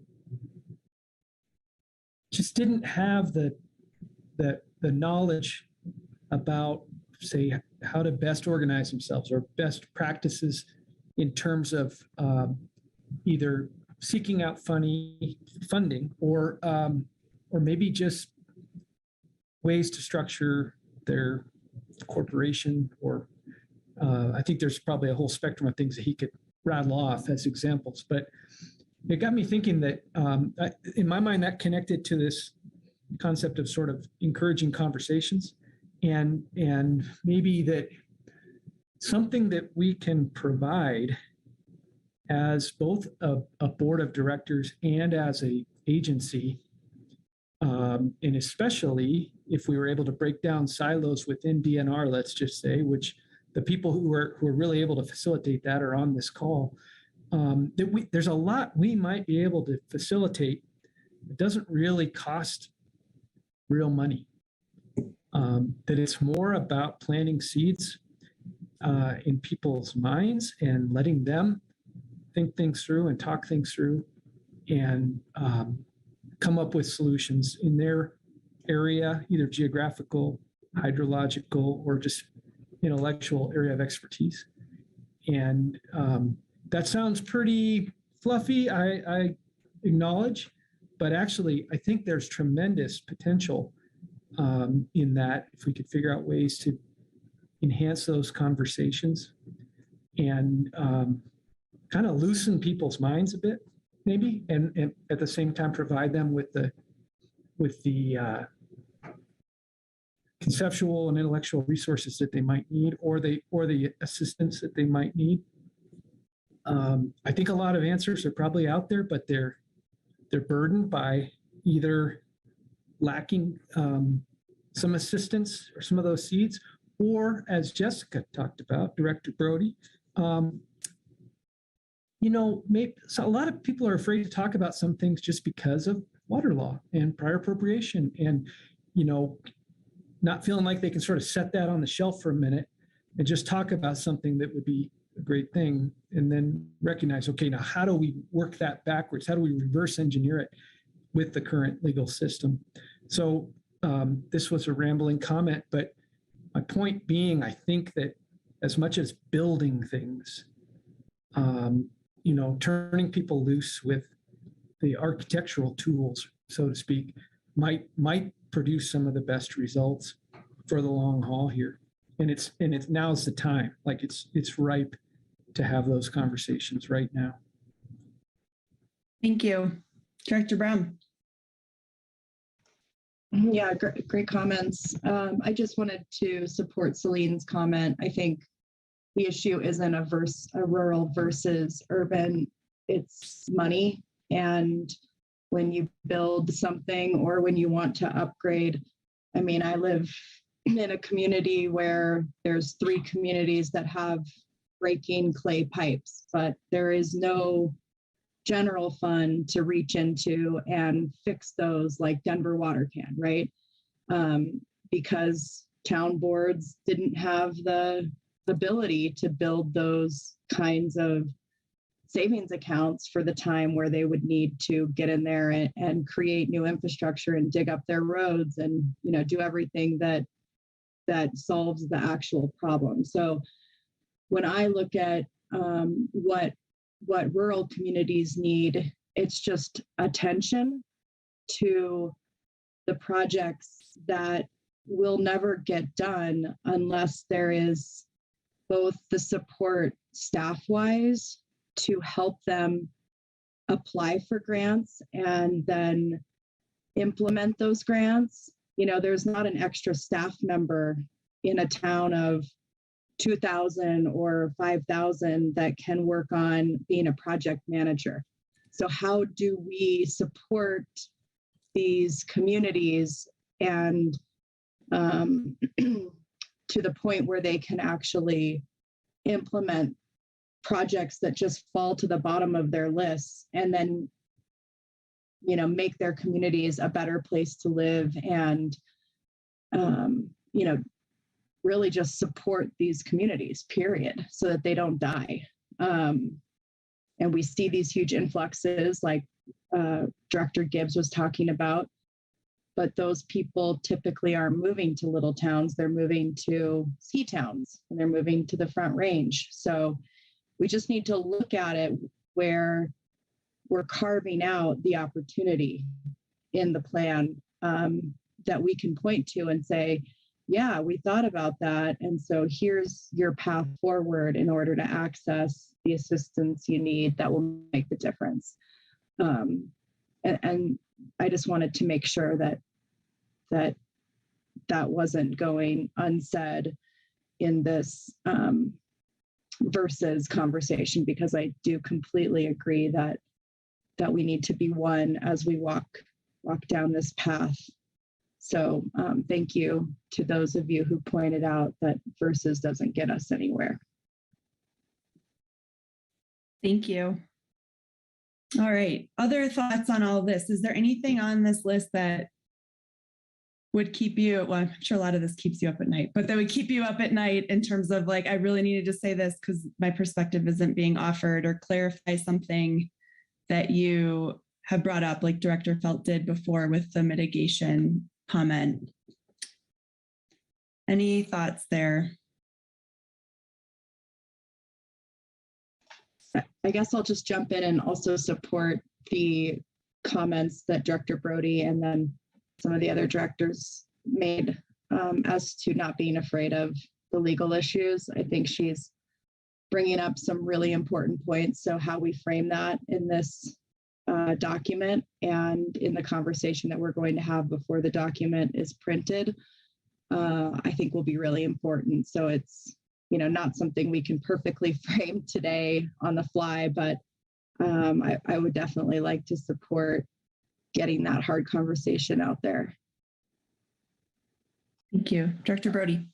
So the comment that Director Dutton put in the chat was almost exactly what I was thinking, that this really is, to me, an equity issue. We don't all start off from the same baseline. We don't all have the same resources, but I think we as a board really should be thinking not necessarily about equality per se, but about equity. And how do we make sure that communities across the state, that producers across the state are supported, you know, from wherever they are today to get to what they need. And yes, that is going to look different across the state, and that's okay. If what some, you know, smaller community water systems need is, you know, personnel and project managers and support in dollars, frankly, so that projects can happen. You know, if one of our values is that everyone should have access to clean drinking water, then great. That's something that we should all champion and we should all support. You know, if it's a matter of thinking about climate resilience, again, you know, where are the greatest needs in our state, and how can we together as a board be championing those issues and those needs? I guess that's my take. Thank you.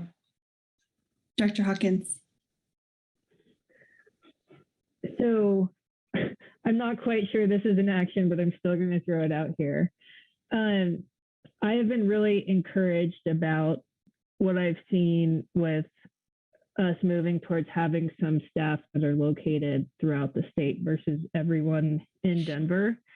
And I think that that's something we should think about in the mix of all this, like how burdensome and hard it is for CWCB staff to get to remote areas of the state, and what would change if there were some, you know, very strategically located folks doing good work throughout the state. Thank you. So I'm curious at this point in the conversation with this giant list, if Russ or Director Mitchell have items on here that you'd want the board to dig into more, that you're wanting more out of. I think the problem that we're continually facing is that I'd like for us to dig into every single one of those. and I think, I mean, really, I joke, but I think that's part of the struggle that we have, is that all of these things are incredibly important. I'm looking at access to drinking water. I mean, for some, that's first and foremost, especially if you don't have access to drinking water. That may be your only goal out of the water plan. And I think our job is to figure out how do we prioritize the importance of everything that's important. And that's a tough job, and it is going to take leadership on all of our parts. And then to also recognize that in different parts of the state, the priority may be different. And so I do love all the comments that are not the verses. We should figure out how to never use verses ever again in all of our language. I think that's incredibly important, especially as we're embarking on the future, that one thing that I have seen is that while we have different priorities and focuses and needs, we must and absolutely have to have no choice but to stand together. And I think one of the ways that we do that is obviously the equity piece. If a water plan speaks for all, we've said it's, this is a water plan for all. And so we need to make sure that it is for all so that we can stand together. And that, I know that was platitudes and it didn't answer the specific questions, but I mean, this is a hard one. Thank you. Russ? Yeah, well, I can't top that. Director Mitchell always does such a good job. And I just really appreciate all the comments. I don't know that there's, something, again, it is exactly what Director Mitchell said. You kind of want to dive into all these things. And it gets me back to some of the comments around prioritization. I think we will have to think kind of almost inside and outside of the water plan, what that really means. It feels like there's probably a few conversations going on at once. I'm saying this as much to kind of help you guys think through this and help us as well. But it seems like what are we talking about when we're talking about prioritizing? Because when we talk about issues around equity or drought or agriculture, muni, or forest health, clearly we're not picking one of those over the other. That's not what we do, but there may be actions within them that I think are potentially more about sequencing, because some things logically are going to need to be done in order to build.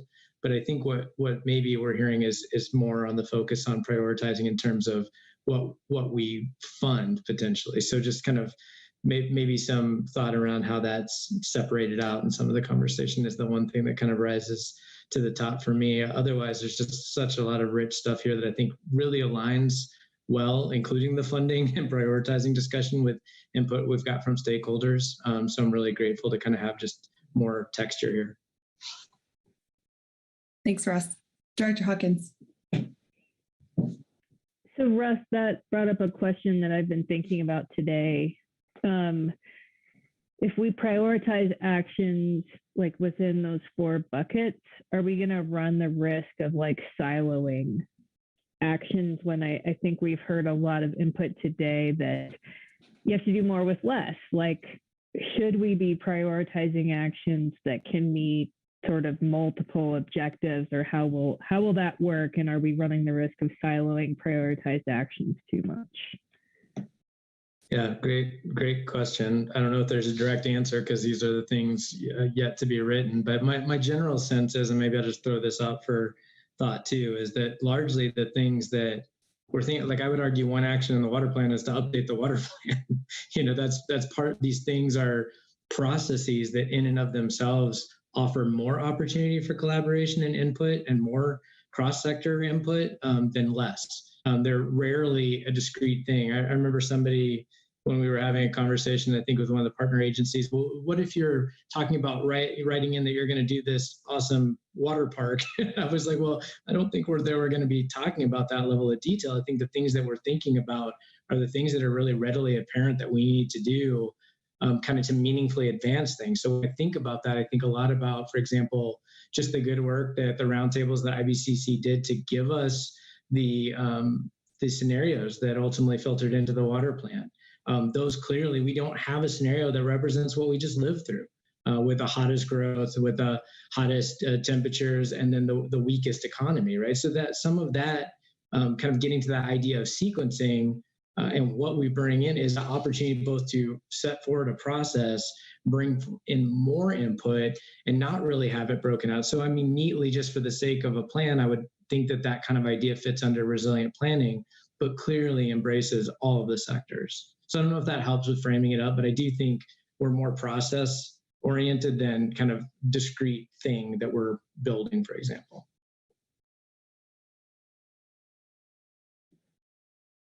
Thank you. All right, so we still have lots of time on this, so I want to make sure we're using it wisely.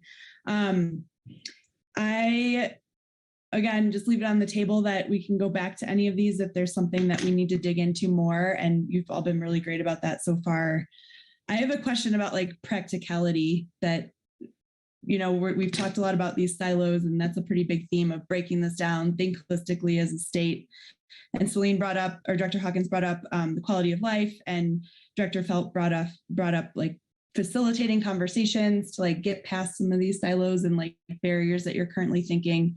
But I'm curious from your perspective as a board, what that looks like to you. How do you break down silos? How do you lead that? Those are the kinds of actions and activities that need to be in the water plan, is the how you're going to do that. It's a great aspiration, but what does that look like to you? Dr. Dutton. I think in just the examples that we were talking about from a project standpoint, I don't view it as being overly complicated to think through, how are we checking the box and just expanding the scope and bringing in additional agency folks on these types of projects to again, if we're talking about, a project where there might be some overlap with some of the other agencies, just building that, the framework, I guess, or the process where you're saying, okay, in a project that, we're talking about stream management plan implementation, and there's going to be some kind of flow component.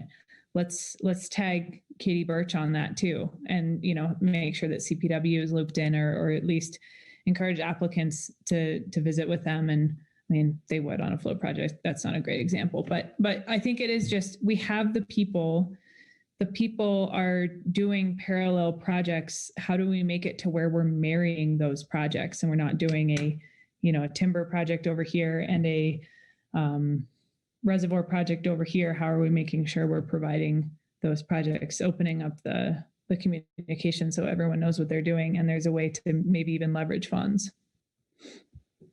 Thank you. Director Felt. I think the answer is psychedelics. Just kidding. But I do think that really knocking people off their chair a little bit is not a bad idea. And that could, we're having a pretty awesome conversation here. And yet we're all really different. We're coming from different places, but we sort of have a unifying maybe objective in being on this board.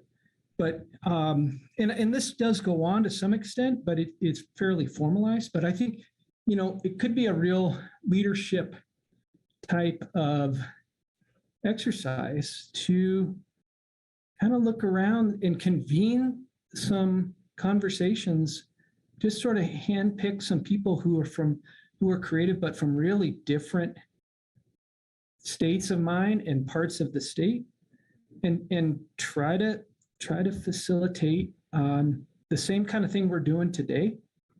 And I think you might get some really, really good thoughts out of that, and maybe some tangible examples that when those are presented back to us, let's say, or used either in the water plan or as a foundation maybe for different ways of looking at things that might really help us break out of some sort of mental structures that we get a little stuck in here.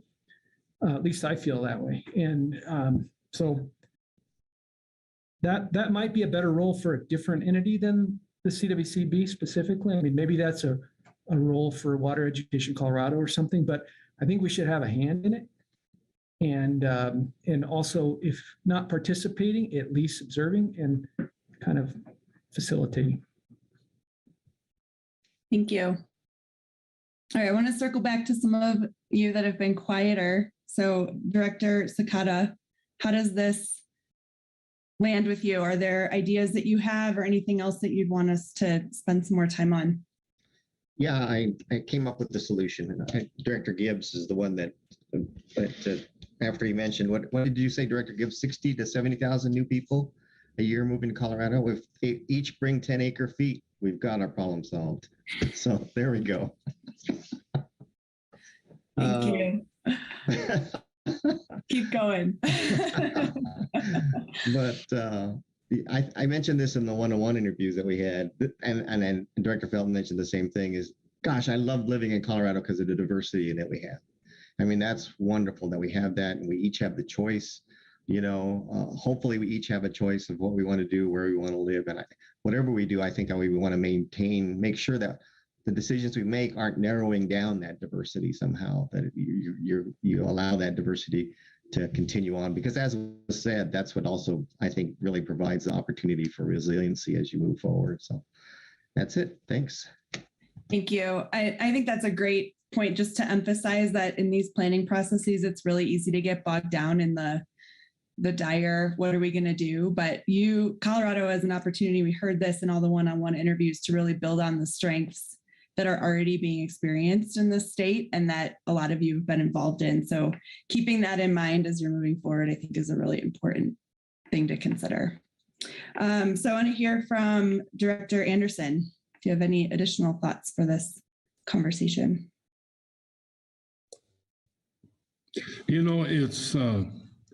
It's kind of amazing to me that it boils back to equity and Director Jessica's comments and Celine's. It's amazing, but we are one state, and somehow or another we've always managed to wander our way through it.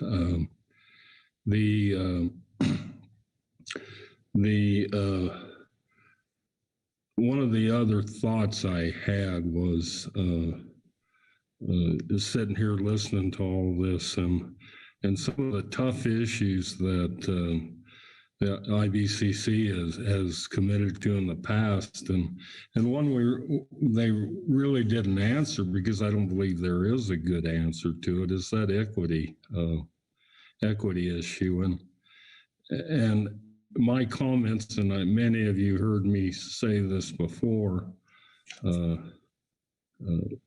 my mother used to say, what's fair is not equal, and equal is not fair. And it depends on the eye of the beholders to how you're getting treated there. And food for a lot of conversation and a lot of deep thought. And I thank everyone for that.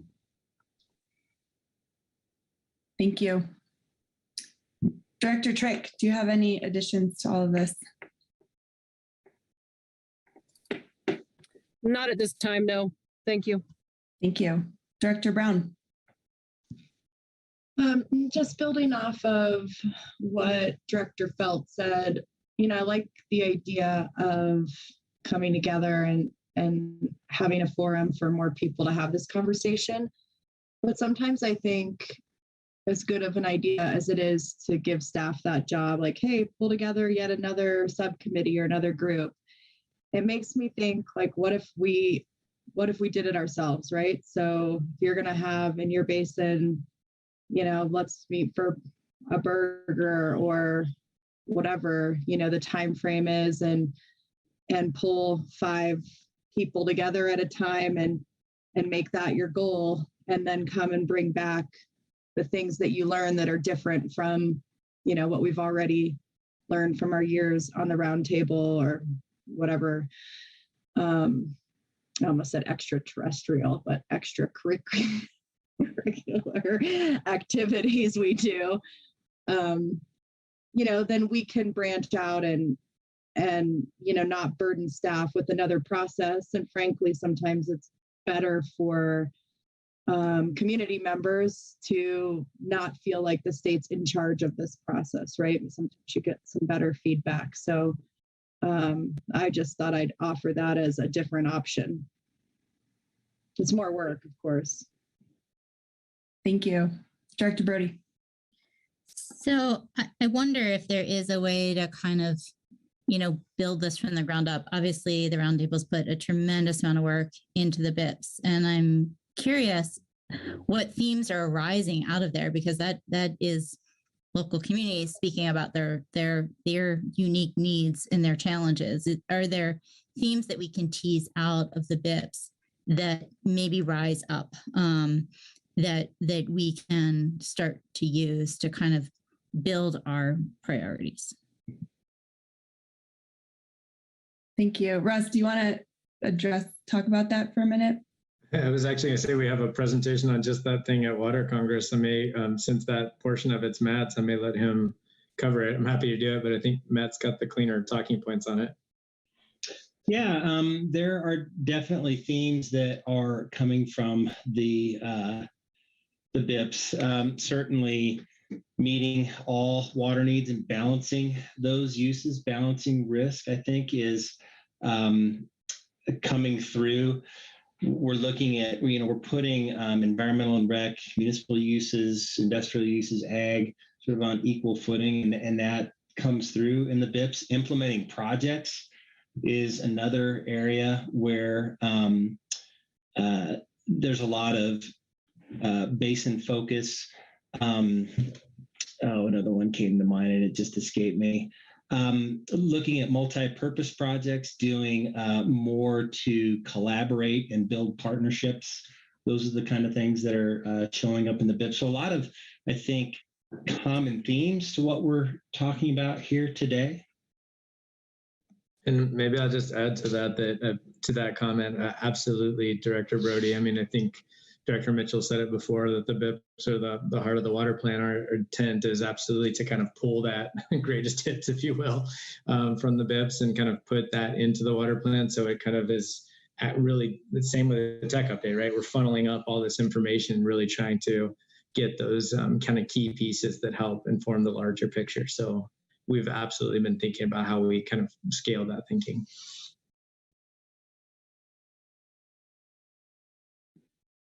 Great, thank you.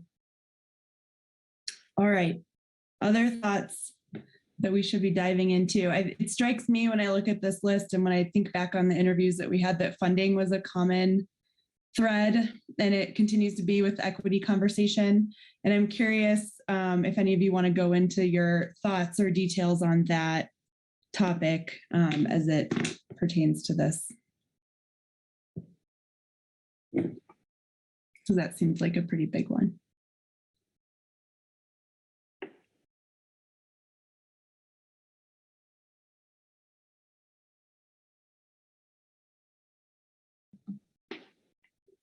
If not, Stacy, I have another question maybe to your your thinking. I guess, I'm kind of processing some of the comments that were made and thinking about Director Brown's, sit down with somebody over a table, and Director Felt's, creating a safe space, and just curious. I think for some of these, especially more sensitive issues, is it, I guess the question is, how do we best facilitate? I like that idea that we're convening. I think that Director Felt's comments align a lot with how we're kind of almost thinking of that horizon space to have a safe space to convene some of those more difficult conversations that we may not have the exact solution to and need to hash out, but also just cognizant that when we do that in a format like this, or any of our public formats where we haven't always heard people feel safe to speak for any variety of reasons, whether they're feeling intimidated or whether the press is listening in, or whether it's broadcast to the world, what are the avenues that the board feels create that safe space?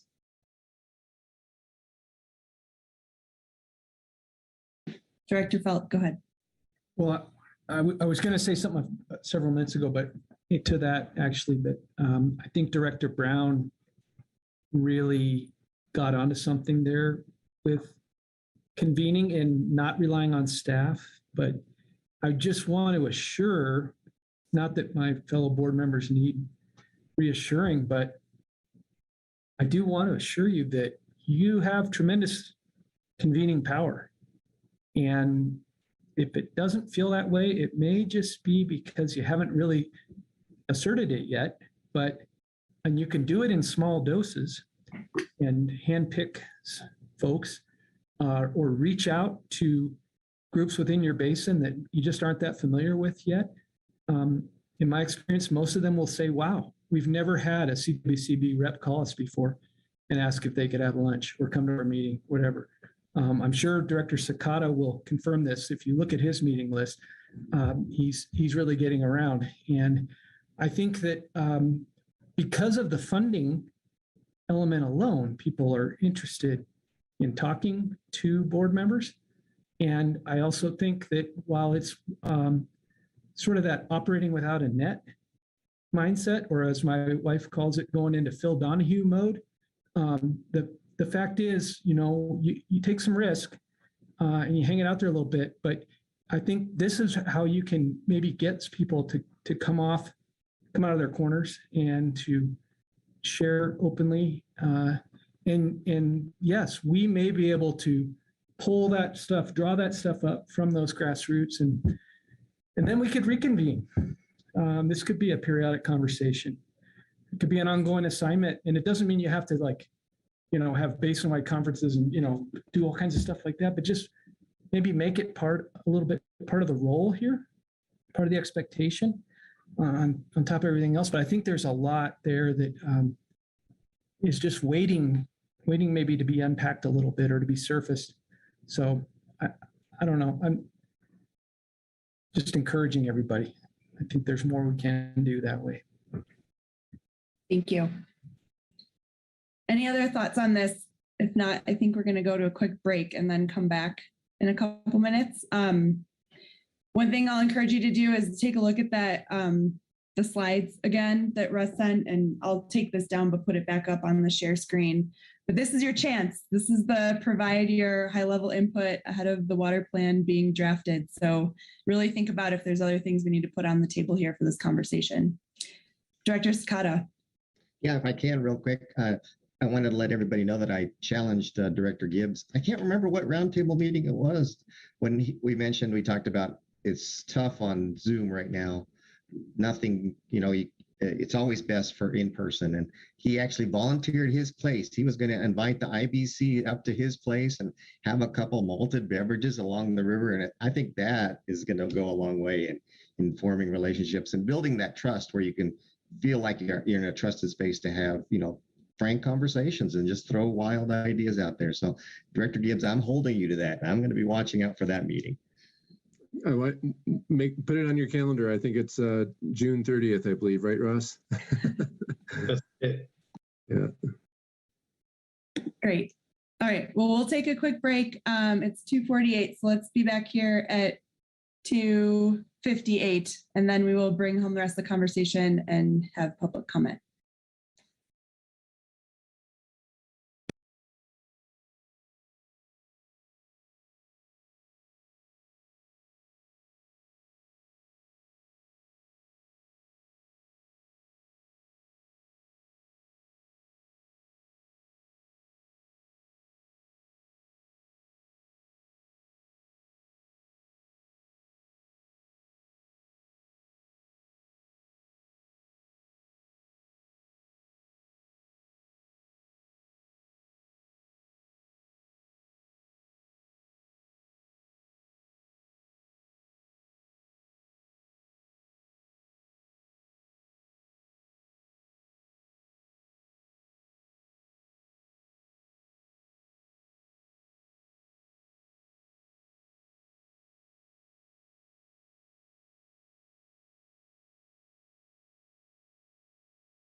All right, welcome back. We'll give it one more minute till I see more faces.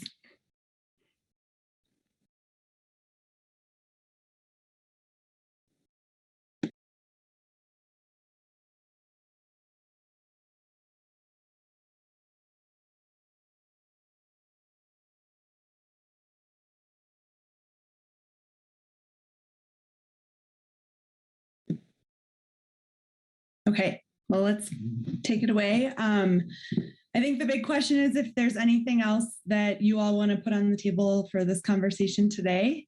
I know I said this was your chance, but you have many chances to provide input into the water plan. So just be like, if as you're marinating on this or thinking of more, just know, and maybe Russ, you could speak to this, but getting additional thoughts to staff on this as you go. Russ, do you have anything to say on that?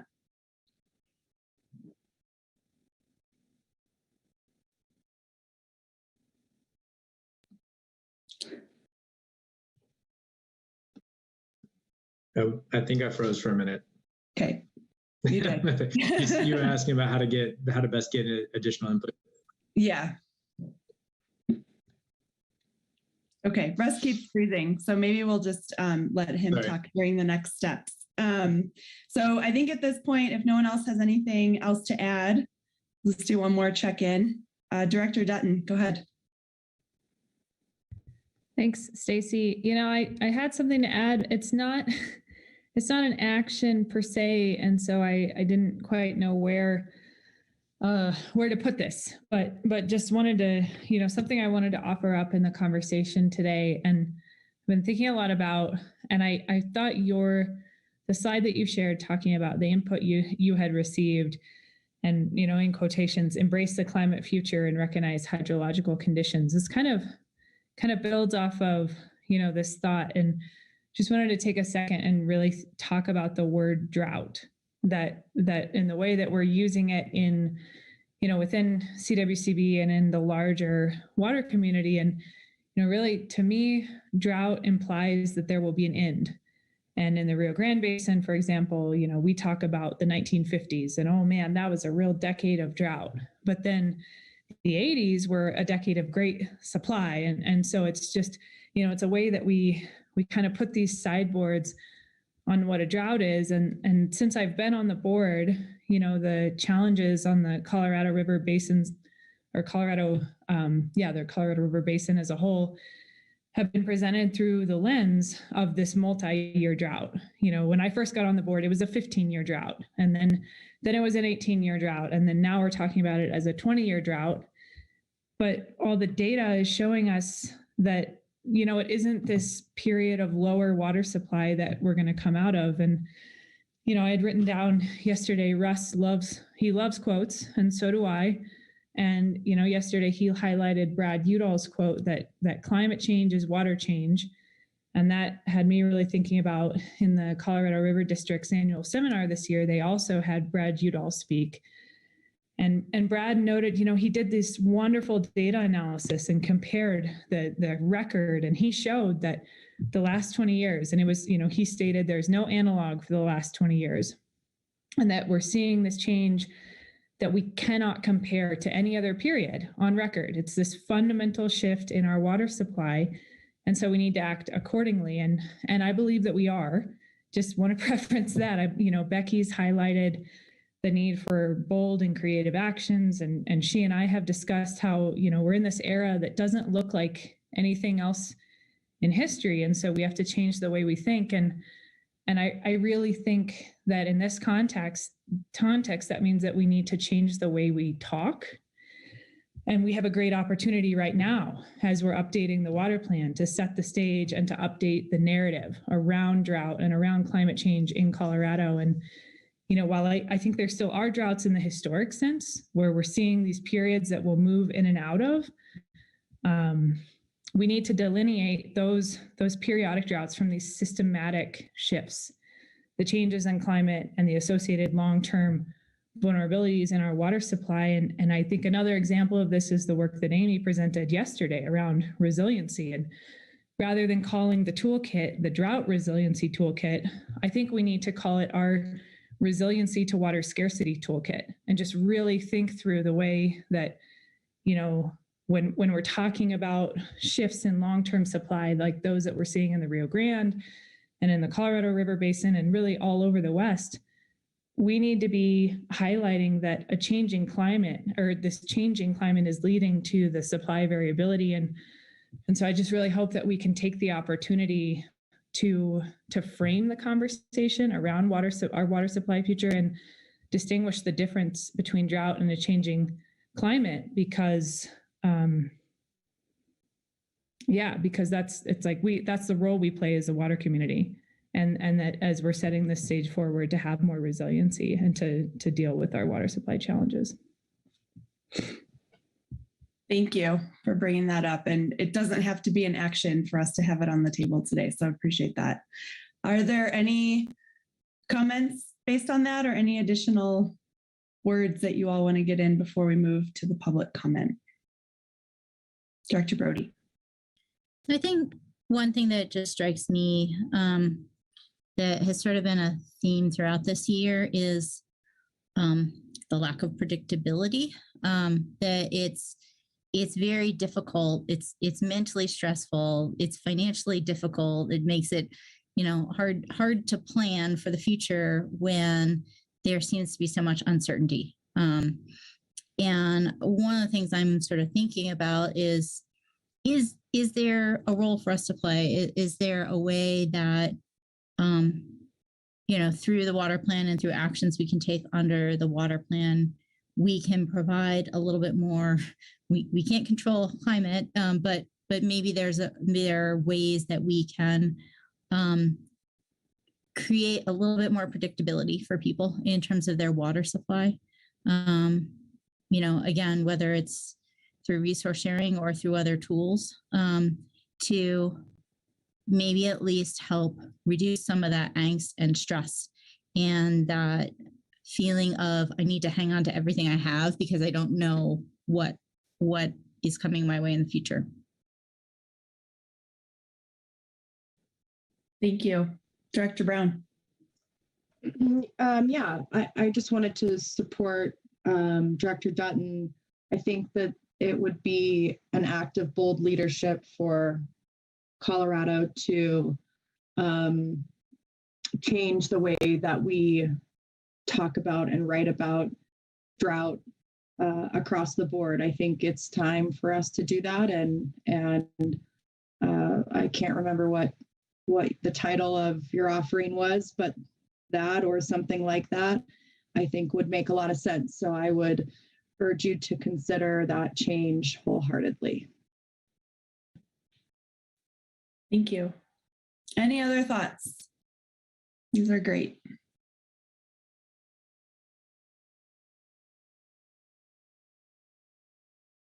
Okay. Well, with that, I think we're going to close out this portion. I want to thank you all for sharing and being open and talking through all of this really hard stuff today. It was a really rich conversation, and I think that there's going to be a lot of continued rich conversation as this water plan is being updated. So thank you so much. So with that, I will turn it over back to Director Brody to do public comment and close out next steps in the meeting. Thank you. Well, first, I just want to thank the team for leading us through today's workshop. I think it was a really rich discussion, and that doesn't happen without a lot of thought and planning going into it. So thank you to all of you for leading us today and for all the work that you have put into preparing for today's workshop. And we threw a lot at you. I'm very eager to see what you do with all of those, you know, big thoughts and very specific thoughts. And, you know, feel free to check in with the board along the way if you need to clarify anything, or if we can be of help to you, because I know that you all have a big task ahead and you're on a tight time frame to deliver it. And so we're eager to see where you go with it. And so I don't know that we have a list of folks who have signed up in advance for public comment. So I think we'll just stick with the strategy of, for members of the public, if you wish to make a public comment, just raise your hand using the Zoom tools if you can, or indicate in the chat.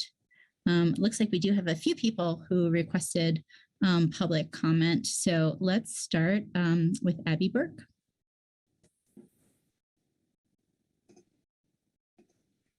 Thank you, Director Brody. Abby Burke with Audubon Rockies for the record. First of all, thank you to staff and team for offering this workshop in elevating equity and inclusivity needs and issues, and the opportunity to provide this high-level input. Stacy, you provided top-notch facilitating. I resonated with your vision statement that the workshop is about engaging in a productive and enjoyable and motivating time that positions CWCB to maximize the opportunity and impact of the water plan.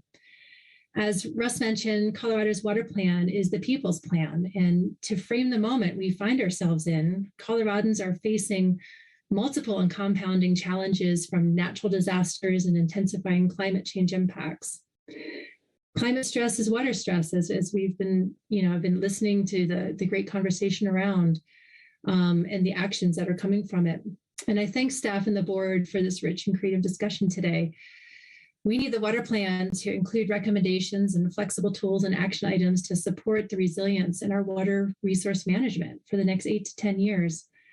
A practical, quick example, we are all residents of watersheds, and we depend on watersheds as our primary water supply infrastructure. Aridification is definitely here. The forest watershed healthy river water supply connection is vital and in need of at-scale collaborative action for pre and post-wildfire and overall climate change resilience. A natural infrastructure and nature-based solutions such as headwater wet meadow restoration and proactive management to prepare headwaters to endure wildfires is a need to protect the water resources for all of us, nature and people alike. This work aligns well with federal funding opportunities, and breaking down silos has been a theme throughout the workshop, and I really appreciated that. And watershed resilience to climate change is a multi-benefit, multi-purpose project that supports all water users and uses. The time to act is definitely uncertain, and time is likely not on our side. Matt mentioned earlier the need to identify what we can do today to prepare for wildfire, drought, and flood. Taking care of Colorado's watersheds and rivers provides greater protection and resilience from a variety of challenges for all of us. The water plan update should be a bridge to action that we all see our fingerprints on and roll in implementing. Water supports the lives of all Coloradans and our environment every single day. So thank you again to staff and the board for this workshop and updating the water plan to meet the moment for all Coloradans in our environment. As you know, Coloradans stand ready to assist in the plan update too. So I appreciate your work and partnership. And again, thank you for all of your efforts. Thank you for sharing those thoughts. We'll go to Ken Brenner next, and then next on deck will be Kathy Moravec. Good afternoon. Thank you for this opportunity to comment. Director Gibbs, your very talented staff, and to the hardworking members of your Colorado board. I have a couple things my name is Ken Brenner. I'm with the Upper Yampa Water Conservancy District. I'm one of the directors, and I also represent the district on the Basin Roundtable. So a couple of different hats I wanted to use today. First of all, one of the things that I wanted to encourage us to do is as much data collection as we can. Things are changing, and the more we can collect accurate data to help us better understand all the ramifications of what's going on, I think it'll serve us well in the future. Good planners make great ancestors. And we should be trying to collect as much information as we can. So under this data collection, we're trying to get our snow measurement up to the 21st century. And thank goodness we've got a group of people with the Airborne Snow Observatory that are doing some really cutting edge work. I'm sure you're familiar with this work. and I'd like to give a shout out for their application for their Colorado aerial snowpack measurement study that you'll be considering supporting. This, our snow tells are at a pretty narrow range, not much above 10 or below 9,000. And yet, like in the Yampa Valley, we've got the vast majority of the watershed is below a snowpack potential that's all above those elevations. So using this high resolution accuracy along with the full watershed coverage is going to give us a much better forecasting accuracy, as well as confidence more confidence in our decision making. We're going to, as part of this program, if you should decide to support it, the Yampa White Green will get to establish their baseline and could be participating in those measurements in forecasting tools in the future.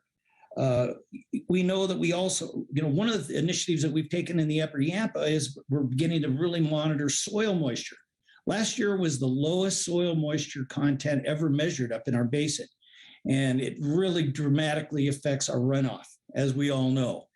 So I strongly encourage you to, support this. It's leveraging past investments through the Airborne Snow Observatory and coordinates the federal, state, regional, and local efforts on this. Next tab. You've got, I'm also the PEPO chair. Now, PEPO chair, I don't know how they got me talked into this, but I guess maybe I was a trustee for Colorado Mountain College for 8 years. And I actually went to school a long time ago.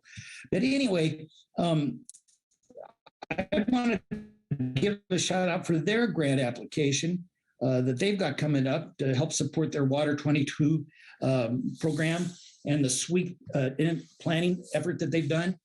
Now, the challenge, though, of course, is going to be coordinating the coordination of the efforts to support water. And we know that that's going to be a real challenge. But we want broad support with this emphasis on education, with the hopes that we can develop a really clear, consistent, understandable message. Now, we've got this Colorado Water Plan coming up. Now, we're a bunch of water wonks. Anybody with a normal person is going to listen to us talk for 5 minutes and just glaze completely over. And so we hand them a 500-page report and say, here's our plan. We've got to do a little better at that. Now, Russ has done a great job of putting together an executive summary, but hey, one of my favorite sayings is, sorry, I sent you a 5-page letter. I didn't have time to write you a 1-page letter. So to that effect, I wanted to talk about one other thing, and that was, we talked about big, bold ideas. Oh, that's this hat. This is the big, bold ideas hat. Big, bold ideas. Well, we want to see if we can somehow coordinate the efforts of the Colorado Water Conservation Board and the staff, along with the PEPO people, and of course, the Water Education Colorado.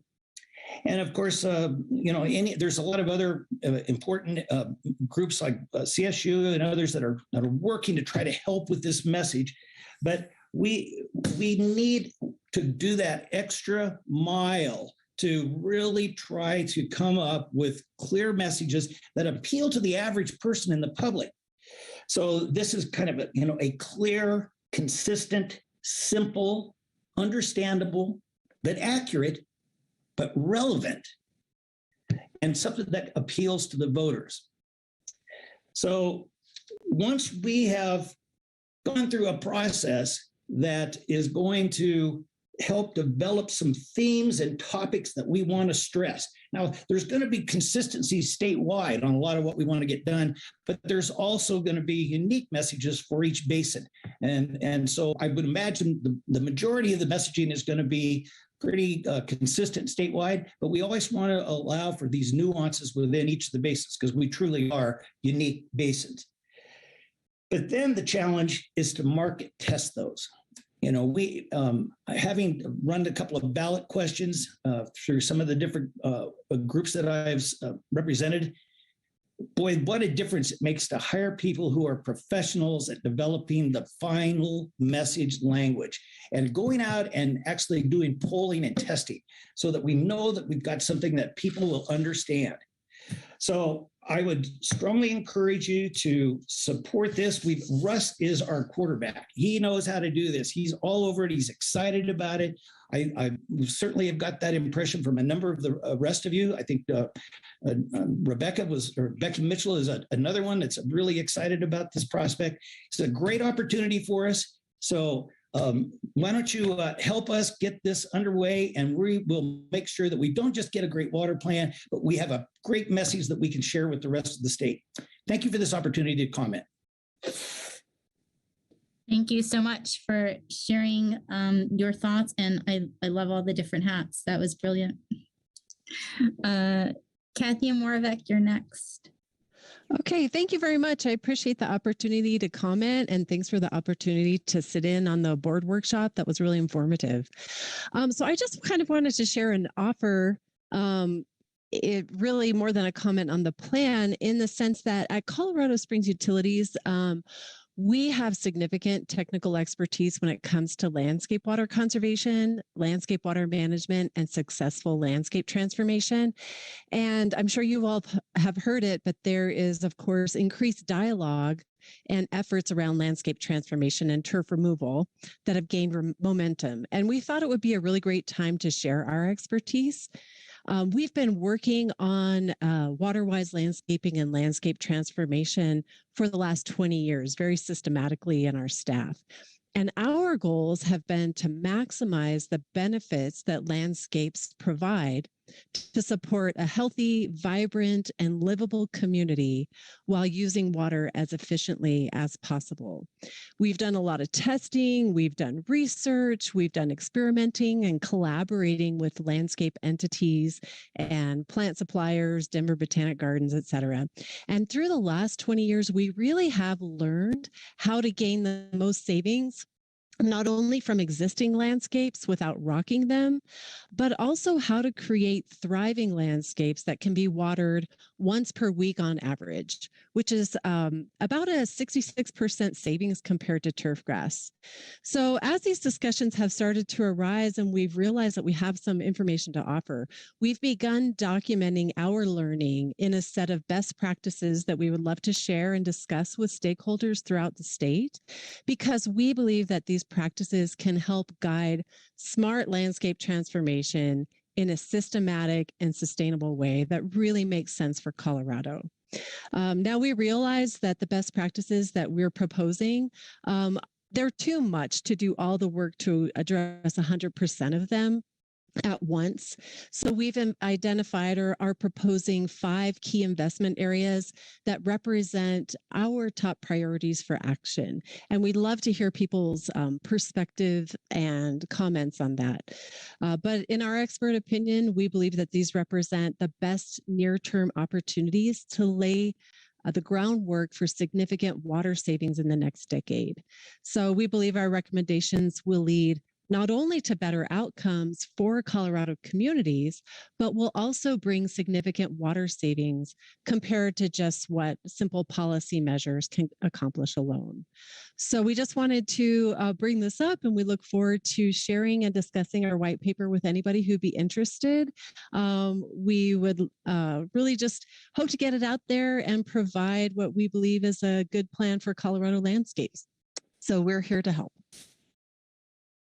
Thank you so much for that offer. That's really generous. And, it brings up, an idea. I don't know if it fits directly within the water plan, but we do have such amazing experts across the state in different areas, whether it's landscape or other areas of conservation. And I wonder if maybe there's an opportunity to even just create, a resource list or a resource bank so that when communities want to explore landscape planning or other areas, they have a list that they can go to and connect with peers who may be able to offer some peer-to-peer assistance. Yeah, that would be great because that would help bring these great ideas to the benefit of everybody throughout the state. So that would be wonderful. Well, thank you again for joining us today and for that kind offer. Thank you. Are there any other members of the public who wish to offer public comment today?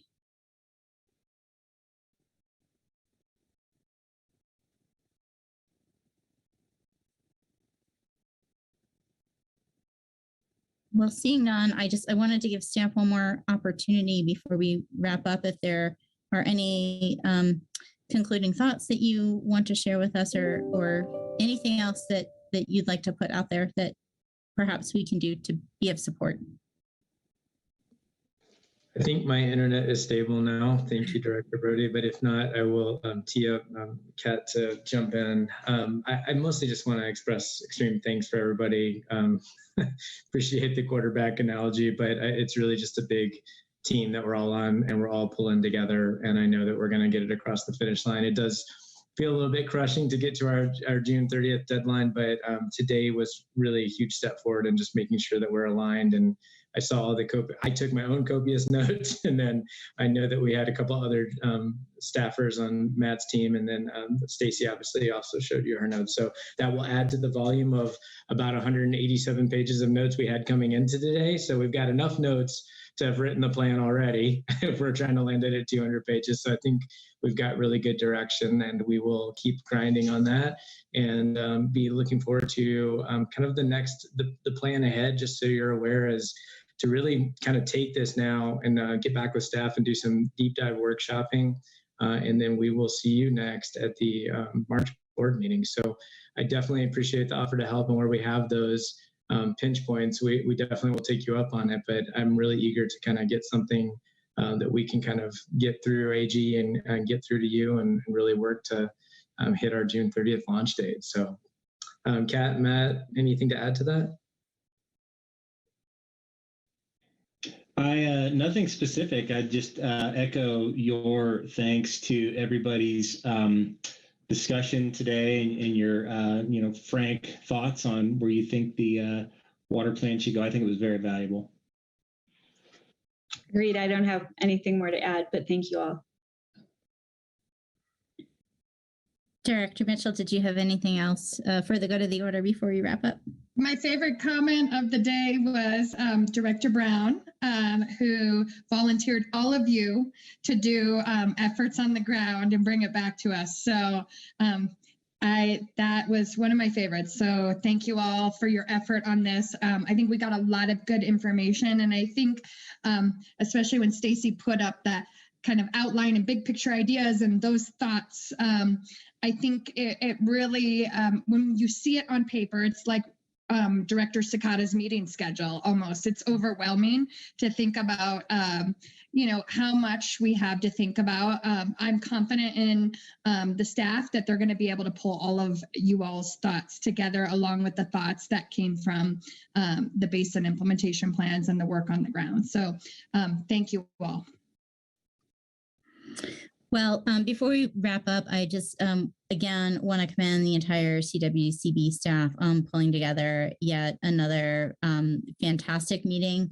I know that a tremendous amount of work goes into pulling together all the materials, reviewing all the grant applications, all the loan applications.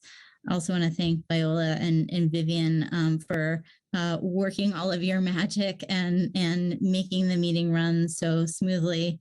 You make it look effortless, but I know it isn't effortless on your part. I'm hoping, fingers crossed, that we are in hopefully the last major wave of COVID, and that we can soon see each other and have these conversations in person. I think we had a fantastic discussion today, but it's always so much richer when we can sit down face to face, whether it's over a malted beverage or otherwise, and really build those connections and truly listen to each other and listen to our various communities. So I learned a tremendous amount from all of you today. And we'll take that all to heart and hope that we can be together sometime sometime soon. And with that, I think we are ready for a motion to adjourn. So moved. Thank you, Director Anderson, and we need a second. Thank you, Director Hawkins. It's been moved by Director Anderson and seconded by Director Hawkins that we adjourn the meeting. Is there any deliberation on that motion? Seeing none, we'll proceed to vote. If you wish to object or abstain, please indicate in the chat. And seeing none, we are adjourned. Again, thank you all. I wish you well, and hopefully we'll be seeing each other soon. Thanks, everyone.